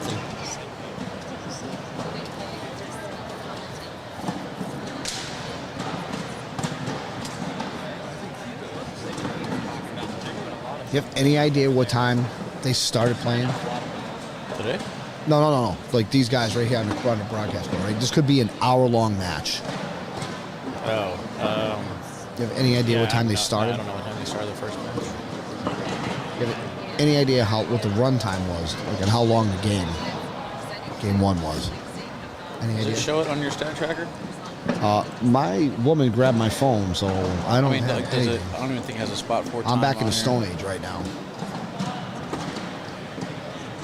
Yeah, I don't see a time anywhere on the stats. Oh, good. Just wondering.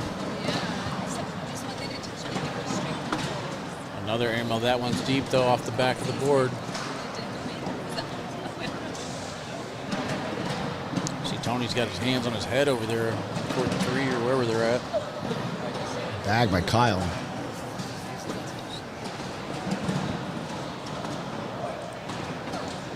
Three spot. That's as much as anybody's going to get in one round. 12-0. Kyle's starting to feel it. This is Alex a completely looks a little different Kyle frustrated. than what we saw the first game he played against Alex Rawls. Kyle was just all over the place. Alex is definitely frustrated. There's no doubt about that. You can see it in his face. The game is just not trending his way. He keeps getting hit for points. I still think this one's far from over because if anybody could do it, Alex can definitely overcome a deficit against anybody. This could open up the floodgates right here. Alex at least gets started. Get two. I bunched on him a little bit, but he's still got 2 bags left. Nothing Yeah. to worry about yet. Kyle's maybe going to get a block in behind. Oh, that's wrong.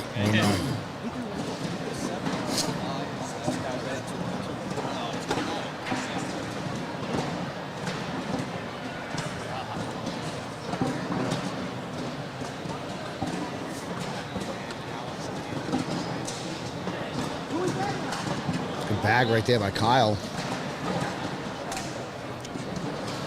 Alex going to sweep them both to get 2. Oh, man. Instead of getting, he's giving. Yeah, right. And it's, Wheels are falling off I now. have all the respect in the world for Alex. He's clearly one of the top 5 players, but he's just not getting any love and any hits for what he needs. This game is just not trending in his way, and that's why Kyle scored all the points. He had an opportunity right there. Slick side push shot, come through, get to 12, take 2, have first bag. And the bag totally hit and shanked off the board on him. It's an unfortunate break right there for Alex, but Kyle's loving it. No doubt about that. We're going to have airmail challenge here. Block, block. Kyle's up. Alex, he's up. Kyle's going to go up again. Kyle's bag high ground. I don't think Kyle wanted to do that on that bag because it opens up the lane for Alex to just push through now. Sometimes that might help, though, when the player's already geared up for airmail. Yeah, I mean, you got a 15-0 lead over Alex Rawls. What are you doing to Kyle right here? Airmailing or are you blocking behind? Airmailing again. Oh, he's blocking them. Blocking So I'm behind, airmailing huh? again. Why not? I was already locked in. Alex is just right. He could get all of it to go. +1. It's another unfortunate break for Alex. Like, it's just... he needs to come up with a big bag, change the scoring streak, change the momentum, and he's just not getting it.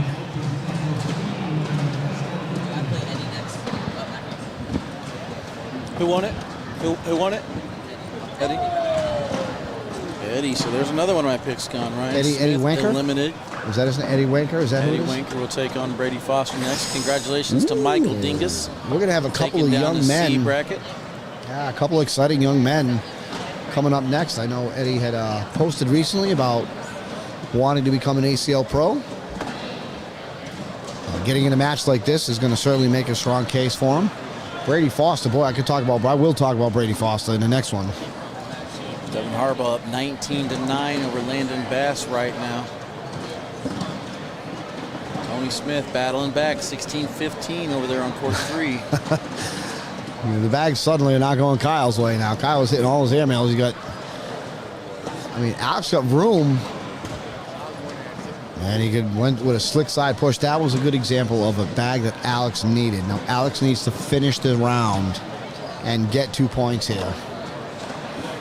Great bag by Kyle. He tried to pull his bags in. That would have really put a stake in Alex's heart. And Alex, unfortunately, again, bag hit and kicked. Round washes out. And Alex has had some opportunities to get on the board and get some points, and it just keeps slipping away from him time after time. I still believe in him. I still think he can overcome this, but it's 16-0 in favor of Kyle. Kyle needs 5. Alex needs 21, and it's going to be a grind. Because nobody's going to score chunk rounds, so you're going to... Alex going to have to win about 20 rounds in a row. Wash or win. Alex early airmail hits. And Kyle really, Kyle's been on it. Kyle has not missed as much as Alex has had. Alex has had some opportunities. It's just not taking advantage of them. That means that one's over. Big Tone takes it down. Backside airmail by Rawls right there. Great bag. Tony busts up Jacob. Tony does hold off Jacobs in game number 2, 21-16. So Tony Smith has your G bracket championship. All right, here's another opportunity for Alex. All right, Alex is going to finally get on the board. Devin Harbaugh takes down the F bracket, defeating Landon Bass, pulling off the double dip. Good run, though, for Landon Bass. Heck of a weekend. Great shot. Definitely on radars. This is game number 2 here. Game number 1 over on court 7. Austin Cameron in the lead, 8-4. Yo.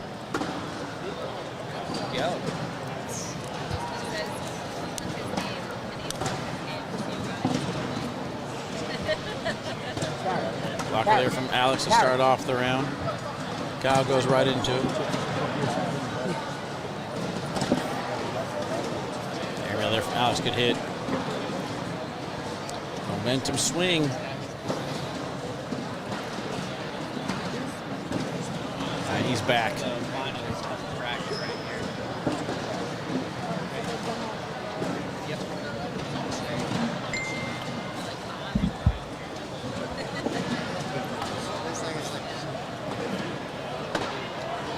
Misses that one a little bit too far to the right. These points can start piling up here. Who is coming up on court 7? You have any idea? Who's coming up? They're already out there. Who's out there? Austin and Brady. Misses the push just a little bit. Alex got 2? Alex is going to get 2 there.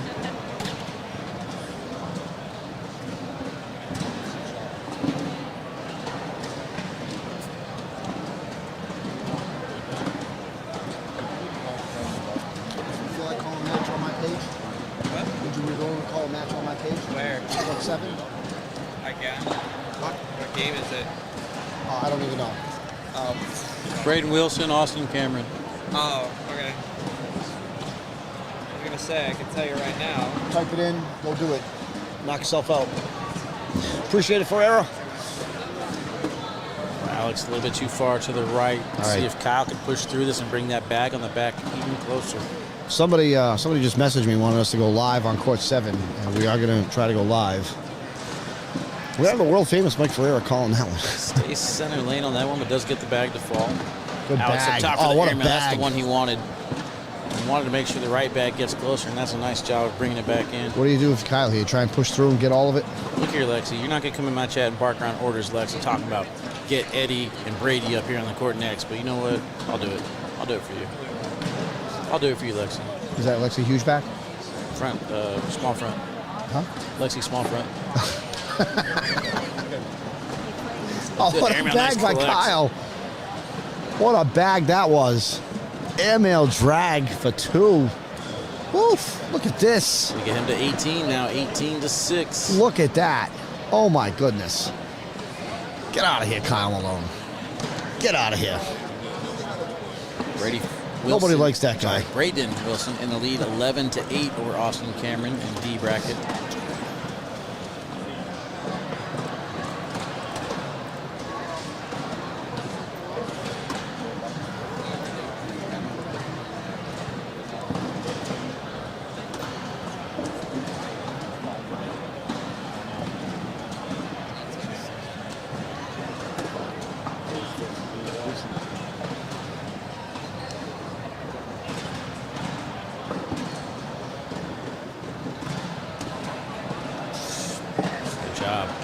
Takes away the right lane, doesn't help Alex out at all.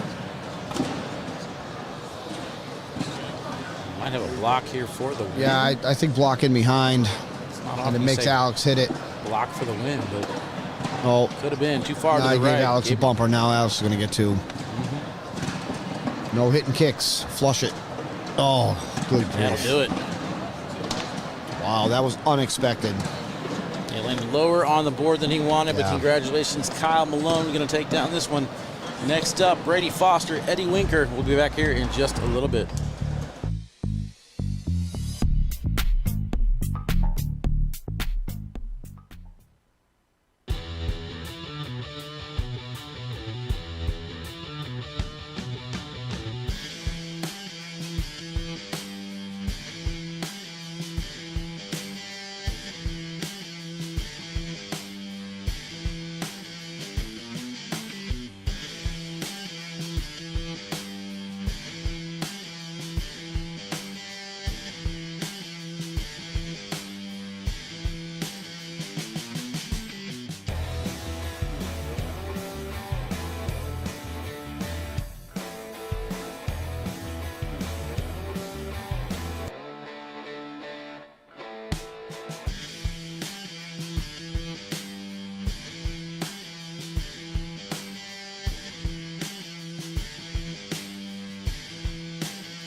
All right, congratulations to Kyle Malone, double dipping Alex to get to the championship round. Single elimination, 8-man tournament.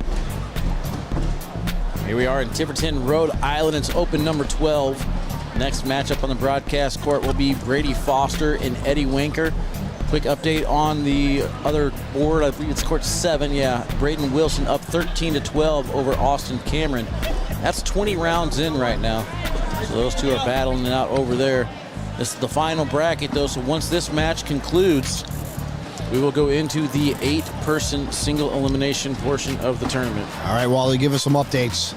So we know that Kyle Malone just defeated Alex Rawls in bracket A, so we know Kyle is in. Let's see if I can remember him. I got Kyle. Yep. Frank Modlin. Frank Modlin's Cheyenne. B. Cheyenne is C. Michael Dingus. That's what, 4 of them? Yep. You want to just fire off down the line? I deleted them. Tony Smith. I don't have my phone. I can't check. Tony Smith won his bracket.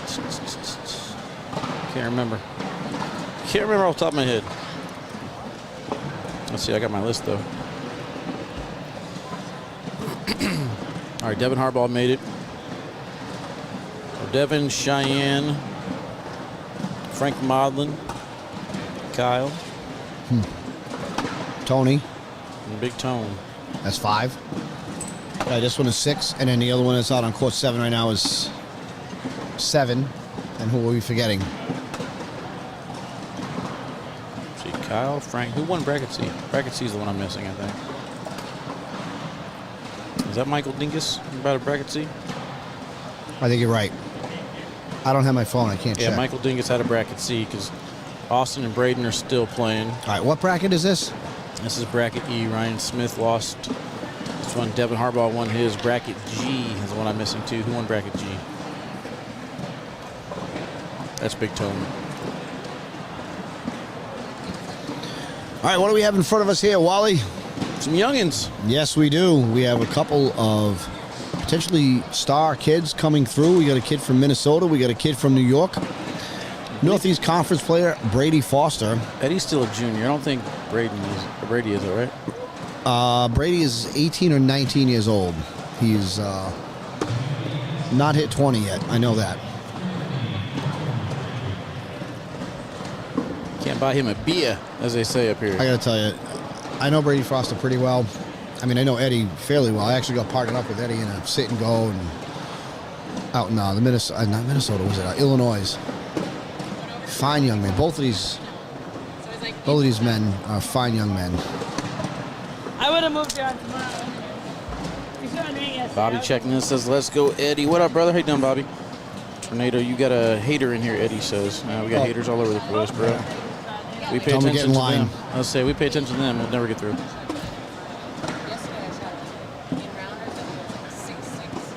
I thought he was going to give you a compliment.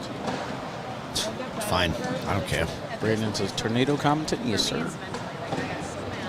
New York, let's go. Brady just turned 19, Harry Snow says. Okay. Yeah. I thought it was, yeah. He was either 18 or 19. He is either 18 or 19. Brady's throwing the Reynolds bags. Looks like Eddie is throwing the BG. Eddie stopped in to our triple threat event the other night and did really well. I think 4th place or something, 4th or 5th place. It was a pretty competitive bring your own partner bracket for sure. There was at least 10, maybe 12, 14 pro teams in it.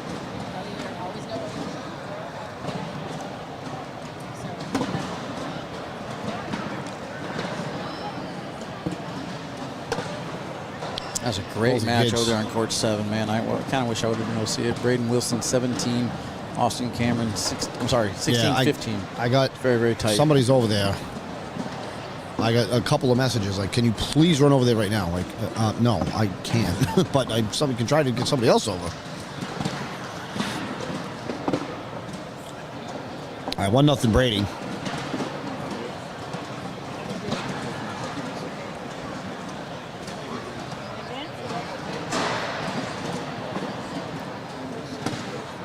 We're packing up the folding chairs and heading out. Yeah, building's starting to empty out a little bit. Man, it was packed in here yesterday. If you had not heard, 445 teams. That turns into 890 players. Berkeley pair, Cam D'Ambrosio, take down doubles. And we're going to have at least one Northeast Conference player in the top 8. And if Brady Foster can win this, it would be 2. He's going to start off 3-0 here in this one. Picks up another couple points.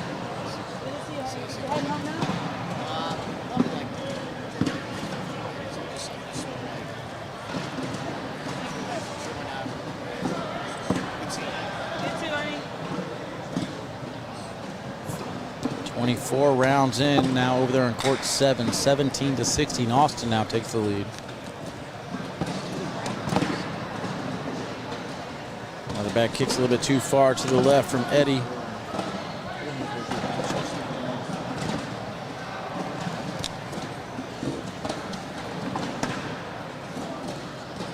It's that right and center lane. Good roll back there from Eddie going over the top. He's got the roll back working for sure. I think if you want to push through if you're Brady, but his bag, he just missed. Eddie with another roll bag. He wanted the points. I don't blame him. Chance to drag that to take the lead. Let's take a look at this roll one more time. I was thinking roll back. He hit this one so perfectly. I would have just stayed there. Score is going to stay 3-0. Shaking his head and might have had a missed opportunity to get on the board there. We will see.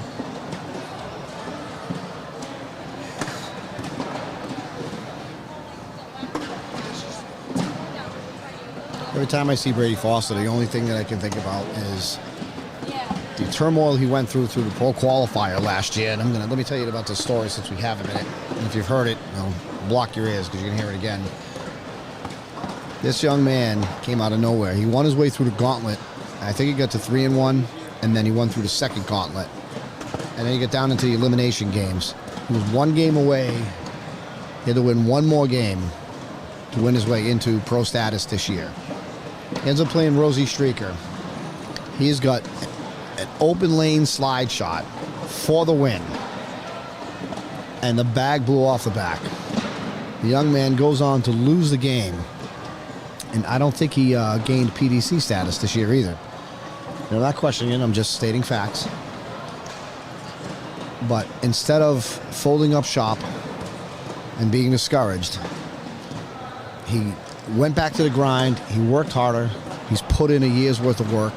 And right now he is the top player in the Open Division who is not a pro. So right now he is the #1 player in the Open standings who is not a pro. And you said his age isn't going to be a factor. Somebody in the chat said he was 19, so that puts him in good position for as far as next year goes.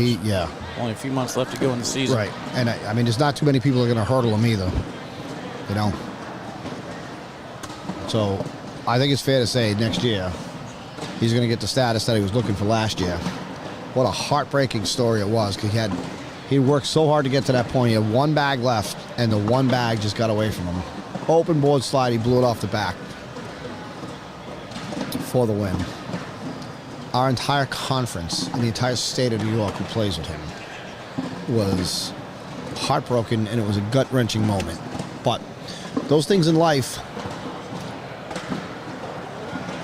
will teach you valuable lessons to work harder and to take advantage of the opportunity when you have it.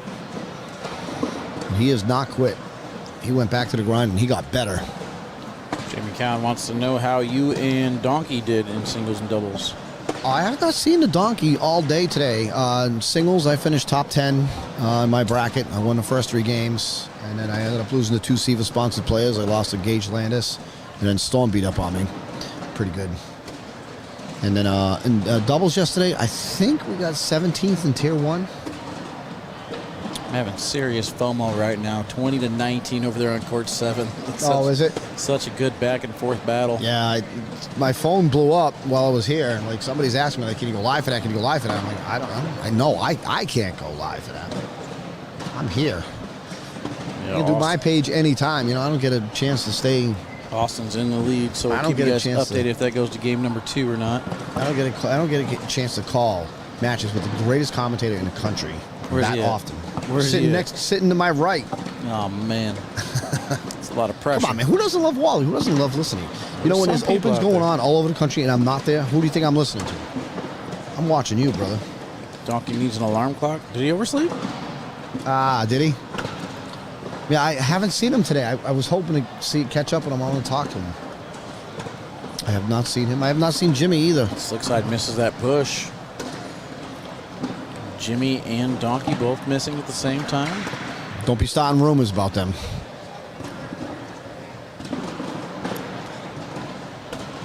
I think that bag was going anyway, but he wanted that one a little bit further up. Roll from Brady. Oh. Turns out to be a blocker behind. Ends up stopping short, but that's a perfect block. I mean, Eddie's got... It's a tough shot. Brady's going to take 4. I was going to say, Eddie had 2 bags sitting in a hole. I'm not sure if he could have gotten either one of them. In any case, he didn't get either of them. Oh, man. We're going to game number 2. Austin Cameron finishes off Braden Wilson 21-19 on court 7. So they're going to game number 2. Jimmy says, let's go Nate Foster. Okay.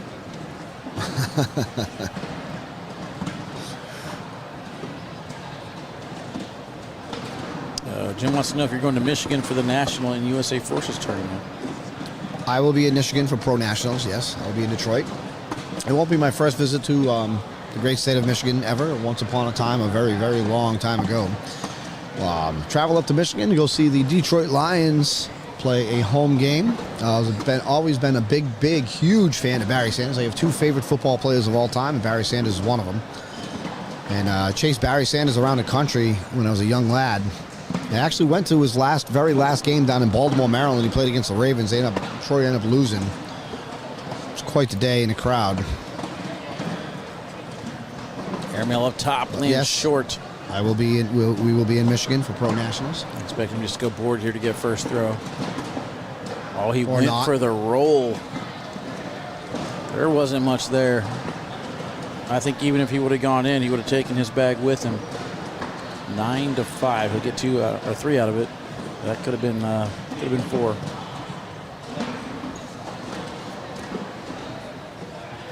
I heard what you said, Jimmy. I heard what you said. That's the power of having the microphone, though. I can choose what part of your comment I want to read. I don't have to say the whole thing. Brady got an awkward hit right there. That bag could actually turn out to be more trouble than you might think. It's in a tough spot. Brady's bag could hit and kick here. I mean, he's going to have to hit this clean. Jimmy Humans would save it, but I'm not sure Brady's arms are big enough to get it up there. Yeah, all right. That's not the worst result in the world right there. That's actually not bad because Brady pushed that bag back in the lane. Brady can collect that bag and get out of the round only with 2. But sometimes a bag in that location, a great place, can really disrupt the round.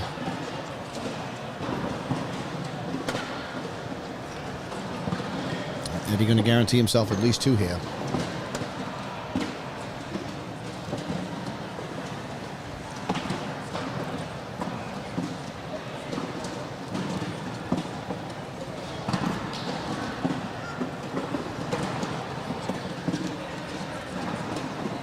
All right, 9-7. Brady with lead. Eddie with first bag.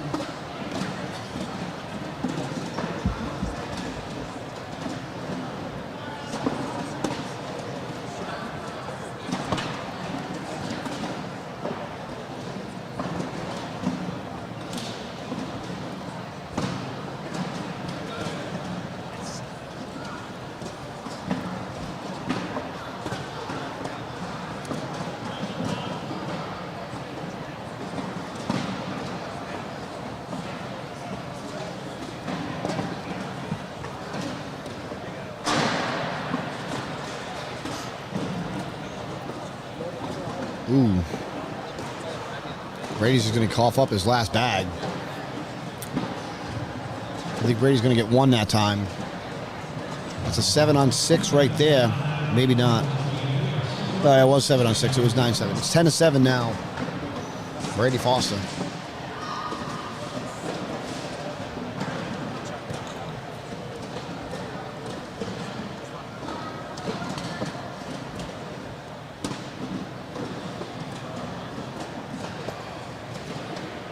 So the seating right now with the players that are left, we got Cheyenne, Kyle, Modlin, Devin, Tony, and then Michael Dingus in that order. Still got 2 matches left to go, though, so we'll see how it kind of mixes up. Right. I can't wait for those matches. There's going to be some great matches. Are we going to play them one at a time here, or are they going to fire them off? I imagine we fire them off. Okay. I don't know what the other advanced, intermediate, and comp brackets look like, but looking behind me, it looks like there's still a lot of players going on. So. Yep. Eddie going to take a timeout here, go assess the situation. We got a pile of bags in front of the hole. Brady with 1 in. So Brady's out of bags. I think Brady is at 6 right now, while Eddie is at 3.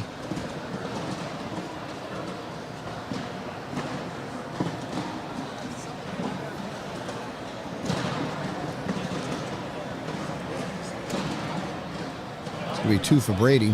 Almost got the tap and the end one out of it. Yeah, look at the still pretty good crowd there behind us in their respective brackets. So I don't think we're going to hold any matches for the broadcast score. That could run into a little bit of trouble, but we'll try and get as many of them as we possibly can. You're the boss, my man. Whatever you say. No, not even close. That's a question for the big wigs over there in the tent. I just stay here and talk. That's all I do. Call matches. Give people props. Rich in the chat. What up, Rich? How you doing, brother?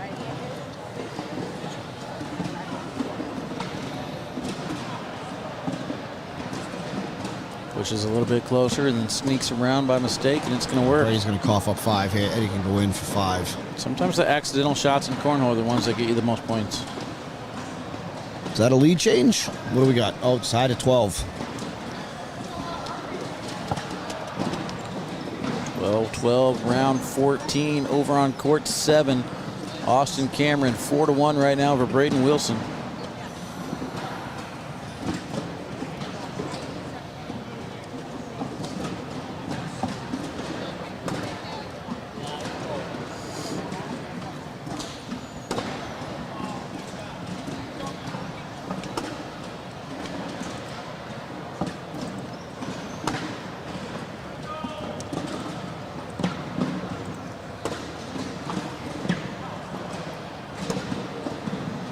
Side a little bit, chance for Eddie now to take the lead.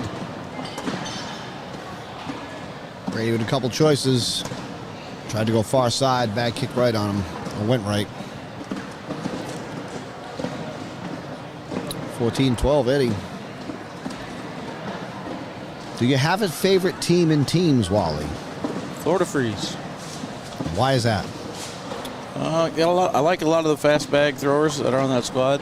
I see a lot of potential breakout players. Cheyenne did a great job of coaching the Woodchucks last year. And I think teaming her up with Alex Rawls this year and just having that strong elite talent at the top, man. I mean, I got Cheyenne obviously near the top in women's and Alex near the top in men's. I mean, I think those are the 2 strongest captains that are out there. So where did the Woodchucks rank on your depth chart? Near the bottom. Oh, we can't be friends anymore. That's all right. It is what it is, man. I thought you liked Jimmy. I like Jimmy. I just don't like his team. No, I'm actually pretty impressed with how the lineups have came out for the Woodchucks. I think I was a little bit lower on the Woodchucks at the earlier part of the season, but I do like what he's done with it the first time I saw him. Jimmy put in a lot of work in that draft, and that is for sure. Yeah, it's really weird to see like the whole team on paper, and then you see how it breaks down in the matchups. I was really not impressed at all with the Arizona Burn after their draft, and then seeing them actually play it out in person on my broadcast court, I was kind of like, okay, now it all makes a little bit more sense. All right, I'm putting you on the frying pan. Who do you like, the Arizona Burn or the Woodchucks at in Erie, Pennsylvania? Man, I actually don't know if I've even seen the matchups yet. I thought you were going to blindly say the Woodchucks. Woodchucks. On the ACL's page, I imagine. Let me take a look at it and I'll let you know here in a second. Because I didn't do that show. That was Bernie and Trey, so I didn't get a chance to look at the lineups. And nobody ever tells me anything. Tied at 14 here.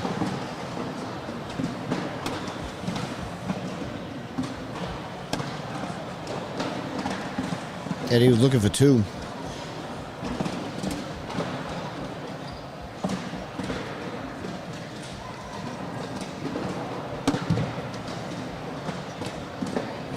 Push shot coming up. It's a good flush right there by Eddie. Actually, instead of me searching for this, Jimmy, I know you got it in there. Why don't you just, I know you got a screenshot of it. Why don't you send it to me real quick? Round washes out at 10. Score remains tied at 14. So what do we have? Brady's in the king seat here. Eddie's got to beat him twice. That's correct. And this is game number 1. We only have one other bracket live, right? That's a finals match between Austin Cameron and Braden Wilson. Yep. And who? So Braden Wilson was in the king seat. Austin won game number 1. Yeah, then on game number 2, looks like Austin's in the lead 4-1 over there. Ooh, that's early on, huh? Correct. We could be waiting for that one to finish. Jimmy says Wally only picks favorites, so he will pick New England Woodchucks. This guy. There we go. All right, Jimmy sent. I knew Jimmy would send me that. Oh, there it is. Okay. I got Jimmy under my fingernail. Do whatever I tell him to. You heard that, Jimmy? Moses and Corey versus Eric and Sean. Okay. Derek and Brandon versus Jacob and Brent. Okay. Cody and Ryan versus Joe and Mark. Okay. Doug and Bill versus Storm and Zach. Okay. Steve and Florentino versus Michael and Brennan. How come you didn't put the Ballards versus the Ballards? You guys missed out on that one. I don't know. That's a good question. All right, so 16-14. Brown Let's go back to the top. Holland. Let's run it back to the top. What's game number 1? Hold on. I don't want to miss out on the rest of this match. No. Christian and Cameron versus Jimmy and Kyle, and then Hoffman and Caleb versus Ty and Jeff. Why did Jimmy avoid Ty Lopez and Jeff Reynolds? Why would Jimmy avoid that? I don't know. That's a captain question. Huh. So let's go back to let's run it back to the top. Okay. So who's game number 1? Moses is Whitted, Corey Ballard versus Eric Sherney and Sean Farrell. All right, I like the Woodchucks in that one. What's game number 2? Derek Holland, Brandon Jones versus Jake Terezinski and Brent Smith. All right, I like the Woodchucks in that one too. What's game number 3? Are you just gonna do this all 7 games? I want to see how far down the line before you caught on. 2. Oh, good bag by Brady. I got Woodchucks winning 4-3. I like it, Wally. I like it. I got Woodchucks winning 7-0. How about that? No, you're wrong. It's okay. You're allowed to be wrong. Well, I'm on the Woodchucks. What am I supposed to say? Oh, I think the Burn are going to beat us. No. I mean, I can't say that. You're on the team? Really? Yeah, I'm at. I didn't see your name on the list. Oh, I'm not on TV, but I'm on the team. Do you get to sit in the VIP section, or do you got to sit with the regular Don't you see team? what I'm wearing? I mean, is that all? Today. I could go buy one too. Get out of here. Does that allow me to sit back there? I want to know if Jimmy's going to drop you and put T-Nuts on the team, though. I don't know. That's a question for Jimmy. T-Nuts has got the mascot logo. I don't know if you've seen She's been begging to be the mascot since the teams were drafted. Yeah, she's the cheerleader. She wants to be somebody's mascot.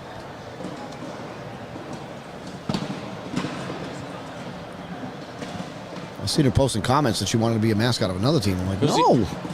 I mean, hey, she's free for hire. Man, I ain't gonna blame her. you get paid per win, right? Who was the other player who was on your team that's not starting? Connor Wise. Connor, Canadian. What's Jimmy have against Canadians? That's the real question. That's what we really need to know here. All questions for the captain. Oh yeah, Rich, I'm feisty. Hey, what's up, Caitlin? How Brady you doing? with an opportunity for 4. That's my point, Jimmy. That's exactly my point. Uh-oh. Oh, man, it's Goes like back barely to fall pinned. Barely pinned.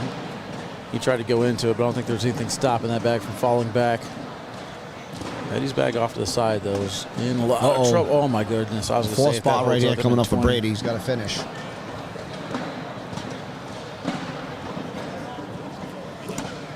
And he will finish on that one.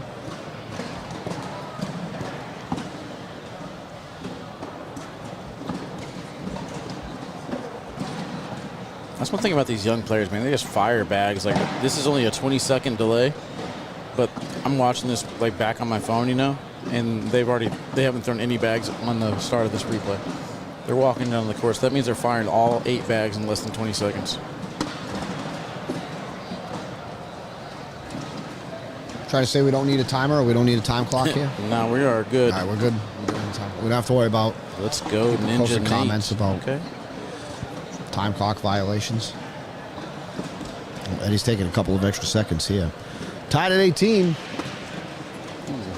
Rolled too far to the left. Somehow that Reynolds is hung up there. Jimmy, Whoa. do we know what Reynolds' are? Did we find out? Brady's off the back with an air mail.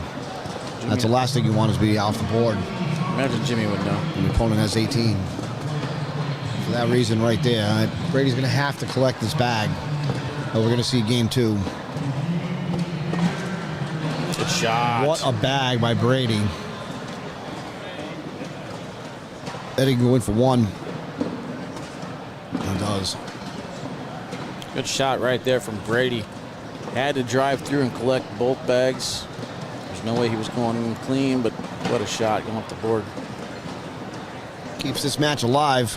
Still hoping to take down Eddie in game number 1. If Eddie wins Typhoons? Okay, appreciate you. this game, we're going to go to game 2. Over there on court number 7, Austin Cameron in the lead 11-5. Wow. That must be some tightly contested match over there. That must be something.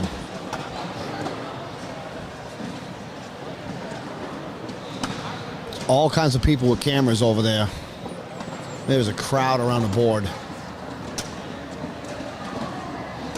And we're going to game 2. Checking in. What up, y'all? We are going to game 2. Eddie won game 1.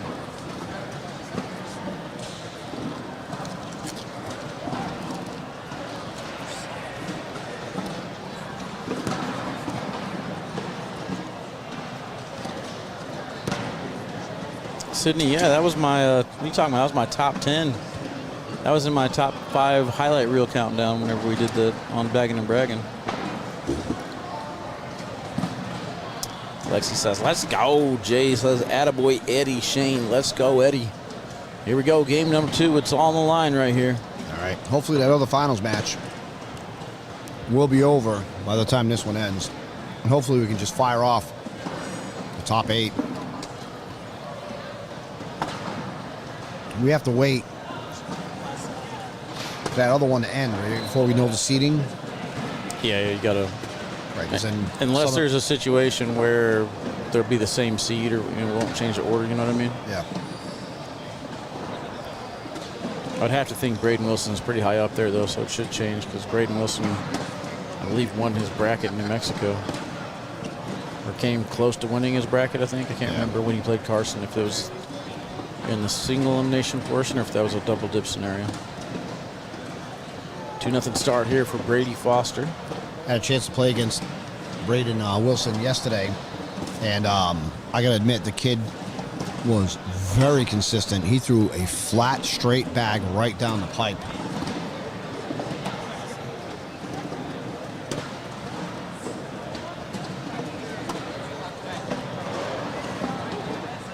Two bags off on each side of the hole here for Eddie. Brady down the middle and in. Continuing to move in the right direction on the scoreboard. Push shot coming through. Too far to the right.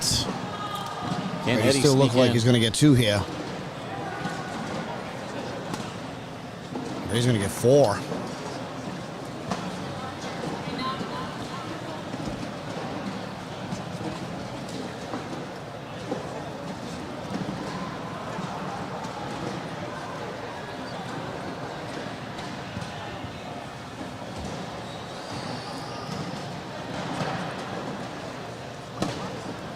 To 5 over there on court 7.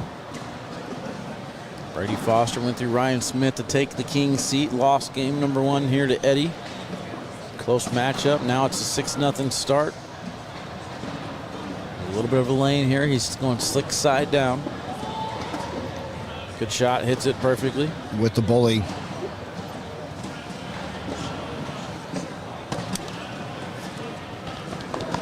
Thanks for letting us stay and everything. I'll see you around and be safe. All right, Get yeah. home safe. We'll be in the Erie. We'll see you We'll there. have our woodchuck pom-poms on. Oh, man. BJ out. Wait, who was that guy? BJ, right? Wait, where is he from? I don't know where he's from. You know where he's from? I imagine some part of Southeast Virginia. Reach out to Brooks and BJ at SevaCornhole.com and let them know the tornado sent you. You asked me who it was. I was like, I thought it was him, and I didn't turn all the way around to look. I was waiting for you to set me up so I could run my Seaver line, but hey, go ahead and do it. Let's go. No, put use discount code K9 unit at the end. No, if you do purchase any bags from Seaver, use promo code WooHole for a discount. How big's your discount? WOOHOLE, WooHole. How big's your discount? I think it's 10%. All right, I'm gonna have. I think it's 10%. I think it's 10%, but you could ask the guys. I'm gonna have them change the contract, make mine 11.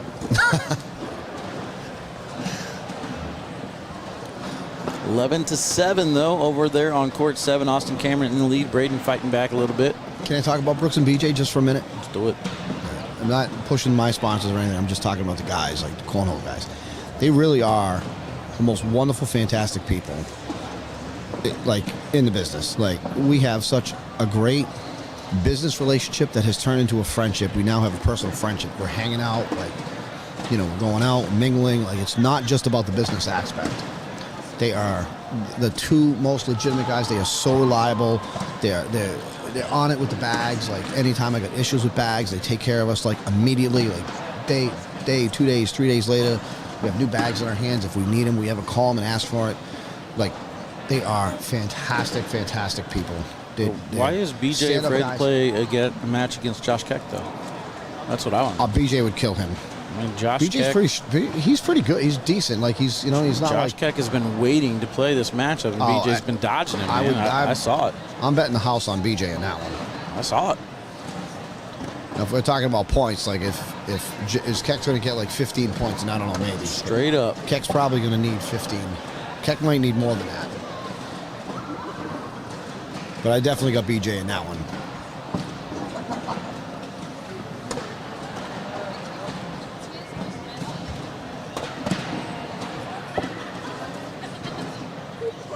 Airmail time. Get it, boy. Oh, he's rolling. Oh, he clogged it up. Yeah, I think that was the time for the airmail personally. No, that's even worse. Well, it depends on who you're rooting for here, bad right? things like that happen. That was a mistake you by knock in Brady. all your opponent's bags, and yours go off the back, and then all of a sudden, bam, you're going to get hit for 7, you're going to cough up the lead. All right, it's only 5. Still coughs up the lead, though. Lead change. Do you have a sponsor for the lead change? Sure do. Who is it? You don't know? Poland Spring Water. I didn't realize there was a sponsorship in place with water.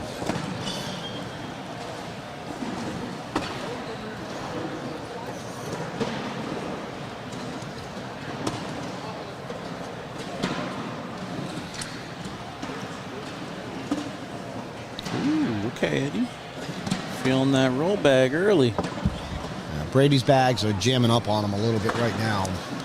Gets just enough of that bag to go in on the left side. And he's going to miss too far to the right. Yeah, that's back-to-back. 15-8. Eddie just taking advantage of the opportunity. Brady's leaving the door open for Eddie to rack up the points on him, and Eddie's taking him. Brady's bag's jammed up on him a little bit. Jimmy right there with us. So shoot the airmail, bro.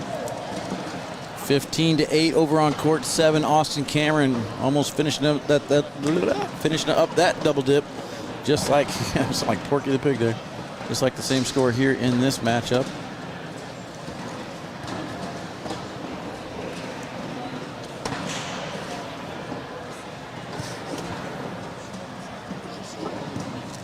I can see Lexi right now just sitting in the bed trying to heal her back, yelling at the monitor that she's watching on. Almost hurting her back again. Cheering for Eddie. I feel bad for her. She traveled all up this way and didn't get to compete this weekend. I hope she feels better. Lexi, put that K9 unit T-shirt on it. You fix it right away. I don't Magical healing powers of the K9. Huh? We're just gonna burn through one round, next round, and then we'll probably. It's going to remain 15-8. Eddie with first bag. Back the way, he's down the lane. You want back up to? No? Whatever they do. Better out here. Keep it up, brother. Michael Dingus I think we've all been kind of waiting for this blowout, or not really blowout, bust out season. Good to see Michael Dingus in the bracket final. Or final bracket, I should say. Brady going to take 2 back that time. That's a 12 on 10. 15-10, Eddie. Brady with first bag. Bust you up cornhole, calling you out. Says this is like the dialed back version of Tornado, but still solid. Yeah, I don't quite do the same when I'm on the broadcast here as I do on my page. My page is a little bit different. Try to give you something else.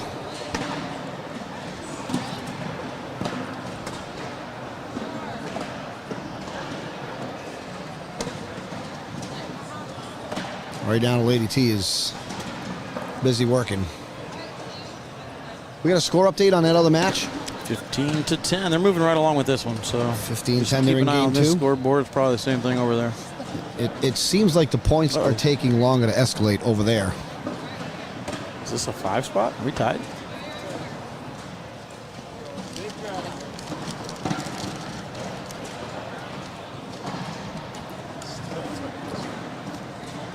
We are tied, 15-15.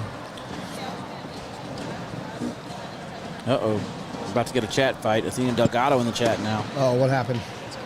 Got Who? The captain of the Arizona Burn against the captain of the Woodchucks. Listen, I'm not talking trash. I'm rooting for my team. Test your might. Oh, was that a shank? Oh, I couldn't see it. Oh, good bag by Brady. Now you're going to try to minimize this to 3. Should take it all in right here.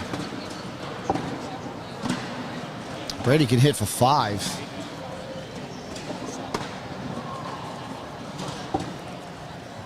There's a window. And he will roll over it.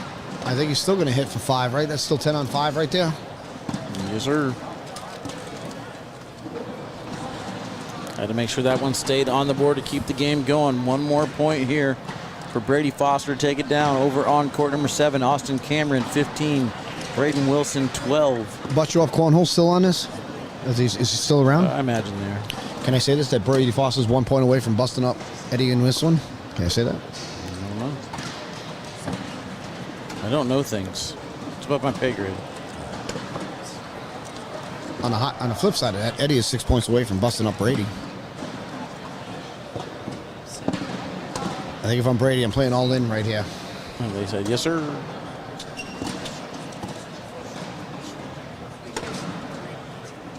Eddie's only going to be on the board right here. He doesn't have to do too much. Good grief. Well, you better walk faster, Eddie. Right? Eddie is very lucky and very fortunate to still be in this game right now. I can't believe that bag didn't fall in. 20-15, Brady Foster trying to close it out. We're in game 2.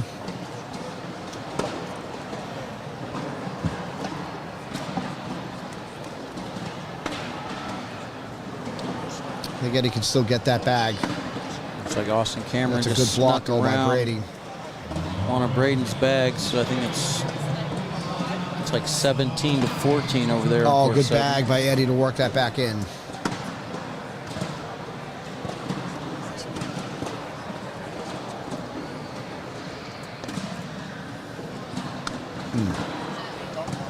AML shot right here.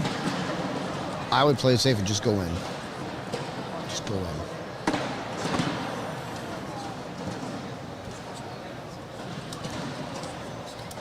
If I were Eddie here, I would go in. If that bag falls in, it's still a wash. That's Wow. 2 rounds in a row. We're a few resin pellets away from this one being over.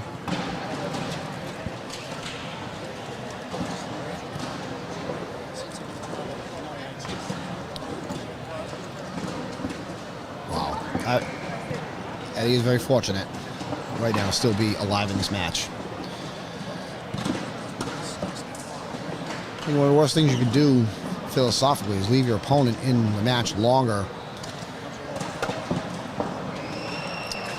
And what you should, you let an opponent hang around. Eventually, they're going to come back and they're going to snipe you down. Brady, if he wants to win this, have to close out the rounds that he can.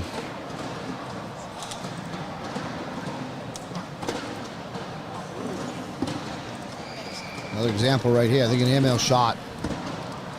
If I'm Brady, I'm going to try to end this. Timeout to take a look at it over there on that court 7. Braden Wilson in the lead, 18-17 over Austin Cameron. There is a crowd of people around board 7 right now. Oh, what's going on over there?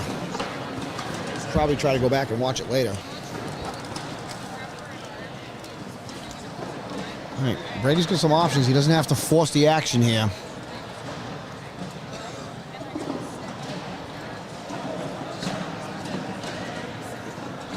Going to go for the roll bag and be on the board. Eddie cannot win the match right now, even if he hits an airmail or an airmail drag. It would still only be 4 if somehow he left Brady's bag. Wilson takes it down, 22-17. That's game? Is that no? Eddie's going to take 2. What happened there? Oh, that's an 8-on-6. Eddie's going to get 2. Braden Wilson takes it down? Yes, sir. Good run for Austin. All right, everybody's going to come flooding over here right now. I want to see the end of this one.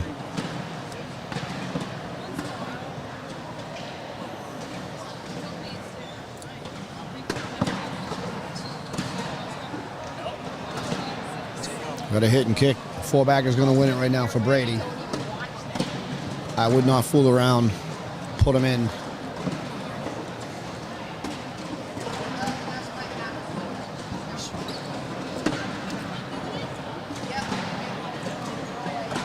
Eddie's in a tough spot. Eddie's got to hit the airmail. The round can still wash out at 8. He's up top. He does hit it. Well, Brady's got to hit the airmail now to win it. Oh, lands short. Eddie's going to take 1. Come on, boy, finish it up. Let's go.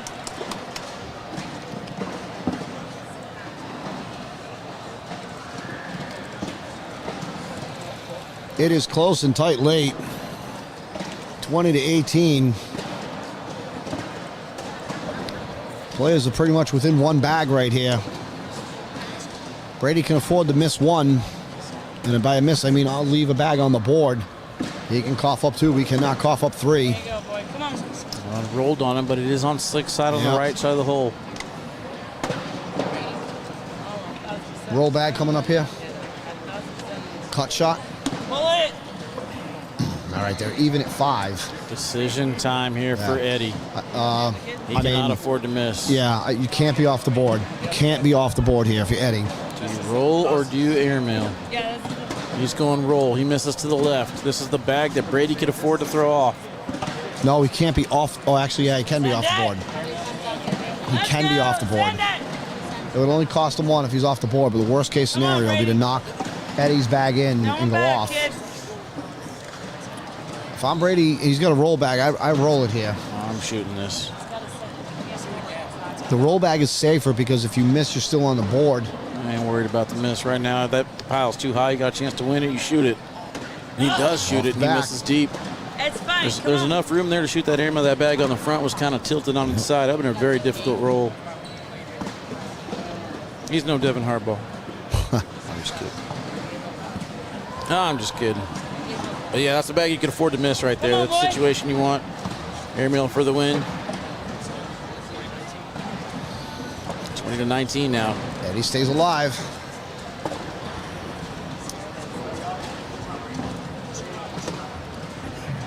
Eddie's bag is off to the left. Brady fires a nice blocker.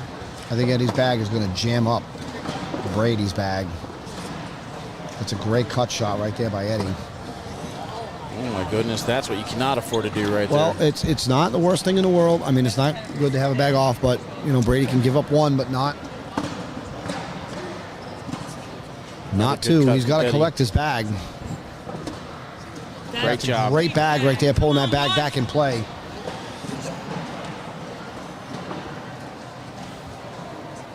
Eddie flushes all of it. He could win.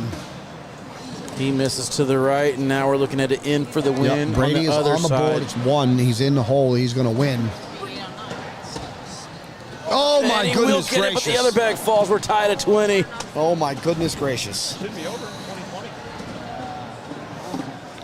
Both sides with a chance to win it. I see shades of what Brady Foster went through last year at the Pro Qualifier. Had an opportunity to win, although that's a tough bag.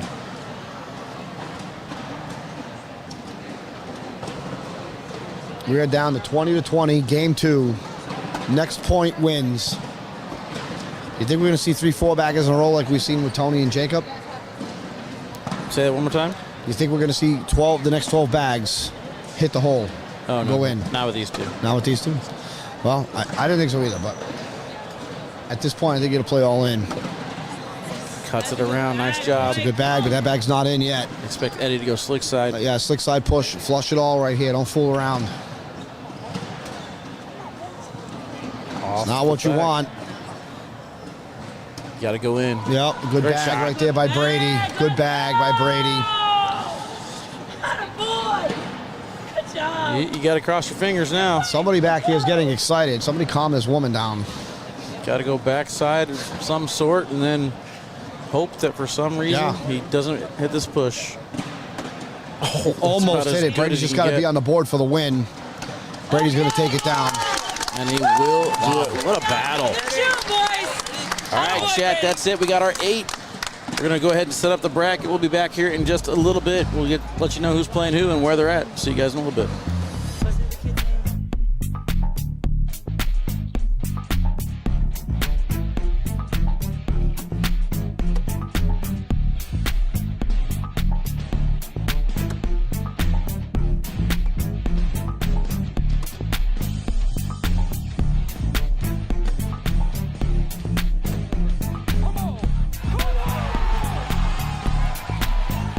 ACL Pros and Joes 2 coming to Fort Worth, Texas, May 12th and 13th. Register now at app.iplayacl.com.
All right, Chad, welcome back here to Tiverton, Rhode Island, Open number 12.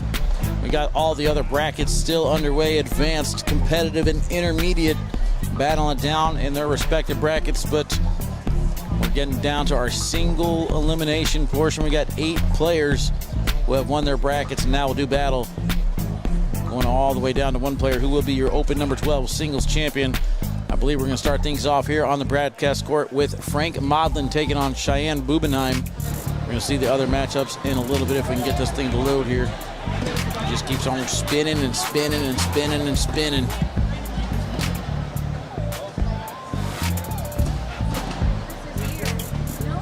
It looks like I do see Big Tone getting ready to take on Braden Wilson over there on court 2. Where am I going?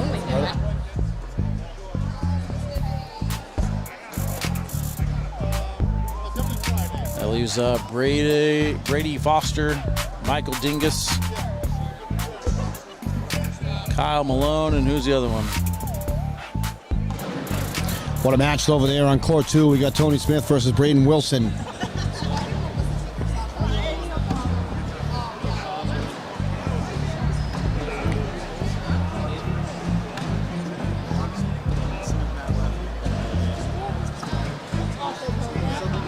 Now we're going to have Frank and Cheyenne here. I can't see where the other matches are. All I can see is I can see Tony and Braden off to my left. I'm assuming they're going down and back, and I'm assuming they're going to play each other. Frank and Cheyenne, teammates. They finished number 1 overall yesterday in the field of rounders. 445 teams, they finished number 1. I was taking a look at their rankings, and I don't know who they played, but I'm going to say that games 4, 5, and 6 for them had to be other undefeated teams, and for them to still be winning by an average of, 20 points per game? I mean, they finished with a plus 133 after 6 games. I mean, it's almost averaging winning by 20.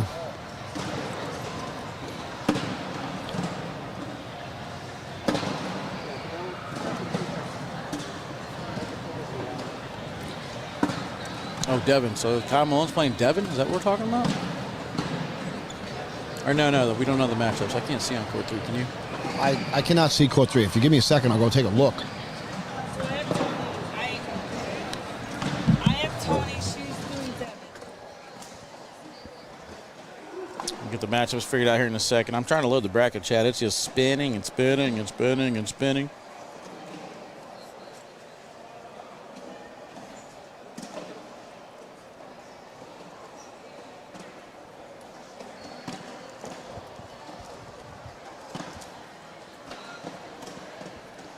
How fun is this, though? You got the partners matched up against each other.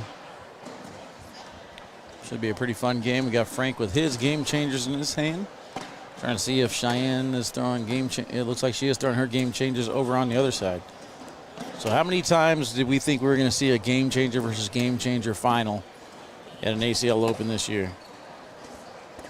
Carol says, this is unreal, but got to go with my girl Cheyenne. Let's do it, Carol says.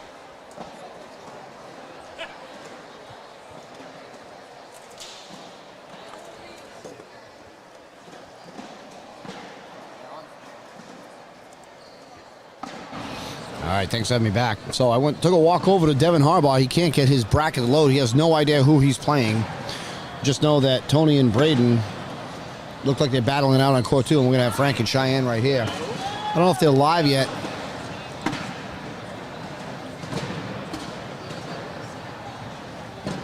Barbara, we're waiting for the page to load ourselves.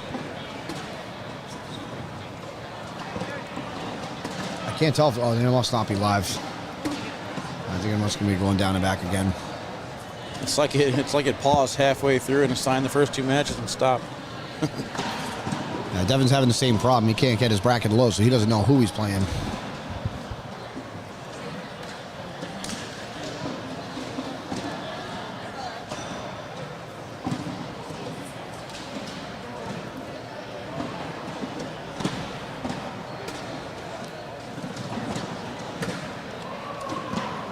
Five hours in, though, chat. Go ahead and put it in the chat. Let it be known who you think is going to take this single elimination tournament down to the final 8. Cheyenne Bubenheim, Frank Modlin, Braden Wilson, Tony Smith, Michael Dingus, Devin Harbaugh, Tony Smith, or Kyle Malone. I'm sorry. You said Tony Smith twice. Kyle That's okay. Malone. And what was the other one? I already forgot again. I don't know. Brady You Foster. said Brady Foster. yes. I was looking at Tony Smith as I was talking.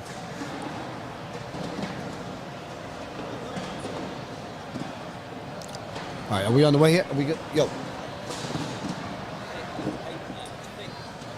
Hold on one second. He came over and said that don't start yet, so you didn't tell that we were just kind of going back. Oh. Okay, yeah. So, All right. yeah, I'm not sure because I can't get the bracket to load, so. Who is that? I'm- Sean Sean came over? Sean came over and told you not Okay, to start? So these might not be the matchups. Yeah, we're Sean. waiting for the official, it's okay to start matchup thing because Frank and Cheyenne said that we're kind of hoping that the bracket's wrong and that we don't play each other. So we'll see. Partner on partner crime here. A couple of all cornhole. Frank tripping over these carpets, man. This is not a real game. It's not a real game. How do you know? They switched the bracket. They switched the bracket around? Tony's playing Cheyenne. Tony's playing who? Cheyenne. Tony's playing Cheyenne? Yeah. Oh. All right, well, let's go take a commercial break then, I guess. We'll try Yeah. and get the right bracket. Back in a minute. Matchup set. See you guys in just a little bit.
All right, chat. Now we got it all figured out. So we're actually going to get Devin Harbaugh taking on Braden Wilson.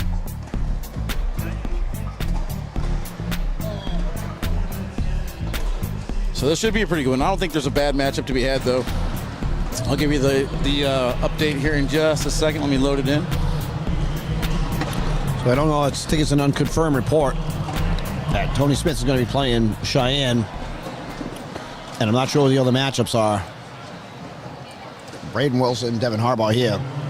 I'm not upset with this one. I'm not going to lie. I was wanting to get Braden anyway, so it works out. Who are the other four? It's Frank, it's Dinges, Brady Foster, and who am I missing? Top of the head, can't call. We just went over it. Kyle Malone. Kyle Malone is the other. So some combination of Kyle Malone, Brady Foster, Frank Modlin, Michael Dinges. Of those four players, two of them are going to play each other. We don't know who yet. We're working on it. Has Devin lost a tournament he's entered this year? Because every time I've seen him, he's won. Yeah, he's lost a few. He's only won one tournament, one Open singles championship to my knowledge. I've seen him win a bracket before at another Open. I think it was down in Florida, and then Tony ended up taking Devin down. All right, here we go. We got the matchups here. I'll We go have ahead. them. I think they're going down and back still, so. Right, they are going down the back. They're going to do one more. Okay. Hopefully we're not missing anything. We're getting Brady Foster. He's going to come in as your overall number 1 seed. You talked about him being the highest ranked non-pro player. So he does earn the number 1 seed. Michael Dingus is the 8th seed. They'll square off. Kyle Malone will now take on Frank Modlin. So Frank and Cheyenne were set to do battle, and they were kind of like, we're hoping it's a mistake because we don't want to play each other this early. Now they actually got a chance to play themselves in the finals. So that works out well for them. Cheyenne will take on Tony on court number 2, but here on court number 1, we're getting Braden Wilson and Devin Harbaugh. So should be a pretty good one. I love watching Harbaugh. I mean, he is a fantastic, fantastic player to watch.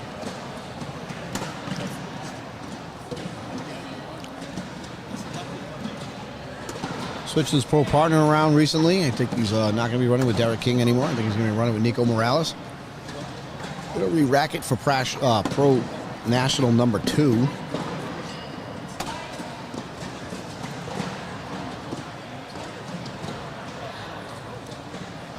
Something I love about Braden, you see right there, he's able to chirp it up with the pros like he belongs there. You know what I mean? It's not the moment's not too big for him. He's having fun out there, and he's throwing great bags. So What do we know about Braden Wilson? Young man from Texas. How old is this kid? Braden, I think he's 10 or 11. Yeah, I think you're right. I mentioned earlier that I had a chance to play against him yesterday. He partnered up with Ryan Smith in doubles. I ended up playing him and Ryan Smith in doubles. He was on the other end, and I'm telling you, his bag was so flat and so straight, and he's got it all working too. He's got blocks, pushes, roll bags, air mails. He's got it all. All right, chat. So we got nothing but good matches here the rest of the day. So do me a favor, hit the share button, guys. Let your friends know what we got going on here. Down to the final 8 players for your Open number 12 championship. Hit the share, hit the thumbs up. It looks like I was able to share the link on there, but it's going to disappear pretty quickly. So if you want the link, just click on that. Oh, Harbaugh going to strike for 2 in the first frame. He has 11, he said. Braden's bag hung up on him in the back of the hole.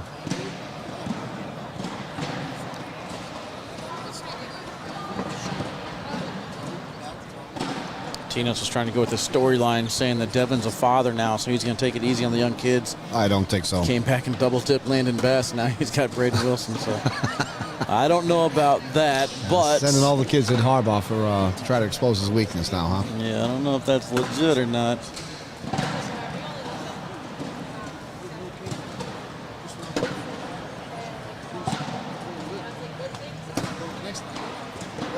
Devin's got one bag off to the corner now. The question is, does he want to go up and go after it? Braden lets him off the hook.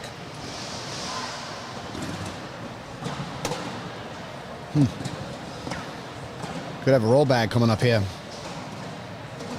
Oh man, we got Brady. He didn't get the roll. Kyle, Harbaugh, Tony, Kyle Harbaugh, Kyle overall champ, Jimmy says. Whoa. I do have Kyle as my overall champ. Do you have any score updates yet? Can we update anybody on the scores? Harbaugh's up 2-0 over Braden Wilson. That's this one. Yep. That's all we got. All right, that's all we got. All right, the other ones haven't started Modlin yet. up 2-0 now over Kyle. Okay. Oh, Modlin and Kyle Malone. Okay. And Brady Foster and Michael Dingus? Yep. Man, we got some matches out there.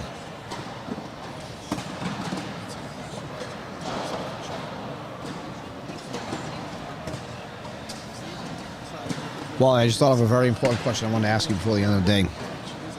Before they tip off at 3:30, who you got today? Is Celtics or the Sixers? Sixers. I don't like you. I don't like that answer. Celtics are going to extend their lead today 3-1. They're the better team, and everybody in Philadelphia is harping on Embiid.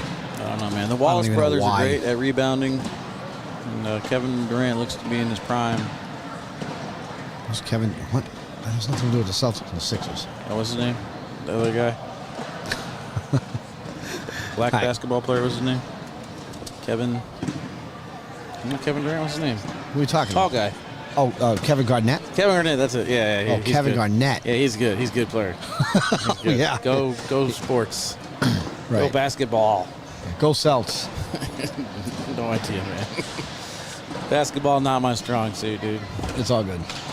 I bet they score over 100 combined points in basketball, though. I'll go ahead and give you that little nugget. I'm a casual baseball, casual basketball, casual hockey fan. I don't follow it exclusively. Football, I follow exclusively. Baseball, I've signed on for now. Quit watching baseball.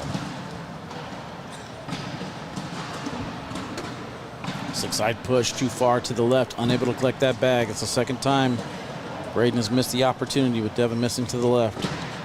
Let's keep an eye on that. It's possible 4 points so far.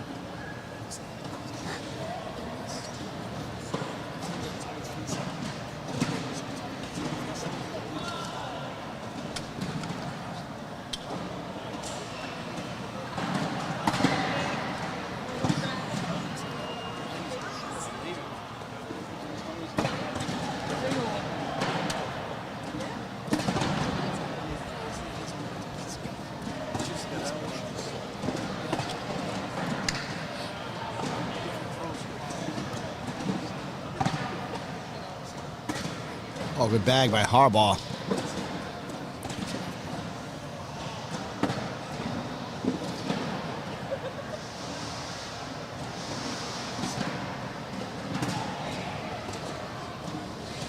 Bag by Harbaugh. Got everything to fall in. ML shot coming up here for Braden.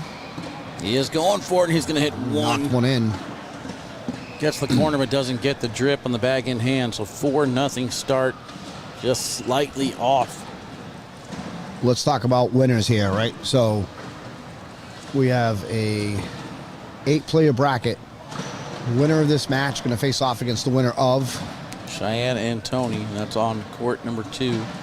Current score 7-0. Michael Dingus over Brady Foster, and then Frank Modlin 2-1 over Kyle Malone. Right? What about the Cheyenne Tony game? What's the score on that one? 0. Tied at 0.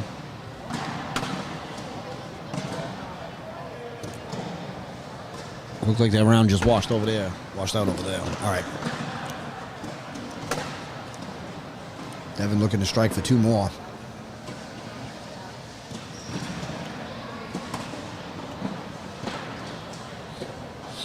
Got Gavin and Bella off to the right-hand side of Braden, cheering him on. It's really hard to beat somebody if they never miss a bag. Every Harbaugh's numbers right now. Every miss from Braden right now has been on the red zone.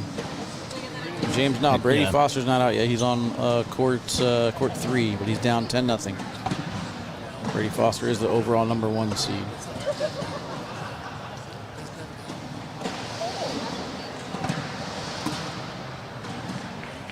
Harbaugh hasn't really missed in this game. I think that might be his first miss right there. It ain't a miss yet. Right. I don't count misses from Harbaugh until he's done throwing all 4 bags. As you can see, he goes slick side to get underneath that bag to bring it back in. Think he's going to use the reverse cut to try to pull that back in? Do you think he has? Oh, he didn't have to. He doesn't need to. He's already got underneath it with the slick side. That's why a lot of players need to learn how to use the slick side of their slow bag so they can get underneath it. Harbaugh is ridiculous. How do you get... It's so tough to beat. He's going to push through now and get back to 12 again and take 2. Oh, goodness. Wow, that was a miss. Slim lane here. That was a miss. And not only that, but that bag from Harbaugh is on slick side. It might go off the side of the board. Oh, my goodness. That's unfortunate as it bunched up, took his bag on the back of the hole, and then knocks in Harbaugh's bag in the process. 10-0 start here. It looked for a second like he hit that exactly where he wanted to, just no love on it. Michael Dingus up 14-0 now over Brady Foster.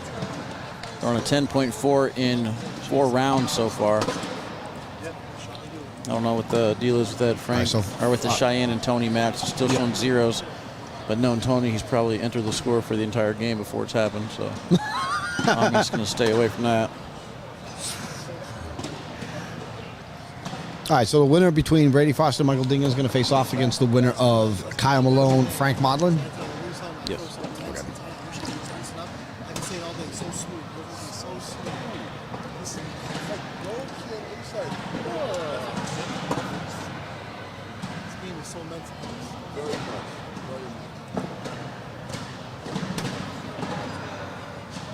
Devin finishes off another bag down the middle and in.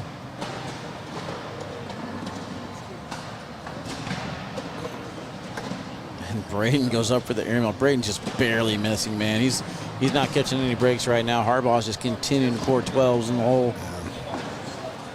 A couple more points now, 12-0.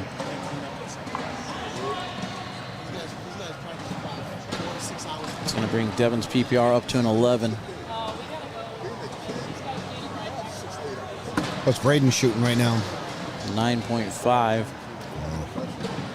I'll tell you, your average game of 9.5 is pretty good. It gets dwarfed by an 11, and it doesn't look so good.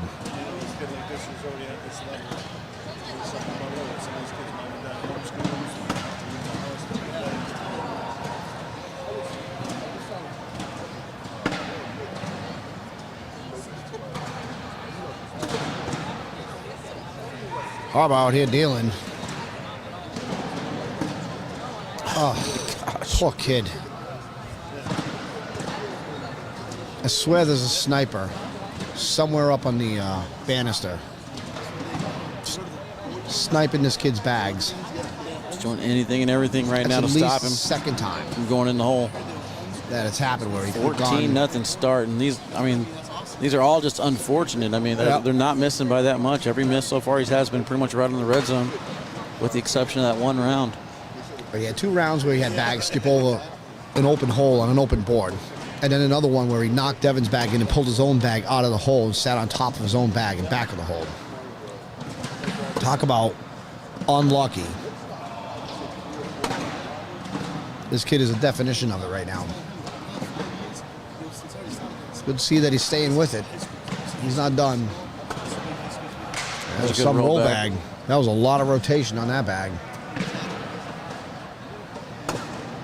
This looks like collects everything in the pile. And another 12. There we go. Now we got ourselves a social.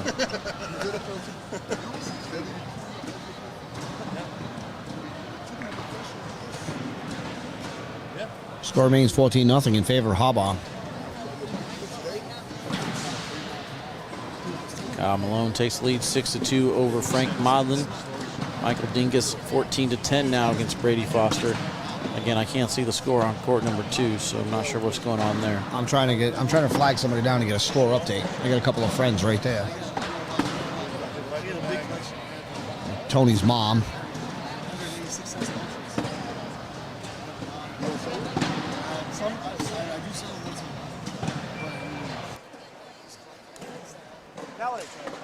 Kelly. Downer.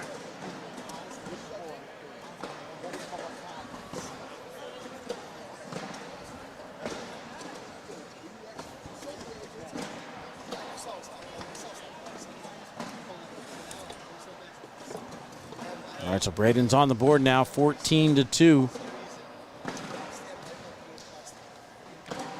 See if you can keep adding on to it. Lynn, you ain't lying, man. Kid is ridiculous, man. His form is top-notch. Composure's top-notch. Again, the moment's not too big for him. Very respectable kid, too.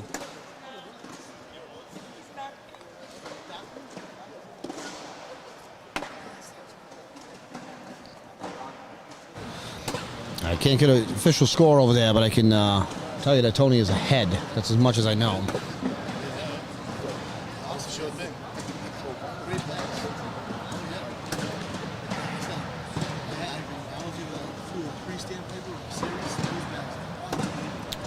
to 10 on court 3. Dingus over Foster. 8-2. Malone over Modlin. And Harbaugh stops just a little bit short on that one, so now the luck has changed in the other direction. Aha! Aha! Now the turntables turn. Tide is turned. 14-4. 12-7. Tony Smith in the lead. Malone now takes the lead 10-2. Dingus up 16-10 over Brady Foster.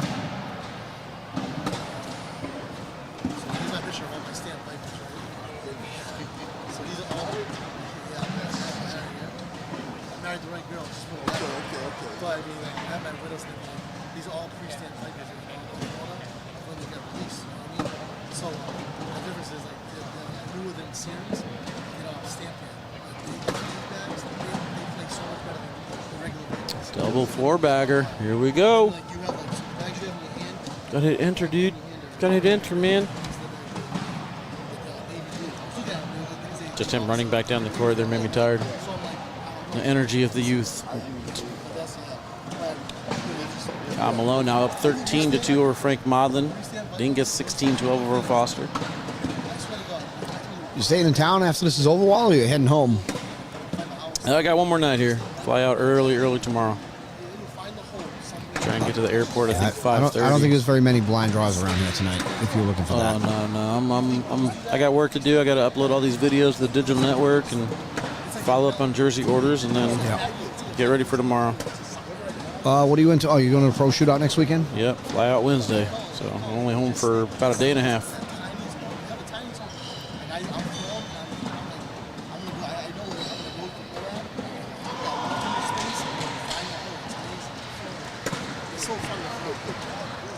Slick side does not get around. Devin almost hit it a little bit harder than that bag is going in, as he could have used Braden's bag as a bumper, and they both almost trip over the mat at the exact same time. Can you imagine if we would have lost both players at the same time tripping over the mat? I wish I would have had that on there.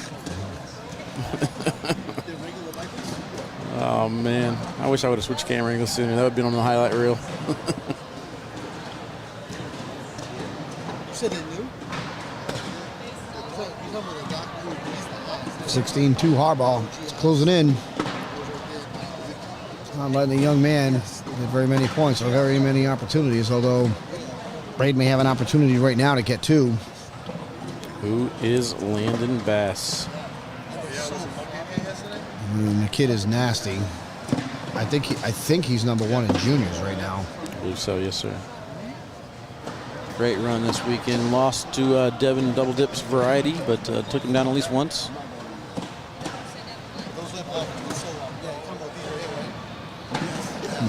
Brady's got to go far side. Go slick side if I were him. No, that's okay. Drive right through it. That's okay. Devin's happy with that. It's going to keep his PPR up. You see Cheyenne and Tony still playing. Again, not sure what their score is. Not able to get that to update.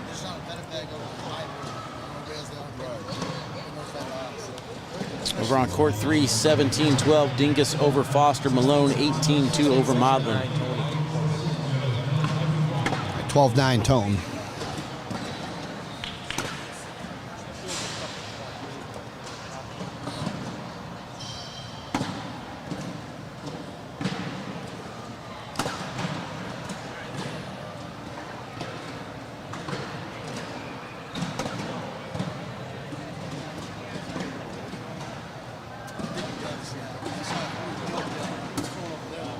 Bag by Devin. Braden stepping all the way out. He might be going after this. You got to be careful. You don't want to go off the back. Oh, what great shot. bag. No hesitation at all. Stepping out, turning that bag over slick side, gets the collect That for was some another pull. 12 on 12. What a shot. That's replay worthy for sure. Look at that bag. Oof. If he misses and blows off the back, he's going to lose the game right there. Kids play with no fear. They don't even think about it. It's not even an option.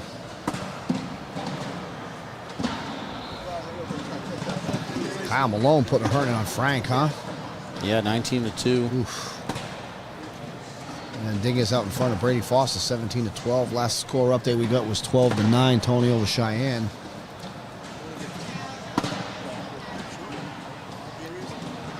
We're 16-6 here. Oh, no, too far to the right. If the winners hold up, Michael Dingus is going to play against Kyle Malone. And Devin's going to play against Tony. Next chapter in there. Battles. If we get to it. 11.06 right now for Harbaugh. Braden with a 10.35. Man, can you imagine throwing a 10-3-5 and getting whipped? I can only imagine it, because I can never do it. was a player in the Pro Division last year, came up to me, just kind of venting his frustration how he had thrown a 10-5 and went 1-2. I'm pretty sure Jordan Power did that the last one. He was at, I don't know where was the last one. 10-5 is even good enough to win you a game. No, I guess it wasn't Jordan Power. What's that? Was Jordan Power at the National or something? It was one of my friends last year came up to me. Yeah, I think Jordan Power threw like a 10-5 or something like that. The National went 2-2 or something like that. It's crazy. It's crazy. We're going to get a timeout, and you're just going to see if there's enough room to roll. I don't think there's not enough room is in Harbaugh's vocabulary. I think the question is, how can I get this in there? He's the new Eric Davis for me.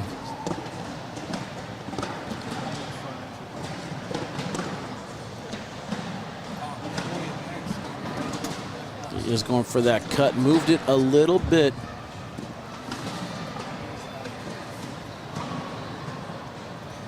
Braden undecided about what he wants to do right here. So it was worth the timeout. Yep. There could be an airmail 3-for-1. Yeah, he looked over to us as if to say, do I have a timeout?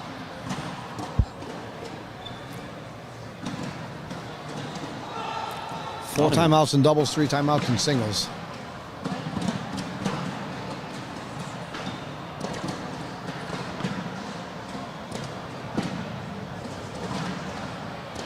He's got his decision made, staying sticky side in hand, going up for the airmail and misses the board entirely. Just a little bit too strong on that one. I like it, though, that he wasn't afraid to risk it all for the biscuit. Didn't want to go board there and give him 2 points. He wanted to try and score there at the end. Love the kid's moxie, man. Braden Wilson definitely belongs in the Pro Division. I've said it before. I'll say it again. We're waiting for some other matches to finish. When we come back, we'll update you guys on those. Right now, it's 19-14 Dingus over Foster. Malone 20-2 over Modlin. See you in just a little bit.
All right, chat, we're waiting for a couple matches to finish up. Brady Foster, 20-19 right now over Michael Dingus. Kyle Malone finishes off Frank Modlin, 23-2. Let's take a look at the PPRs in that one. Modlin with the 8.44, Kyle with a 9.75.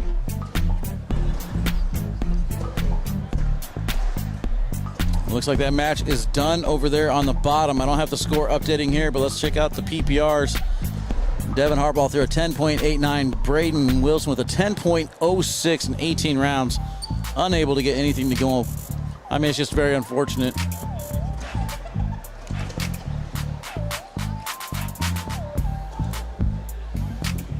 Let's see Tony. All right, looks like we are going to get Brady Foster and Kyle Malone first. So that match will be assigned. Good comeback, though, for Brady Foster. I believe he was down quite a while. The last few rounds right here was able to come back. All right, just took a walk out on the floor just to kind of see what was going on. And Tony's going to end up defeating Cheyenne. And Brady Foster pulls away with the win over Michael Dingus. Now we have Brady Foster versus Kyle Malone. Kyle Malone took it to Frank Modlin. We're down to our final four. We got Kyle and Brady. And the next one up is going to be Devin and Tony. The two winners of those two games are going to square off. Players are going down and back right now.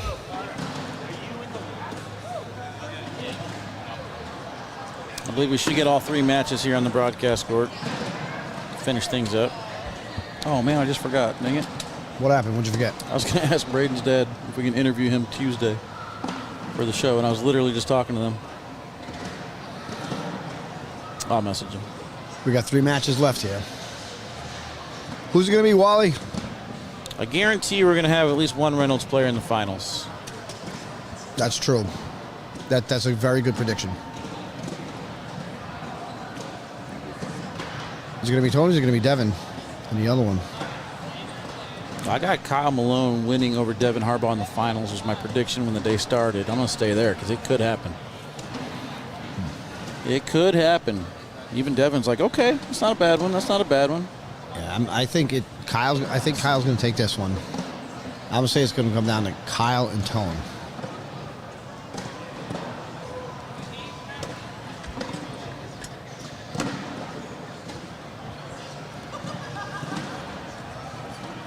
May I return the favor? Is that buffalo? It's cheese. T-Nuts comes over here with 10-day-old pizza. I saw the same lady trying to hand out free pizza a second ago. Don't lie. These are the most two soft-spoken, polite players. So Reynolds has it all covered. So Reynolds has it all covered. Then they got the two soft-spoken players over here, and then they got T-Nuts to balance it out over on the other end. Let's go, Brady. Start things off over here on the left-hand side. Players are going to get started right here. Kyle's going to have first bag.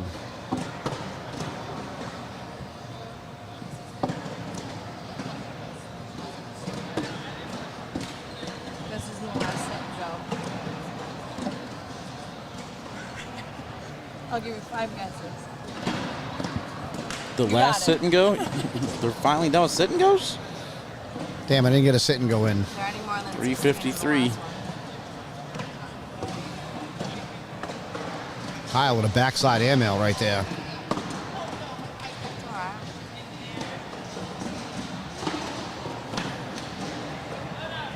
Does anyone know the bracket breakdown for Worlds? Oh, Worlds, man, that's like 40 trips away. Yeah, right.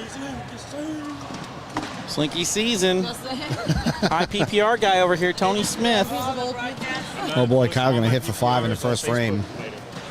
Even the 7s? You saw that? No, that's me. I feel 7 in finals. It doesn't fucking matter. I will fight somebody. As low as my people. What constitutes it? 5-0 start here. What constitutes it? Can you? Can you name the list, though? Hey. If you tell me what I can't say, then I won't say it. You are. I'll kick you out of here, T-Nuts. Please give me the list. Nobody ever gave me the list. All right, so 5-0 here. We are going to hold the next match, so we're going to get Tony Smith against Devin Harbaugh next. See you later. Later, bro. Good seeing you. Apologize for some momentary distractions here. Some folks coming Later, over and Blaine. talking to me on the way out. Throws out. Kyle now 2 bags off to the side. One on the, or no, that's a, oh, they're dark. They're both dark. Yeah, bags. right. This can be hard. Looks like Brady's going to hit for 4 right there. Oh, maybe is that a wash? That's one of each. Is there? Yeah, oh, one of each. yeah. Ah, That was man. a wash. Dark Reynolds on Dark Reynolds. Should be fun. At least it's not the same color, same set bags again.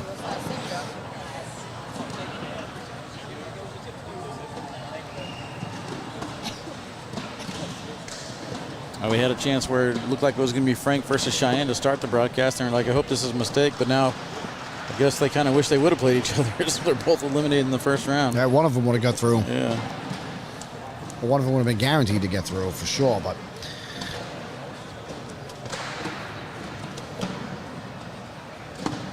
Good push, sticky side into the pile. He's got a couple bags left to go to get into it. both of those Brady's or one Kyle's? You can't tell by Those the are color. both Brady's, I believe. I think you're right. And another hard, sticky side push right into the pile. Nicely done. Brady setting himself up here to collect 2 points. I don't think Kyle can collect that. Airmail from Kyle. I tried to collect his bag. He pushed through. Yeah, slick side got underneath that bag. Minimize it to 2. And in for 2. On the board. T-Nuck's getting excited back there.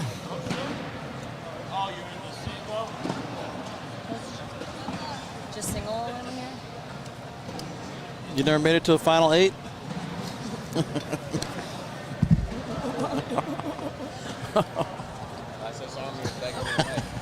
What was the answer to that question? She didn't answer that.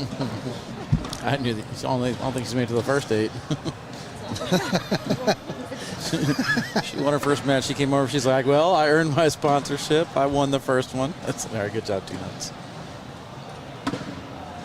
Good job cutting around that 5-2. That's what I said.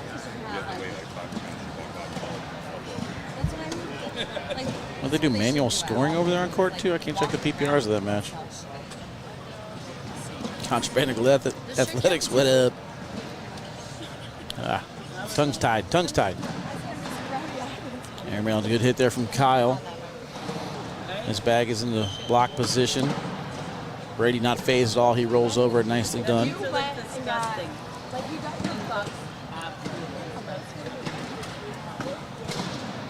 Airmail goes in clean. Kyle without hesitation on his airmail. Kyle doesn't give you much of a reaction when he hits a big bag. He's always demeanor's very cool, calm, and collected.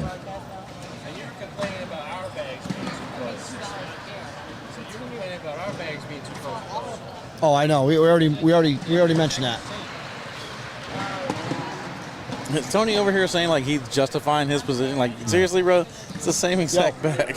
Tone, did you get your bags back from Jacob? Okay. Yes, he did. I converted him. I think y'all should enforce the broadcast bag color rule. Yeah, why not? Why not? One more thing for me to do. Although I am colorblind, so I'm like the worst person to do it. We struck up that conversation earlier. All right, We never really ended it, though. Everybody is either throwing yellow or black, or white or black. We're just going as completely far as possible. I mean, honestly, if it's not a problem for the players, we shouldn't turn it into an issue, right? If they know which bags are whose.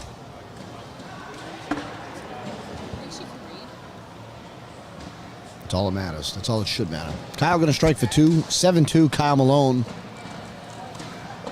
Tony chomping at the bit. He wants to get on the boards. It's going to be some match between him and Harbaugh. Every match that they have ever fought each other on the boards or competed against each other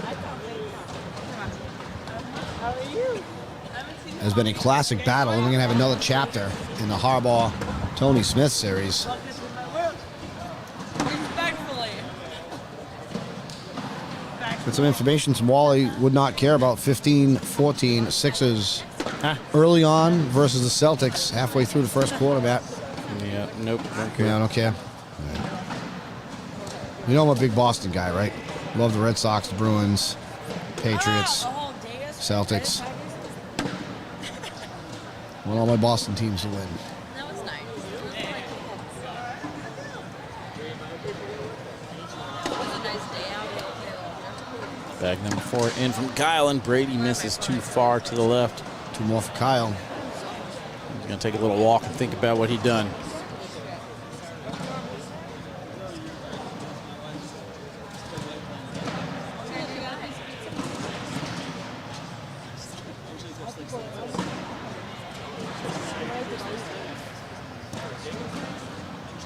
All right, so 9-2. Kyle took down Frank Modlin, only gave up 2 points in that match. Brady Foster comes in as your overall number 1 seed as far as the single elimination portion goes. Good aim up the left, nice shot.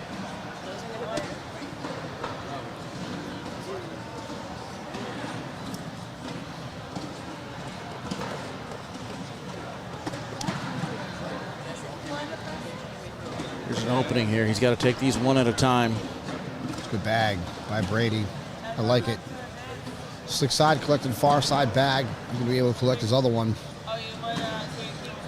Kyle sneaks it in the crevice right there. Oh, good bag by Brady. Good job there by Brady, going one at a time. Like I said, if he would have shot right in the middle, it probably would have wedged and clogged on him. The fact that he came across the board and got that bag on the left first, freed it up to collect the bag on the right. Nicely done, +2. Makes it 9-4.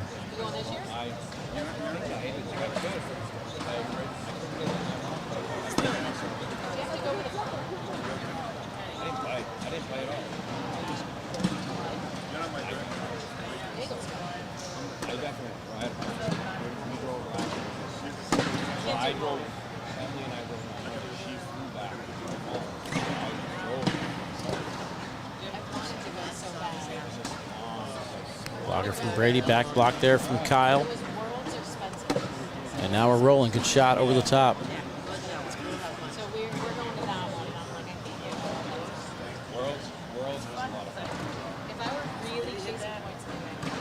And Kyle's airmail is locked in. It's just going in clean.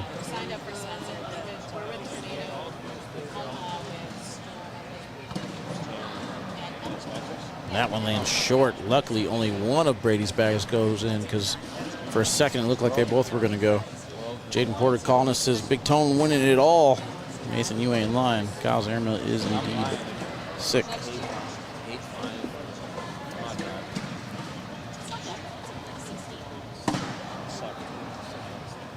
I love the fact that Brady, this moment is not too big for him. Michael Ding is no slouch, and he is a very good player. And to see Brady have taken him down, that is something else for Brady. Good win right there. If he could take this win, oof, man, that'd probably be the biggest win he's ever had. Yeah, I can't remember the last time. I think he was Florida, or maybe that was Damon Reynolds. I can't remember now. The last time I saw Brady on a broadcast had a good run. Can't remember if he was in like a bracket finals or something or getting to it. For all due respect to everybody else, I'm hoping for a Brady Foster, Tony Smith finals. The Northeast Conference would be very excited to see that. My picks are looking good. Mine too, Jimmy. Mine too. Yeah, he was just, I'd never seen him angry. Yeah, he was just like, he just, no matter what he did. 6-9 is the score.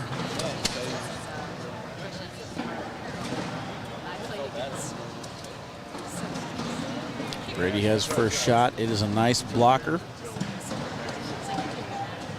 Can I tell you how excited I am that I only have an hour ride home from here? I'm excited that I get to use the hot tub tonight. That's what I'm excited about. But yeah, that's pretty nice. That's how I was in Topeka. 1 hour ride home. You'll be home in 1 hour. Still have plenty sleeping of in your own time. bed, man. Yep. Again, Kyle's airmail's not even touching the rim right now. It didn't even hit the board. Like, it went through so clean, it didn't even touch the board.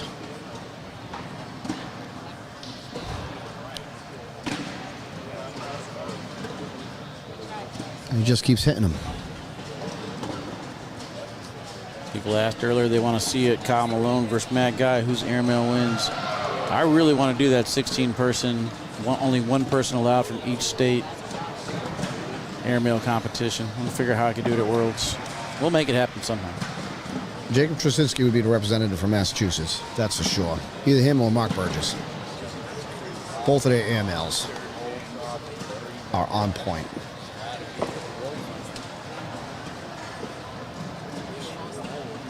Suddenly we're tied at 9.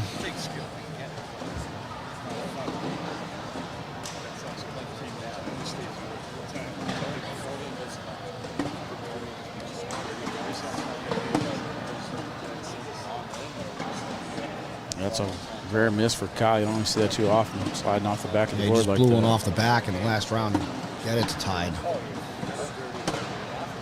Brady's off to the left.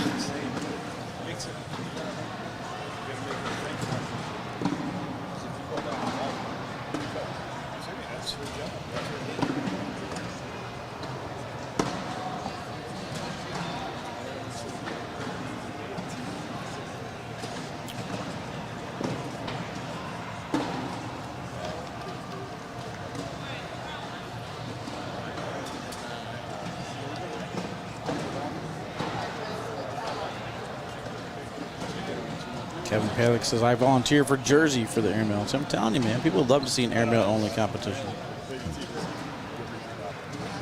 Yeah. Just want to see if there's got to be a time where I could sneak it in at Worlds somehow, right? We'll find something. We'll make it work. 11-9. Kyle down the middle with his first bag. Brady is off to the side. This is to create an opportunity here for big points. Does Kyle want to block or go in? He's just going to take points as he goes. Absolutely, run him in the hole.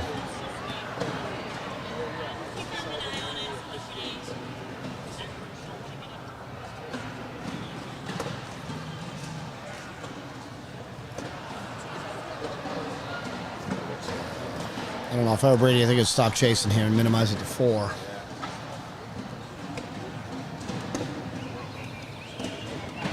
He doesn't go in. You know what you need? You need like one more bag to pull that bag back in play. Well, you can't. You can only have 4. Right, I know. No, He no probably could cheating. have gotten that if he had 5 or 6 that time. No cheating. That's how we should do handicaps in cornhole. Like if I play Kyle Malone, I should get an extra bag. Maybe even 2. He's still going to outscore you with 4 bags? That's what I'm saying. Yeah, And you have make 5? it fair, man. Make it more interesting. The one different bag of in your set of 4, if you had 5, right? Would that count for extra points? Or like a bonus ball? Yeah. A bonus bag? Yeah. Like one golden color, like a 3-point competition Like if in you basketball? airmail that one bag, you automatically shoot a 12 for the I round. think that was a bar of soap. I can't tell.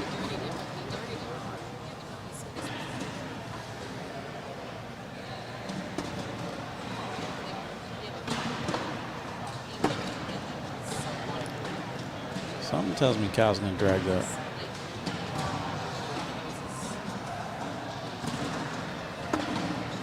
I'm going to. I don't know if I like that call.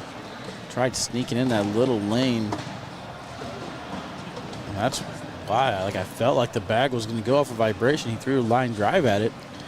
Doesn't get it to go, but then Brady does him a favor. Brady's still going to get 2 out of it.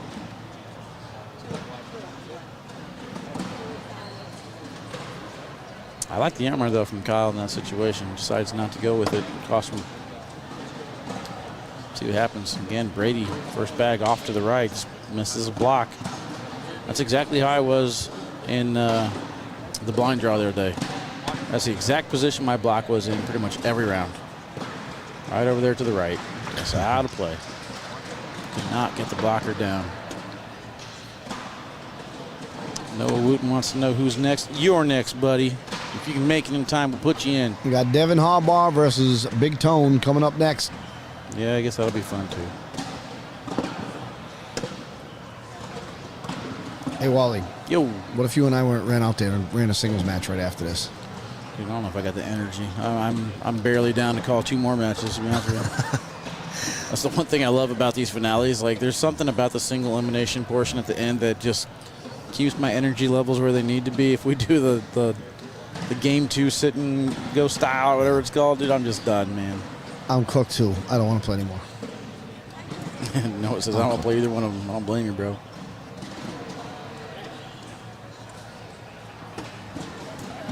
I don't blame you. My prediction before the bracket started when we went live earlier was Kyle Malone over Devin Harbaugh in the finale, and that could happen. If that does happen, man, I'm going to buy a lottery ticket, dude. I'd be like 5 in a row with my picks right now. It's insane. I better start listening to me. Who did I say was going to win today? Sixers? Yes. All right, if that happens, dude, I'm done. Like, I don't even follow It's basketball. not going to happen because the Celtics are going to win. What's the score right now? It's 25-19 Philadelphia over. They're So pulling the first away. quarter. You kidding me? You don't even turn on a basketball game until the final 5 minutes of the fourth over, quarter. Folks. Go. What are they again? 76ers Get basketball. Go Allen Iverson. Oh, what a bag. And +4. Wow, 17-15. Brady not afraid of the moment whatsoever. Boy, it would be some upset if he could really pull it off here. I don't see the upset. He's the number 1 seed. Come on. What do you mean, come on? Kyle Malone versus Brady Foster. Yeah. Brady Who's Foster's favored? Brady's the number 1 seed. Kyle's the 4 seed.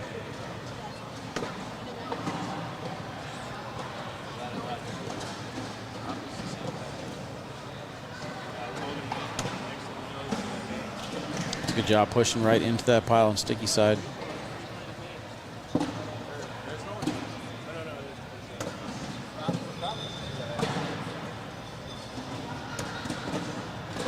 Kyle right behind it, and that forces Brady off to the side a little bit. There's a lane. I sense a 10-on-10 wash. Let's see if Kyle can clip it. I think Kyle's going to get 2 here. I no longer sense a 10-on-10 wash.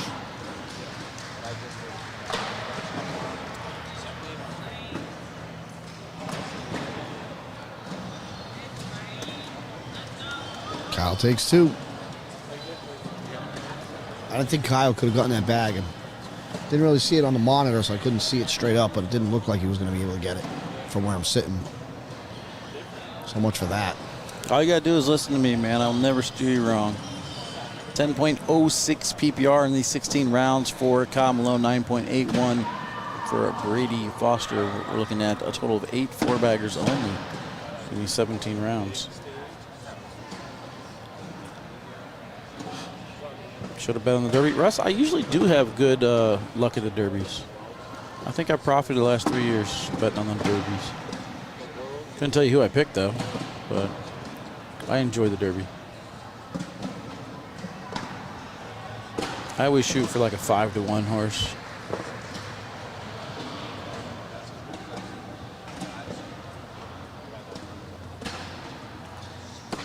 Oh, gutsy bag right there by Brady. I like that going up top for it. Kyle's down to bag number 4. Let's see if he wants to go up top as well, or if he wants to try and sneak around. Goes to push into the pile. Brady's going to take a look to see how much is there. I think there's a roll attempt here for him if he wants it. I'm going to tell you, if he goes backside with an airmail, I think he can pick up 4 here, right? He cannot risk the airmail here. You kangaroo off the back and give up 1. I mean, Kyle's doesn't have 1 off, does he? You got to shoot for the extra points when you get the opportunity. Gutsy wrong. bag. He is going up.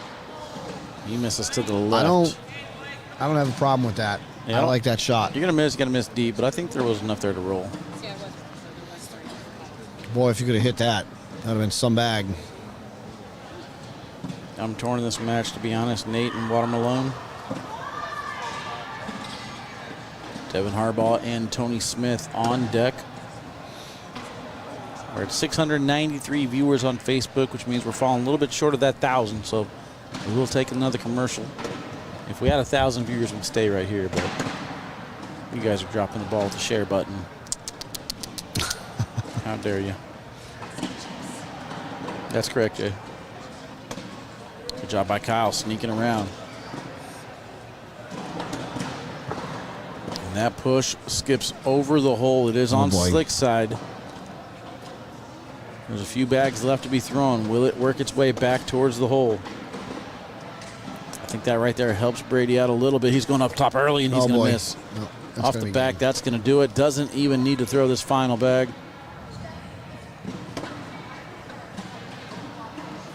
That'll do it. +3 right there makes it 22-16. So Kyle Malone advances to the final. We'll see who he's going to play when we come back. Tony Smith, Devin Harbaugh. See you in a few.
All right, chat, welcome back in here. Tony Smith and Devin Harbaugh made their way to the court. Devin's first bag off to the left a little bit. Big Tone matches.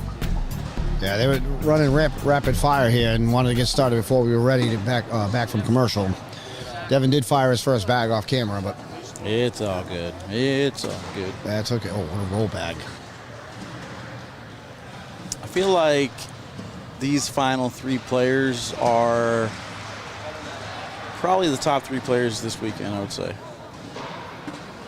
So I think we're going to get a great show, no matter what. Alex Rawls, I'm really overall number one seed, but I'm looking forward to this one right here.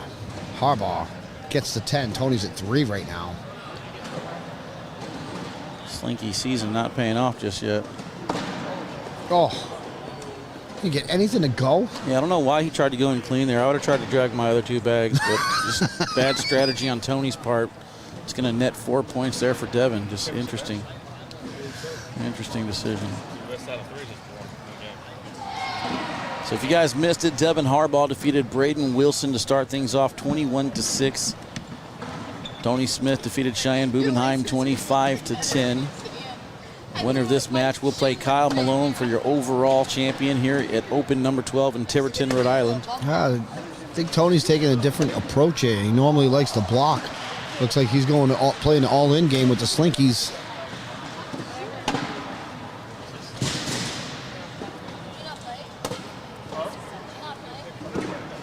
Okay, so this is the first, but not the last, right? That's a double four-bagger right there.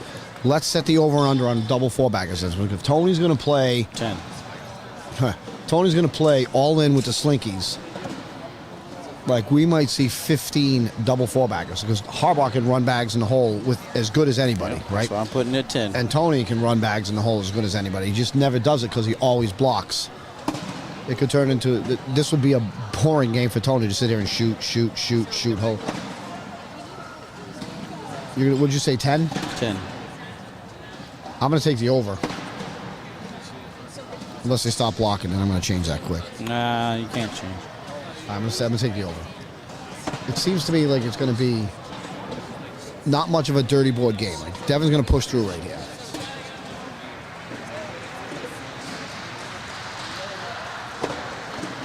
A great little hop, cut, whatever you want to call it there from Tony. Goes in, forces Devin to clean up his own bag. He's going to miss it to the left. Tony's going to take advantage, puts 2 points on the board, making it 4-2.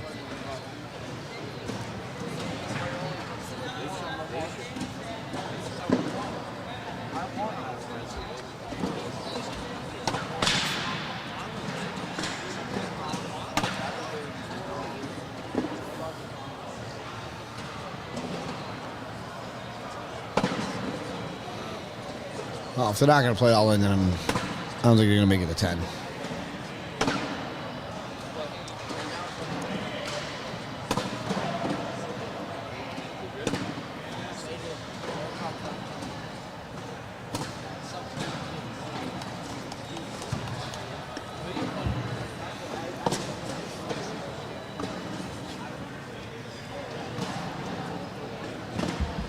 What's a slinky bag? It's just basically a fast bag. Big Tone likes to throw those sticky combat carpet bags, so right. He likes to complain about everything slinky, and then all of a sudden he becomes the best player in the world and loves slinkies. Just saying. What does he normally? He throws the contraband combats, right? Jimmy Humans is next. I don't know what the fast Reynolds bags are, but he's going to throw those next. Everybody's converting. What was the question? Convicts? Yeah. He's throwing? Yeah. No. What he usually throws, right? Those Combats, bags are the stickiest bags ever. Good grief. Impossible to handle.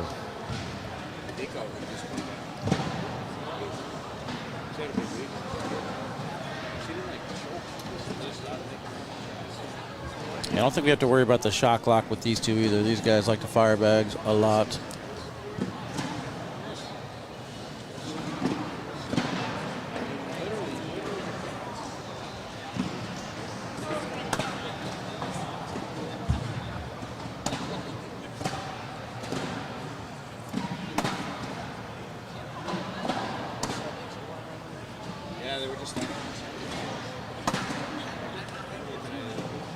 I think Devin's still in pretty good position to collect his bag. Tony's, I think, is out of play.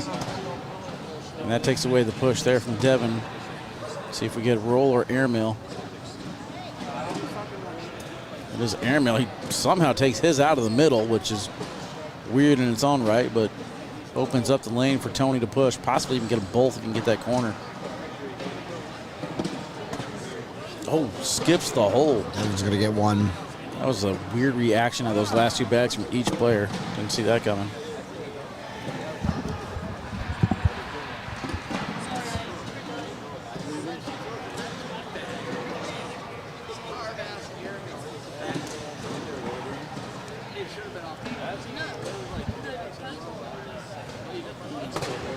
I was just gonna wait until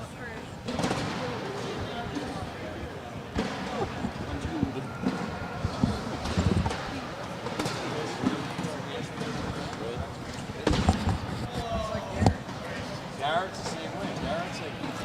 Garrett's like oh, is it? I don't know.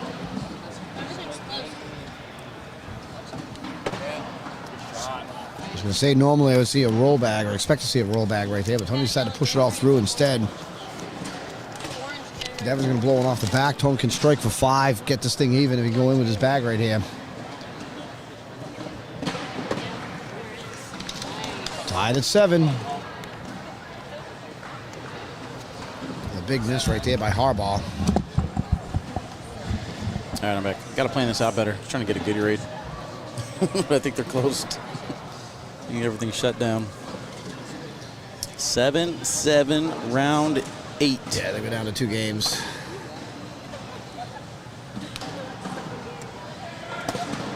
Jimmy D-Fam says, I should have went today. Why didn't you, man? We announced this was going to be the biggest open ever.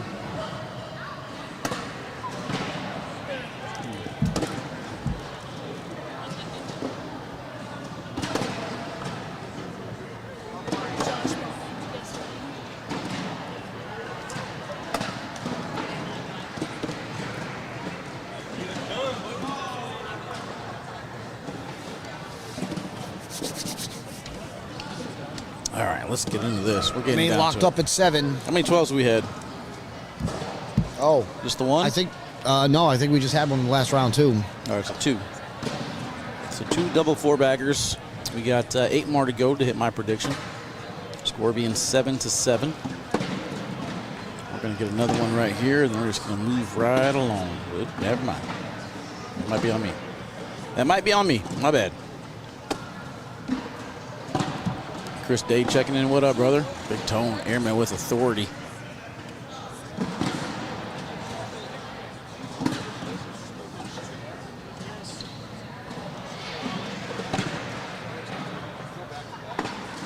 Hey, appreciate that, Abraham. Appreciate that, Jimmy.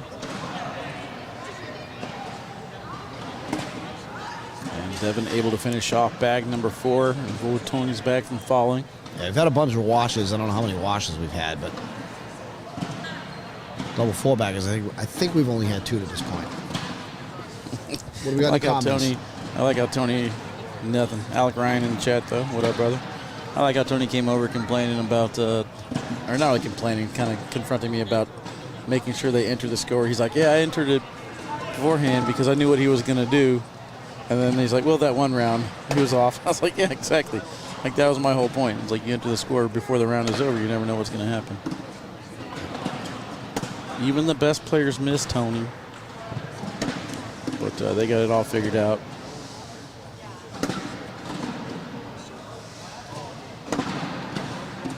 Tone in on bag number 4.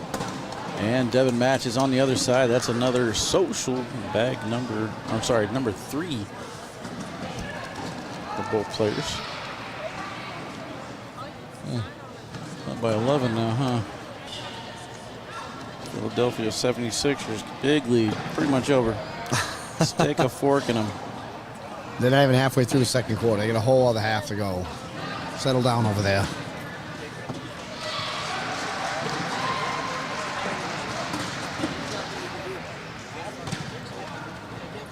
I think it's very impressive how Harbaugh's able to get that left to right movement on the board, either on sticky side or slick side. It doesn't matter. And then he's also still able to come across right to left on the board with both sides of the bag. It's just ridiculous how well-rounded he is.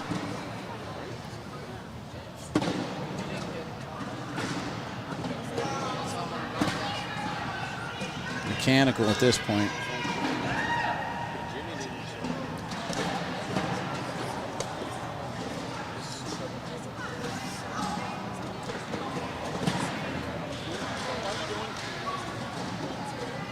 I know Tony came up to me last week in South Dakota. He was like, what is Bernie talking about? Like, where's Tony been? He's like, I'm still here.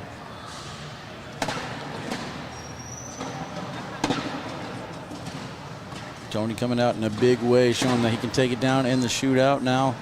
Trying to get to the Open Championship as well.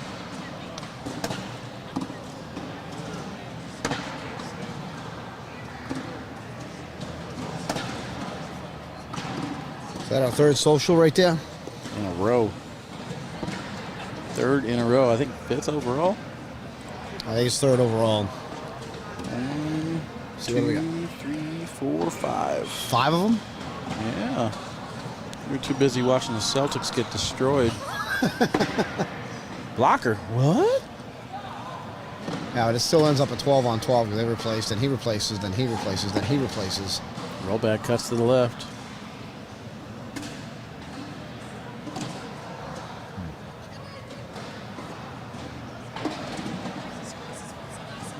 I think that's the difference right there, that Tony isn't relying so much on his rollback. He's now implemented a lights-out airmail.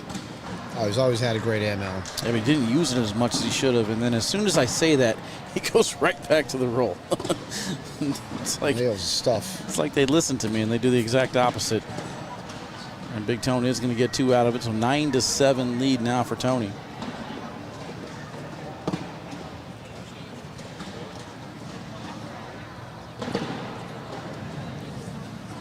I'm curious, do the pros get any travel money because y'all travel a lot? I mean, it all depends on your sponsorships, man. When you get to this level, you can negotiate whatever you want. The worst case scenario, somebody says no. Or you say, hey, you know, I want to go to 10 opens, it's $500 per travel per open. That's $5,000. There you go, your travel's covered. So it all depends on how you negotiate with your sponsors. Facts. And that's something the player's got to plan ahead and think about. To answer your question simply, though, no would be the answer, because not every pro is sponsored. In fact, I know of a pro who pays his own way for everything.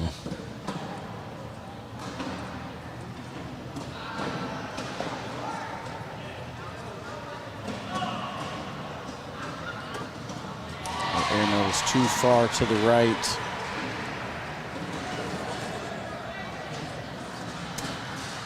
Ball back from Devin, doesn't get over. Tony's laughing at how bad his airmail was.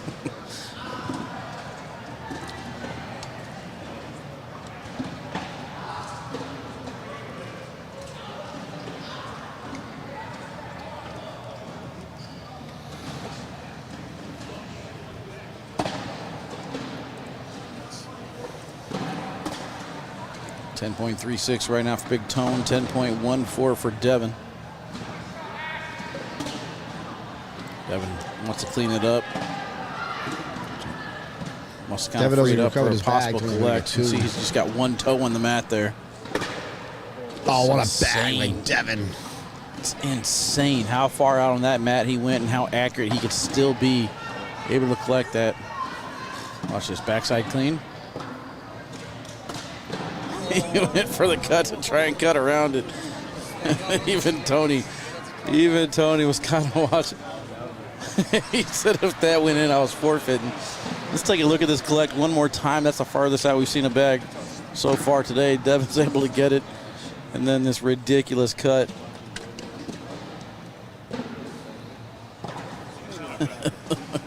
Big Tone says, if that would in without me, I was forfeiting, he said.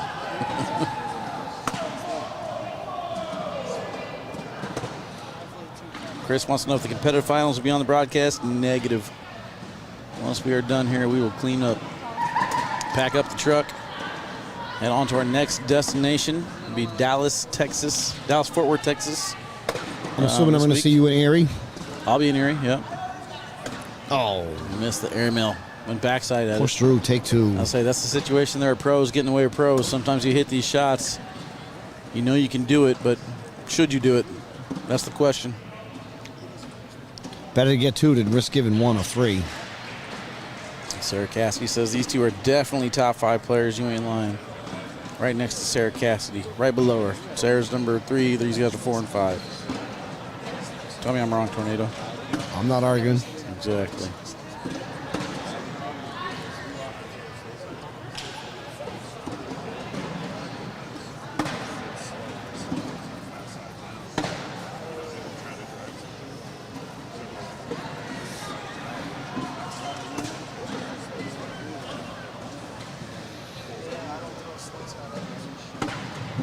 Good bag by Tone. Yep, left side of the hole, able to grab it. Harbaugh finishes bag number 6 4. social? I think it is. I think it is.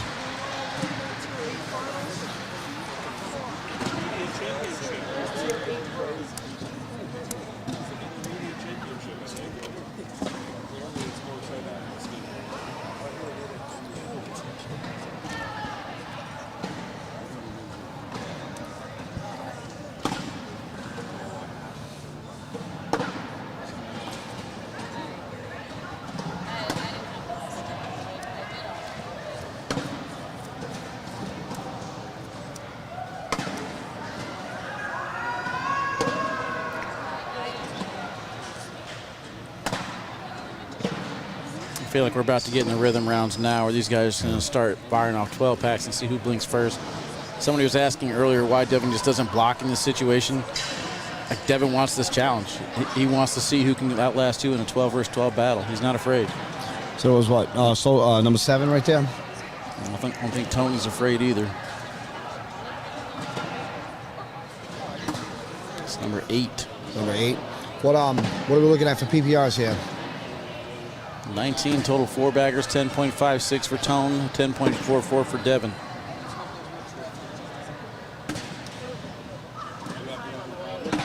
got one off to the right there. Devin's got a chance for 2. Could be tied. Tony's not going to collect that one. We are 9 to tied 10. 10-10. Going into round number 20.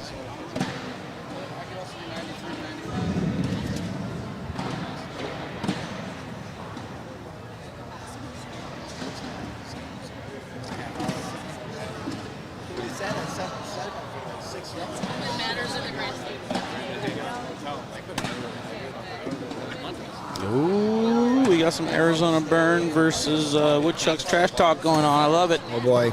Let me hear it. Eric Cherney says, I'll buy you a Sprite after your loss to help you deal with your loss. From Eric Cherney towards Moses.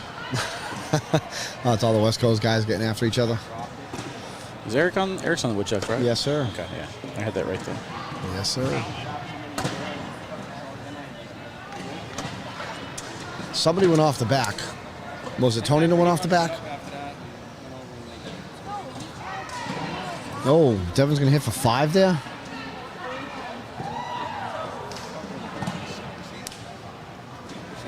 $15-10, he does. 15-10. Zach Shibby says, let's go Woodchucks.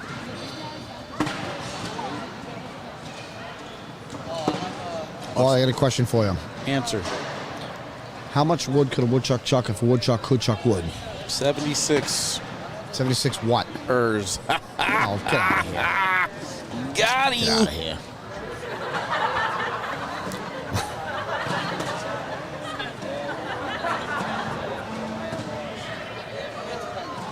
Uh-oh, Big Tone in trouble. I think Devin could get him from 2 here if he could get all of these to flush. Slick side down. He was not happy with that Or he release. could hit for 5. He can airmail drag. Hit an airmail, backside I airmail like drag. this airmail right here from Tony. Yeah, let's go for it. Shoot it. You've been aggressive the entire time. Why not now? Let's go, boy. Oh! Man. They're just going to stare at it. And nothing falls. Devin's still staring at it. I feel like it looks like it's moving, but you know how you stare at a bag long enough, you can trick yourself into thinking it's moving? Yes, that's true. Tony gets 3 back. They didn't enter the round. I think Harbaugh was checking to make sure. I think it was, what is that, 8 on 5? 10 on 7? What was that? I think it was a 10 on 7, right? Either way, it was 3 for Tony. It was 10 on 7.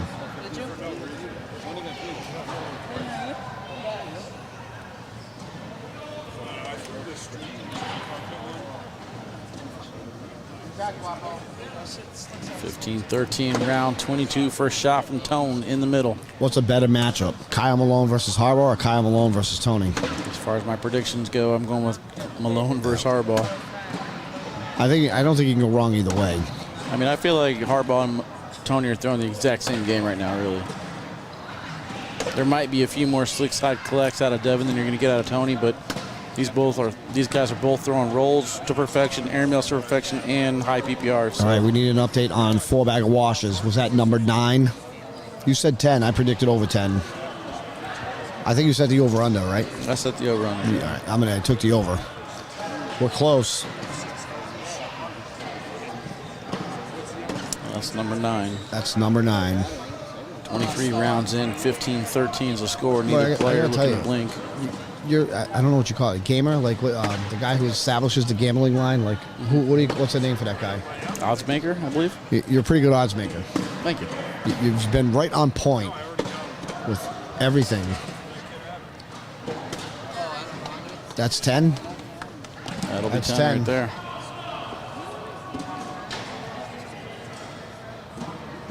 The only thing Harbaugh has missed is slick collect, Noah says. Yeah, he missed that 2-bag push. That one bag block. off the board. A block. See what happens here. Somebody may get points. That roll cuts over into Tony's lane, but Tony does him a favor.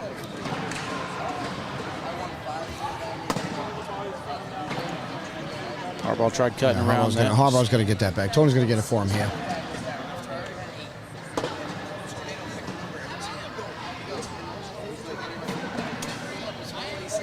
Interesting approach. He's making this collect harder for Tony. He knows Tony's bag is out of play on the He's left. gonna go bar of soap right at it. What a bag by Tone. He wanted that bag off the hole. Yeah, he did. Devin's gonna get it. He's gonna get 2. Bag by Devin. So that's a great chess match right there in that round.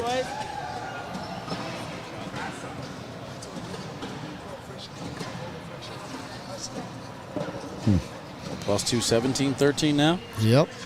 24 rounds or 25 rounds? 25 rounds in.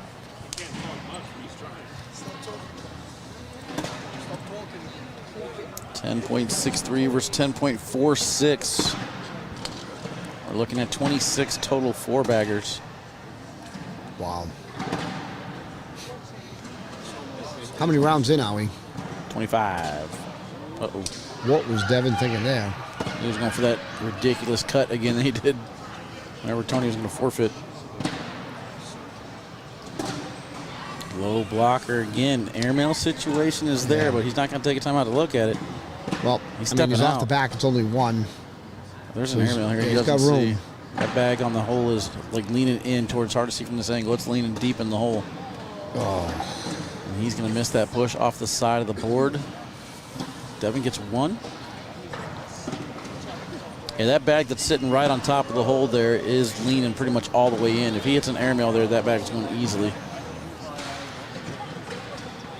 Jay says Wally's the best. No offense, Tornado. That's all right, bud. I'm not contesting that. That's all right. Thanks, Jay Buchanan. Said the same thing a little while ago. It's actually the other way around, but I can read it however I want. Wait, what? It says Tornado's the best. No offense, Wally. But I can read it however I want. Appreciate you, my man.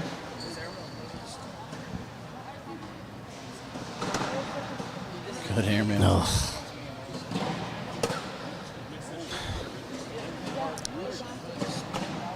Oh, what a bag by Tone. Devin's still going to be able to collect his, but Tony chased one. Gonna go for again. Oh, that's 11.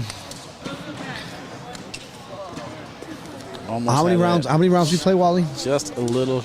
How many rounds do we play? No, how many rounds have we played? How many rounds have they played? This is round 26, I believe. 26 and 11 rounds. 11 times they've washed out on 4-baggers. Sanity.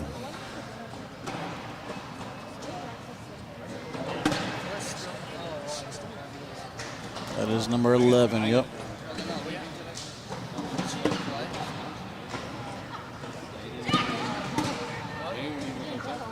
(18-13). Again, we still got one more match to go after this. Kyle Malone waiting for the winner of this one. Right. It could be another 15 minutes. Come on, Tony. I think that miss right there is going to basically beg Devin to go up for this airmail. He elects not to. Smart play. Yeah. I Devin's don't think been it was enough so of bag. aggressive, I wouldn't have been surprised. I don't think there was enough of that bag sitting in the hole. If it's worth going touching the for it. red zone. Especially when it's like close and tight late like this. Like you're never gonna win unless you go for it. I get it, but I just didn't think the risk was worth the reward right there. That was a low percentage shot. If it's touching the red zone, I've seen Devin go after it and get it. Oh yeah. Storm hit a couple of those on me today. Bags that just had no chance of being dragged in, and he just hit him and pulled him.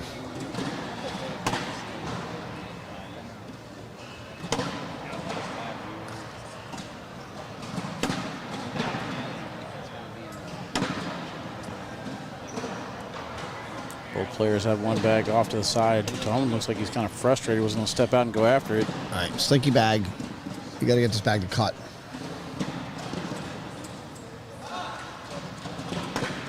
Okay. The points from here on out are going to be really tough. Both players are going to lock it down. I'm not saying we're not going to see any blocks. I'm going to see some blocks.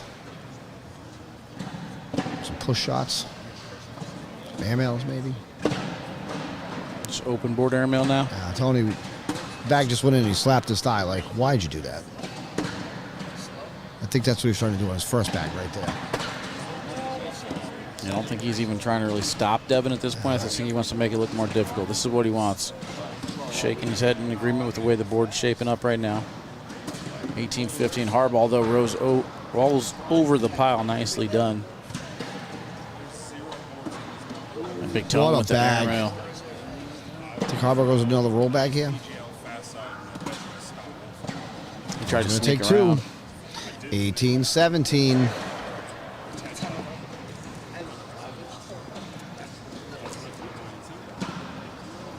That was a good roll bag right there during that round by Devin. Tony followed it up with a great air-mail drag of his own. Bag number 1 is in for Big Tone. Harbaugh matches.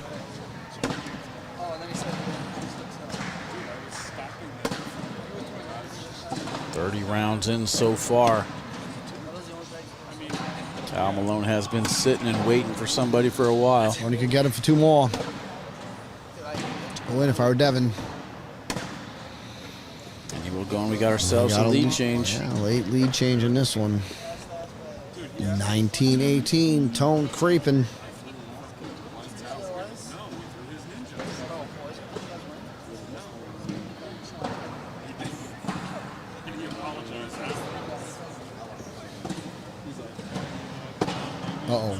Oh, no, that's good. That's good. I'm looking at the screen. I couldn't tell. I'm looking at the screen. I'm like, oh, yeah, no, that's a good spot. Well, that's nice. Bunches right next to it. It's a tight side-by-side. You got to hit this from the side. Call it a W block. No. Call it a W block. Right, what is it? See, it's 2 19, V's next to each other. Slick side push through. Tony's not going to get that bag. Oh, he went after it, though. That's a mistake. Yeah, I disagree with that. Harbaugh collects. Now Tony's got to get this bag. He'll rim out. That'll do it. That's game. Devin, Harbaugh, Tony. What a battle. 31 rounds to find the winner in that one. Good shooting, gentlemen. Tony, good run. Finishing 3rd place overall. When we come back, we're going to have our championship match set. Devin Harbaugh, Kyle Malone. See you in a few.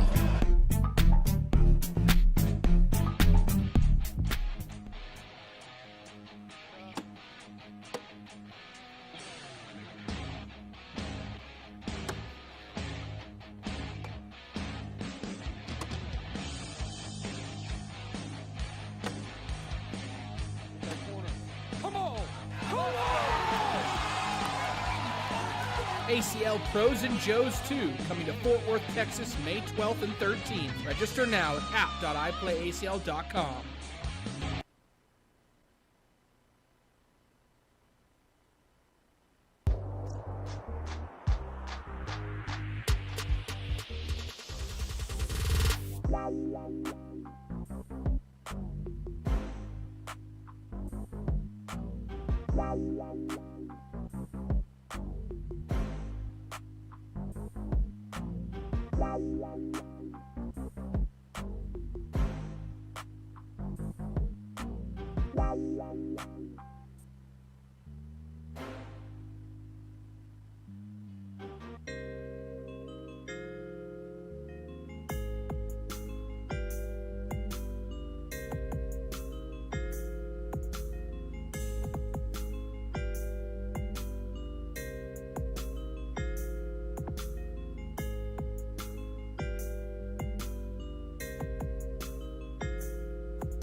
All right, chat, we're coming back a little bit early. These guys are ready. These guys are ready, Tornado. We ain't even messing around no more. Yeah, no, if we get together 30 seconds, okay, let's shave it off. Let's get it going here. Let's get it going, chat. Here we go. This is the championship match that I predicted. My winner in the prediction was Kyle Malone over Devin Harbaugh. Did Tony take enough energy from Devin to make it happen? Will Kyle's airmail continue to be lights out like it was? Good questions right there. The I love only it. problem is the blocker is going to have to come from Kyle because Devin does not care what the board looks like. He's going after the hole. Devin's not going to block you. Well, Devin's got one on past the hole, so he's not going to recover that one. Kyle's looking for 2 right here off the bat.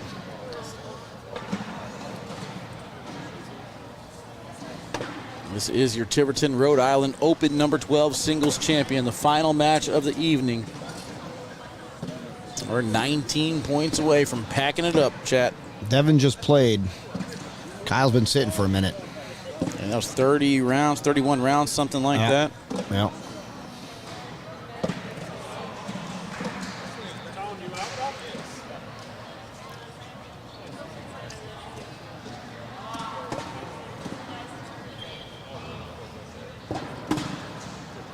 Yeah, my over-under was pretty good, 11. It was. 11 I took the over. What about this one? You think it's going to be the same pace or no? Nah, I'm going 6 double 4-baggers here for this one. 6-1. I'm gonna take the under. I like your lines. You set good lines.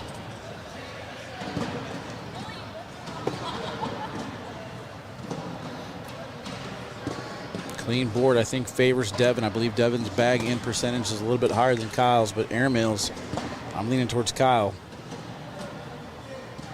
Should be a pretty good match. This is going to be a good one for sure. We might be here for a minute. Yeah, over under on rounds, I'm probably going 27 rounds. Was that a double 4-bagger right there? I think it was, right? I was 12 on 12. All right, so that's 1. I usually calling way over 6.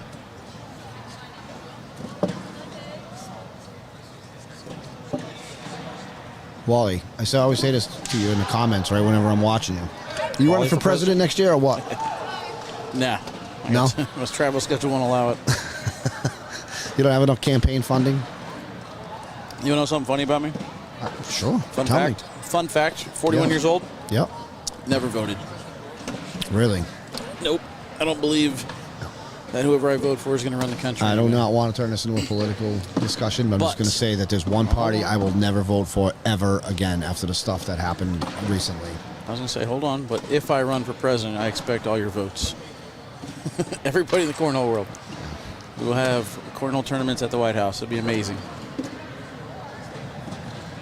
There'll be another budget added to the funds. And they'll pass a bill. Larger payouts for cornhole tournaments. $1 million per open. Congress would love me. Kyle's going to take 3 right there, right? Devin had one off the back, or was it Kyle that had one off the back?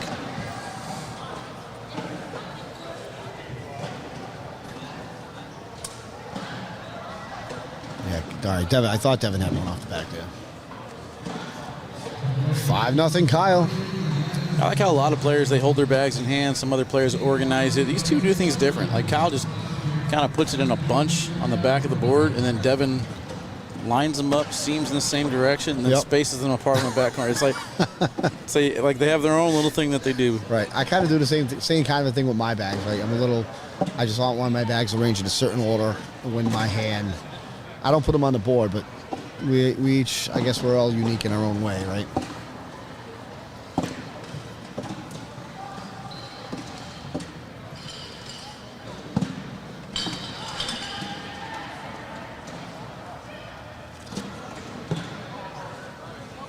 Kyle with that one bag off the back. Devin's slick side. That one didn't move as much as he thought it should, and I agree. Just kind of hit that red zone, stop moving. Yeah. It didn't look like he missed his push. Oh, man, Kyle lets him off the hook. Yeah, Kyle's going to get hit for some points right here. At least Devin's 3, possibly 5. Yeah, possibly 5. Only 3. Kyle got lucky. It wasn't 5.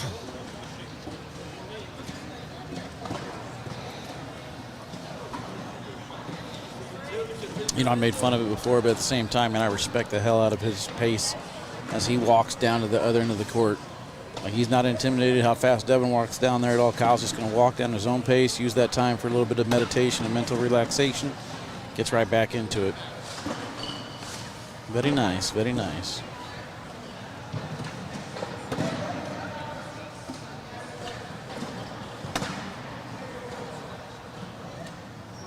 Let's go, Jesse. That's what I'm talking about. Appreciate you, appreciate you.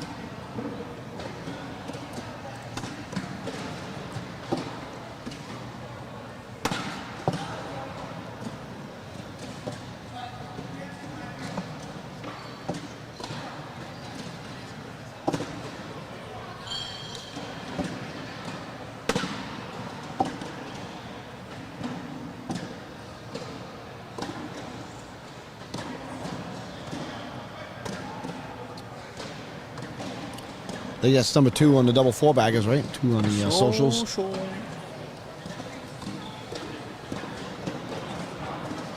Yeah, this is what I called, though, at the beginning. I was just like, man, I knew I was going to pick Devin Harbaugh to win a bracket. I actually picked Fisher Hamilton to win that bracket, and then I was like, wait, where's Devin? Let's find him.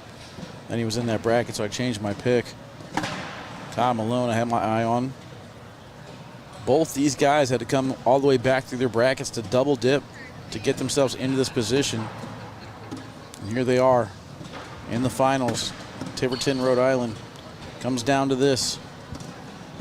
Got a few matches going on still behind us. I know we got some stuff coming up the next couple of weeks, but what's the next Open? Is there another Open next month? I believe Mesa. Right, so I think you're right. Mesa, Arizona. Right. Yeah, that's our break weekend.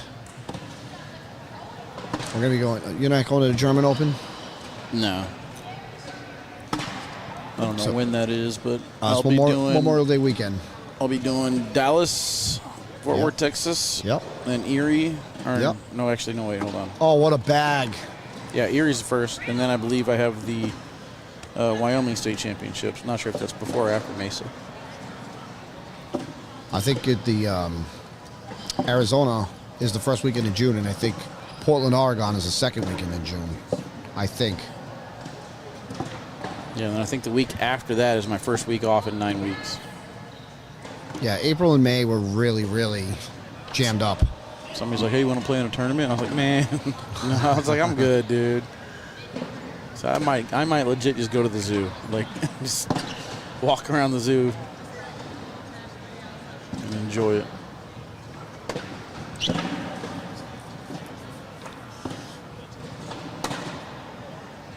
Match like this is really tough to find points. And in that last round, Kyle Malone airmailed right over Devin's bag that was sitting in the hole. The best pros make the biggest shots. I like another airmail shot out of Kyle Malone right here. And he could drag one, maybe both of them. Or not. Lands on top of the pile. He still left 2 bags sitting in the hole, though, so it's not like I don't Devin... think this is worth shooting. He went for the roll. Oh, boy. What did... That was a mental mistake. That was only 1. Okay. Yeah, that was a mental mistake right there. You got to just go board, get your 3.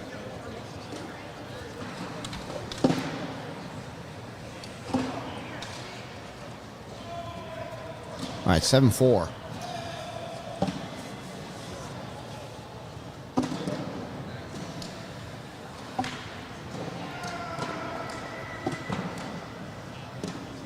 Devin has been involved in some marathon matches.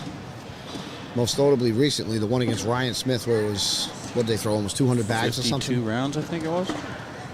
It's crazy. And I think, what was it? It was 1 bag that separated the winner from the loser. Jimmy, of course, in the chat, wrong, says roll was the right shot. You're wrong, Jimmy. Didn't work out. Board was the right shot.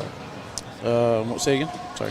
Fight me, Jimmy. We're talking about Devin's matches. Like I think that match when he played against Ryan Smith, where it went like 50 rounds or 40 rounds, whatever it was. Yeah, Ryan Smith, and then that one there with Tony, and then I think even Matt Guy was along. I mean, yeah, I think that match against Ryan Smith, he only, I want to say it was 1 bag that made the difference between them, wasn't it? Wasn't it 1 bag or maybe 2 bags or something? Like one of them had 1 more bag in the hole or 2 more bags in the hole than the other. I think Devin ended up winning it, right?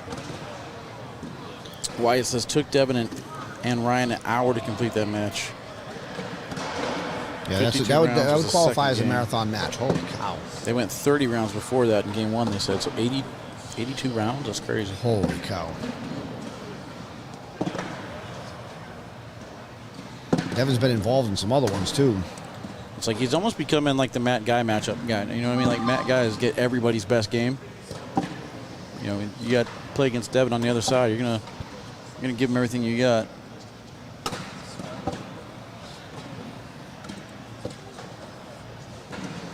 Seven to 6 here, though, 9 rounds in.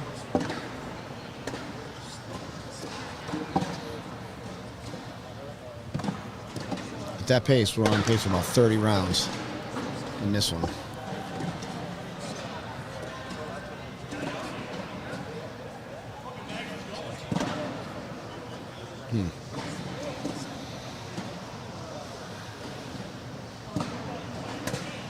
Oh, that slick side hops over the hole, kicks off to the right. Kyle can collect that bag. Take 2. He's stepping all the way out. And he Bag will by get it. Kyle. Nice job.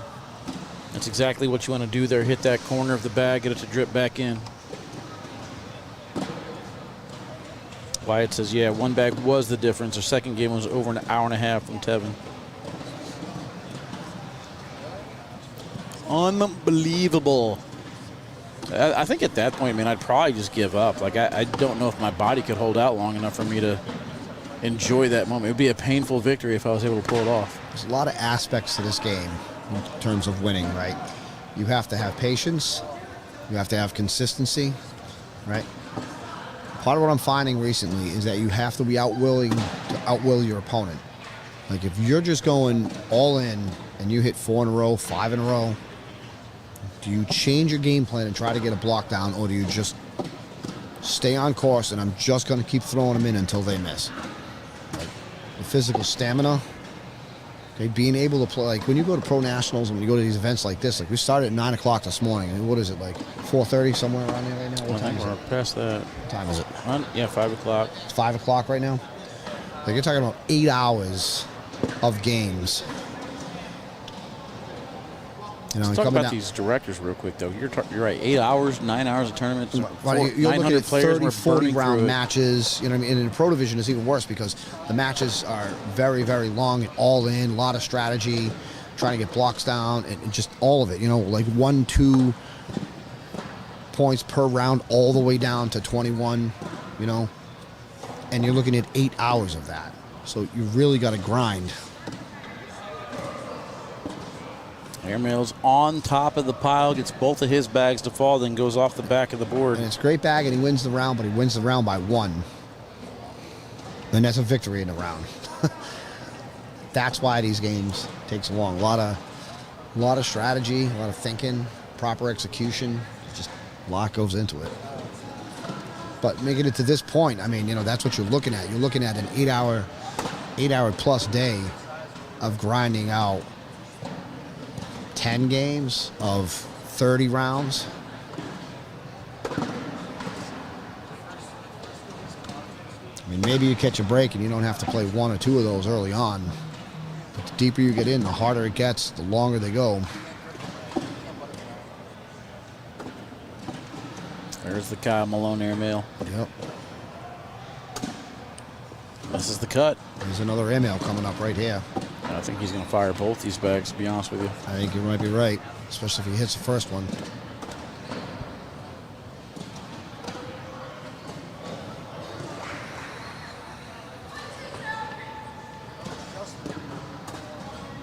Oh, no. Devin knocks in the wrong bag and goes Devin's flying at- off the back. I believe that's Devin's a at 5. 5. Kyle's at 6. Kyle's at a +1. He's on the board. He's going to get 2. He's in the hole. He's going to get 4. Oh, hits the left of the hole. Bounces over to the right.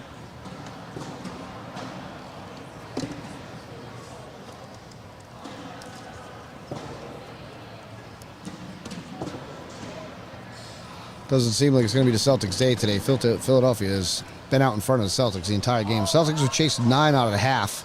You're welcome, Philly. They're down 13. Celtics down 13. Oh, they get 10.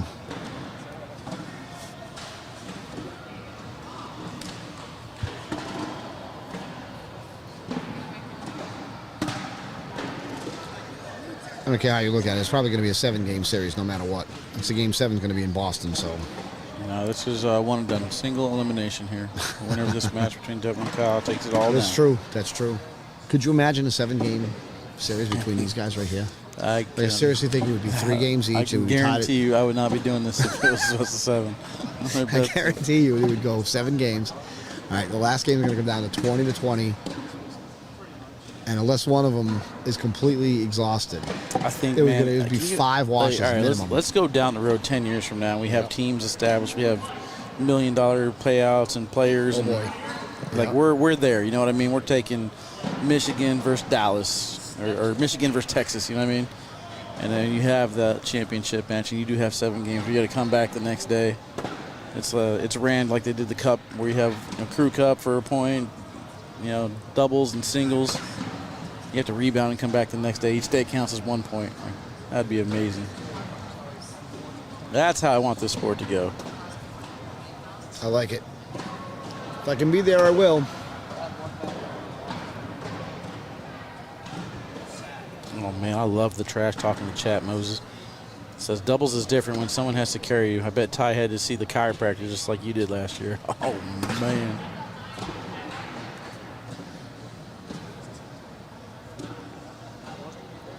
I'll tell you what, man, if we get to this teams event and you guys aren't broadcasting, you're not talking this much trash, I'm going to be very disappointed in both of you. Who's the other one talking trash? Moses now. Moses and Eric, they're firing back and forth. Oh, okay. All right. I love it. I love it.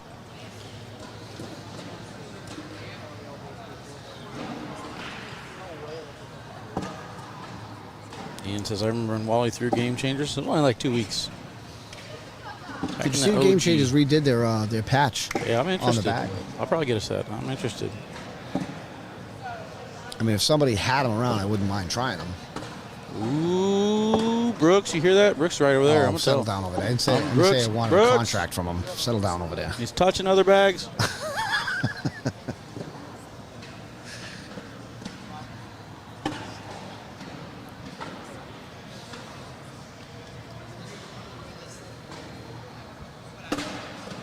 Rolled right on top of Kyle's back, kind of covers it up. Kyle's now going to take a step out. He's going to hit that angle. He went up for the airmail. Accidentally bar soaps him off the back, but probably going to get one out of this round. Some roll bag right there by Devin. Rolled over 3 bags and in.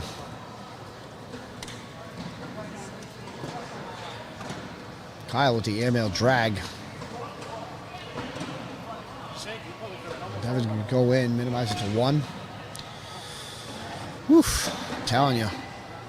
Hard, grinding rounds just to get a point.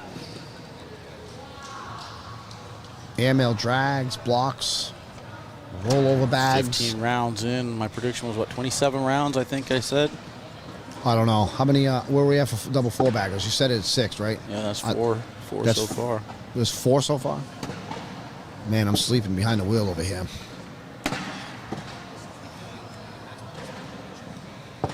I was going to say I thought it was only 2, but I must have missed them. John, yeah, that'll be coming out tomorrow. Be on the lookout for that tomorrow.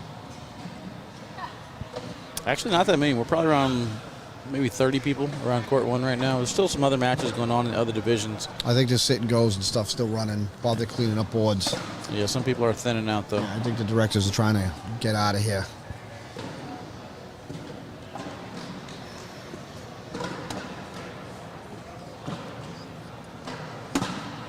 Well, here's another one.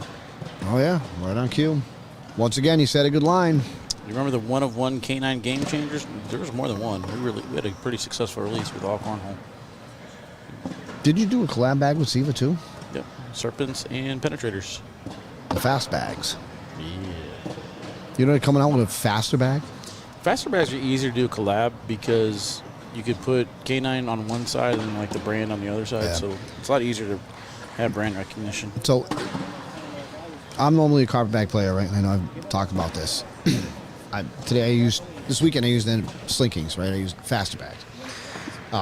When I went down south, yeah, it was a great airmail. When I went down south, I found that the boards, like for the weeknight blind draws, play so sticky. It's ridiculous. Like, I cannot throw my bags that I throw around here down there. And so the Siva bags were not very popular down that way because they stick. And even the fastest bag, the Serpent, plays like a brick pushing through sand. Like the bags, they just don't move.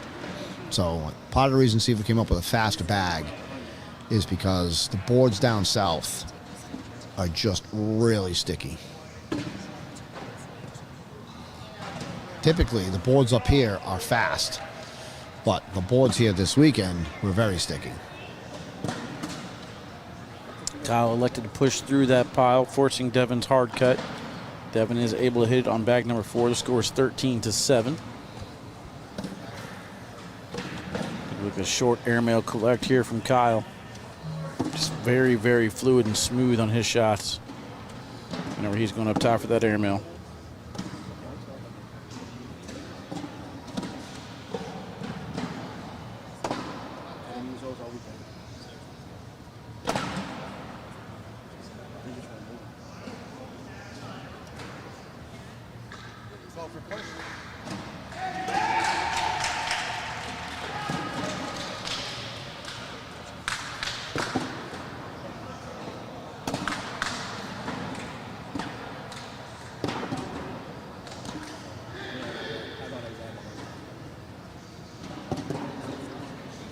Great bag right there by Kyle. Airmail drag.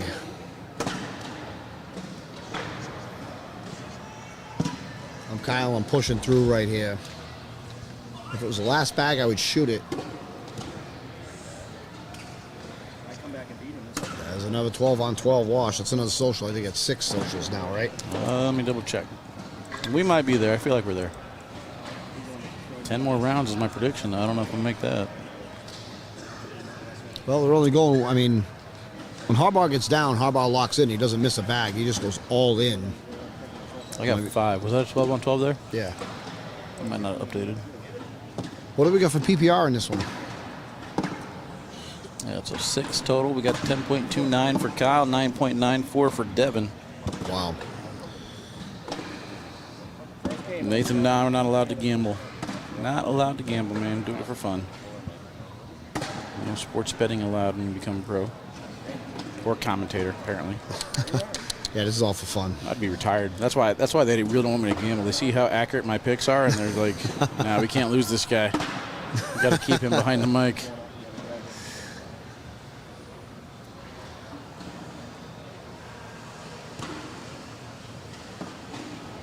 Good short airmail again. Kyle just has that locked in. Devin's going to push through. Oh, what a bag. That's a good hit right there by Devin. Number 7? Yes, sir. I took the under, so I'm busted. A bag by Kyle. Oof.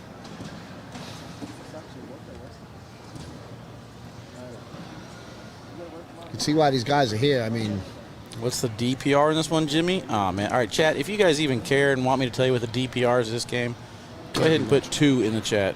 Put 2 in the chat if you want to know what the DPR is.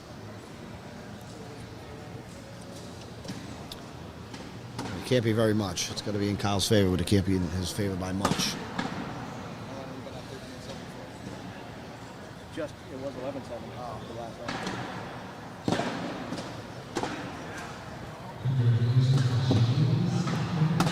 DPR is for people who can't do math and subtract PPRs.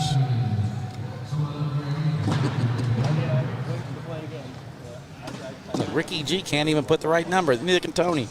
Oh, man. You guys are tripping. It's 2 more for Kyle right there. All right, there's a lot of 2s and random numbers in here. Go ahead and type in 4 in the chat if you just want to type a number to be a smart aleck. All right, I'll tell you guys everything you need to know. You ready? Score is 15-7. That's all you need to know. DPR 0.42 for Kyle. Mayday Malone with a 10.47. PPR 10.05 for Devin. Negative 4-2. They called him the Crimson Chin. Ah, man. Trey, you're off one for that one last week, bro. That was fun. I didn't know anything about it. Jimmy educated me.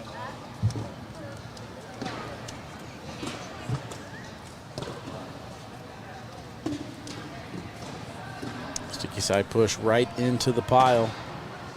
Devin with a blocker here on bag number 3. Just can kind of wait and see what Kyle does now. Kyle's been hitting airmail after airmail after airmail. You think he goes up again here? That's my first thought.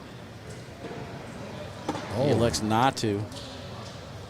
I think he might just let Devin's aggressiveness take over here. Devin went for a little bit of a safety roll. Nothing there. 6-6 wash.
Oh, my goodness. Side rail off the side of the board. Shankosaurus right there. Very unexpected. That's a sign of fatigue right there. You start doing that, you're starting to wear down a little bit. Just missed the release point on that cut. Went for a hard cut to try and go around the pile. 18-7. Kyle Malone trying to finish it off. Devin Harbaugh, I believe the last Open he played in, he took it down. I don't think he's played in one since.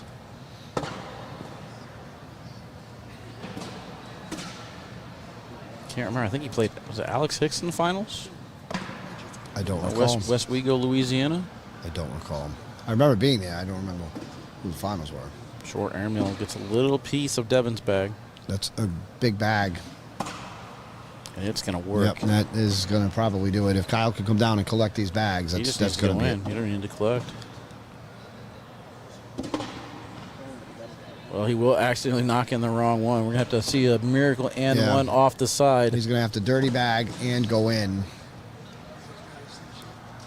I think the only chance he's got to try and throw some sort of an airmail. He's going to knock off that Reynolds off the side. I've accidentally done this before, so it's not impossible. I think you want to go see maybe if he does slick it on size, go for a purpose. stick. Well, he won't get it to go. Kyle Malone takes it down. That'll do it. Kyle Malone, your Open number 12 singles champion here in Tiverton, Rhode Island. Tornado, I appreciate you joining me in, man. Thanks for having me, man. Yes, sir. Go 76ers. I hate you. All right. Everyone be safe driving home. We are going to go out like we normally do now with the highlight clip to end things. Appreciate you guys all tuning in. Do me a favor, smash the thumbs up on your way out. I'll see you guys next week in Dallas, Fort Worth, Texas for the shootout. Here you go.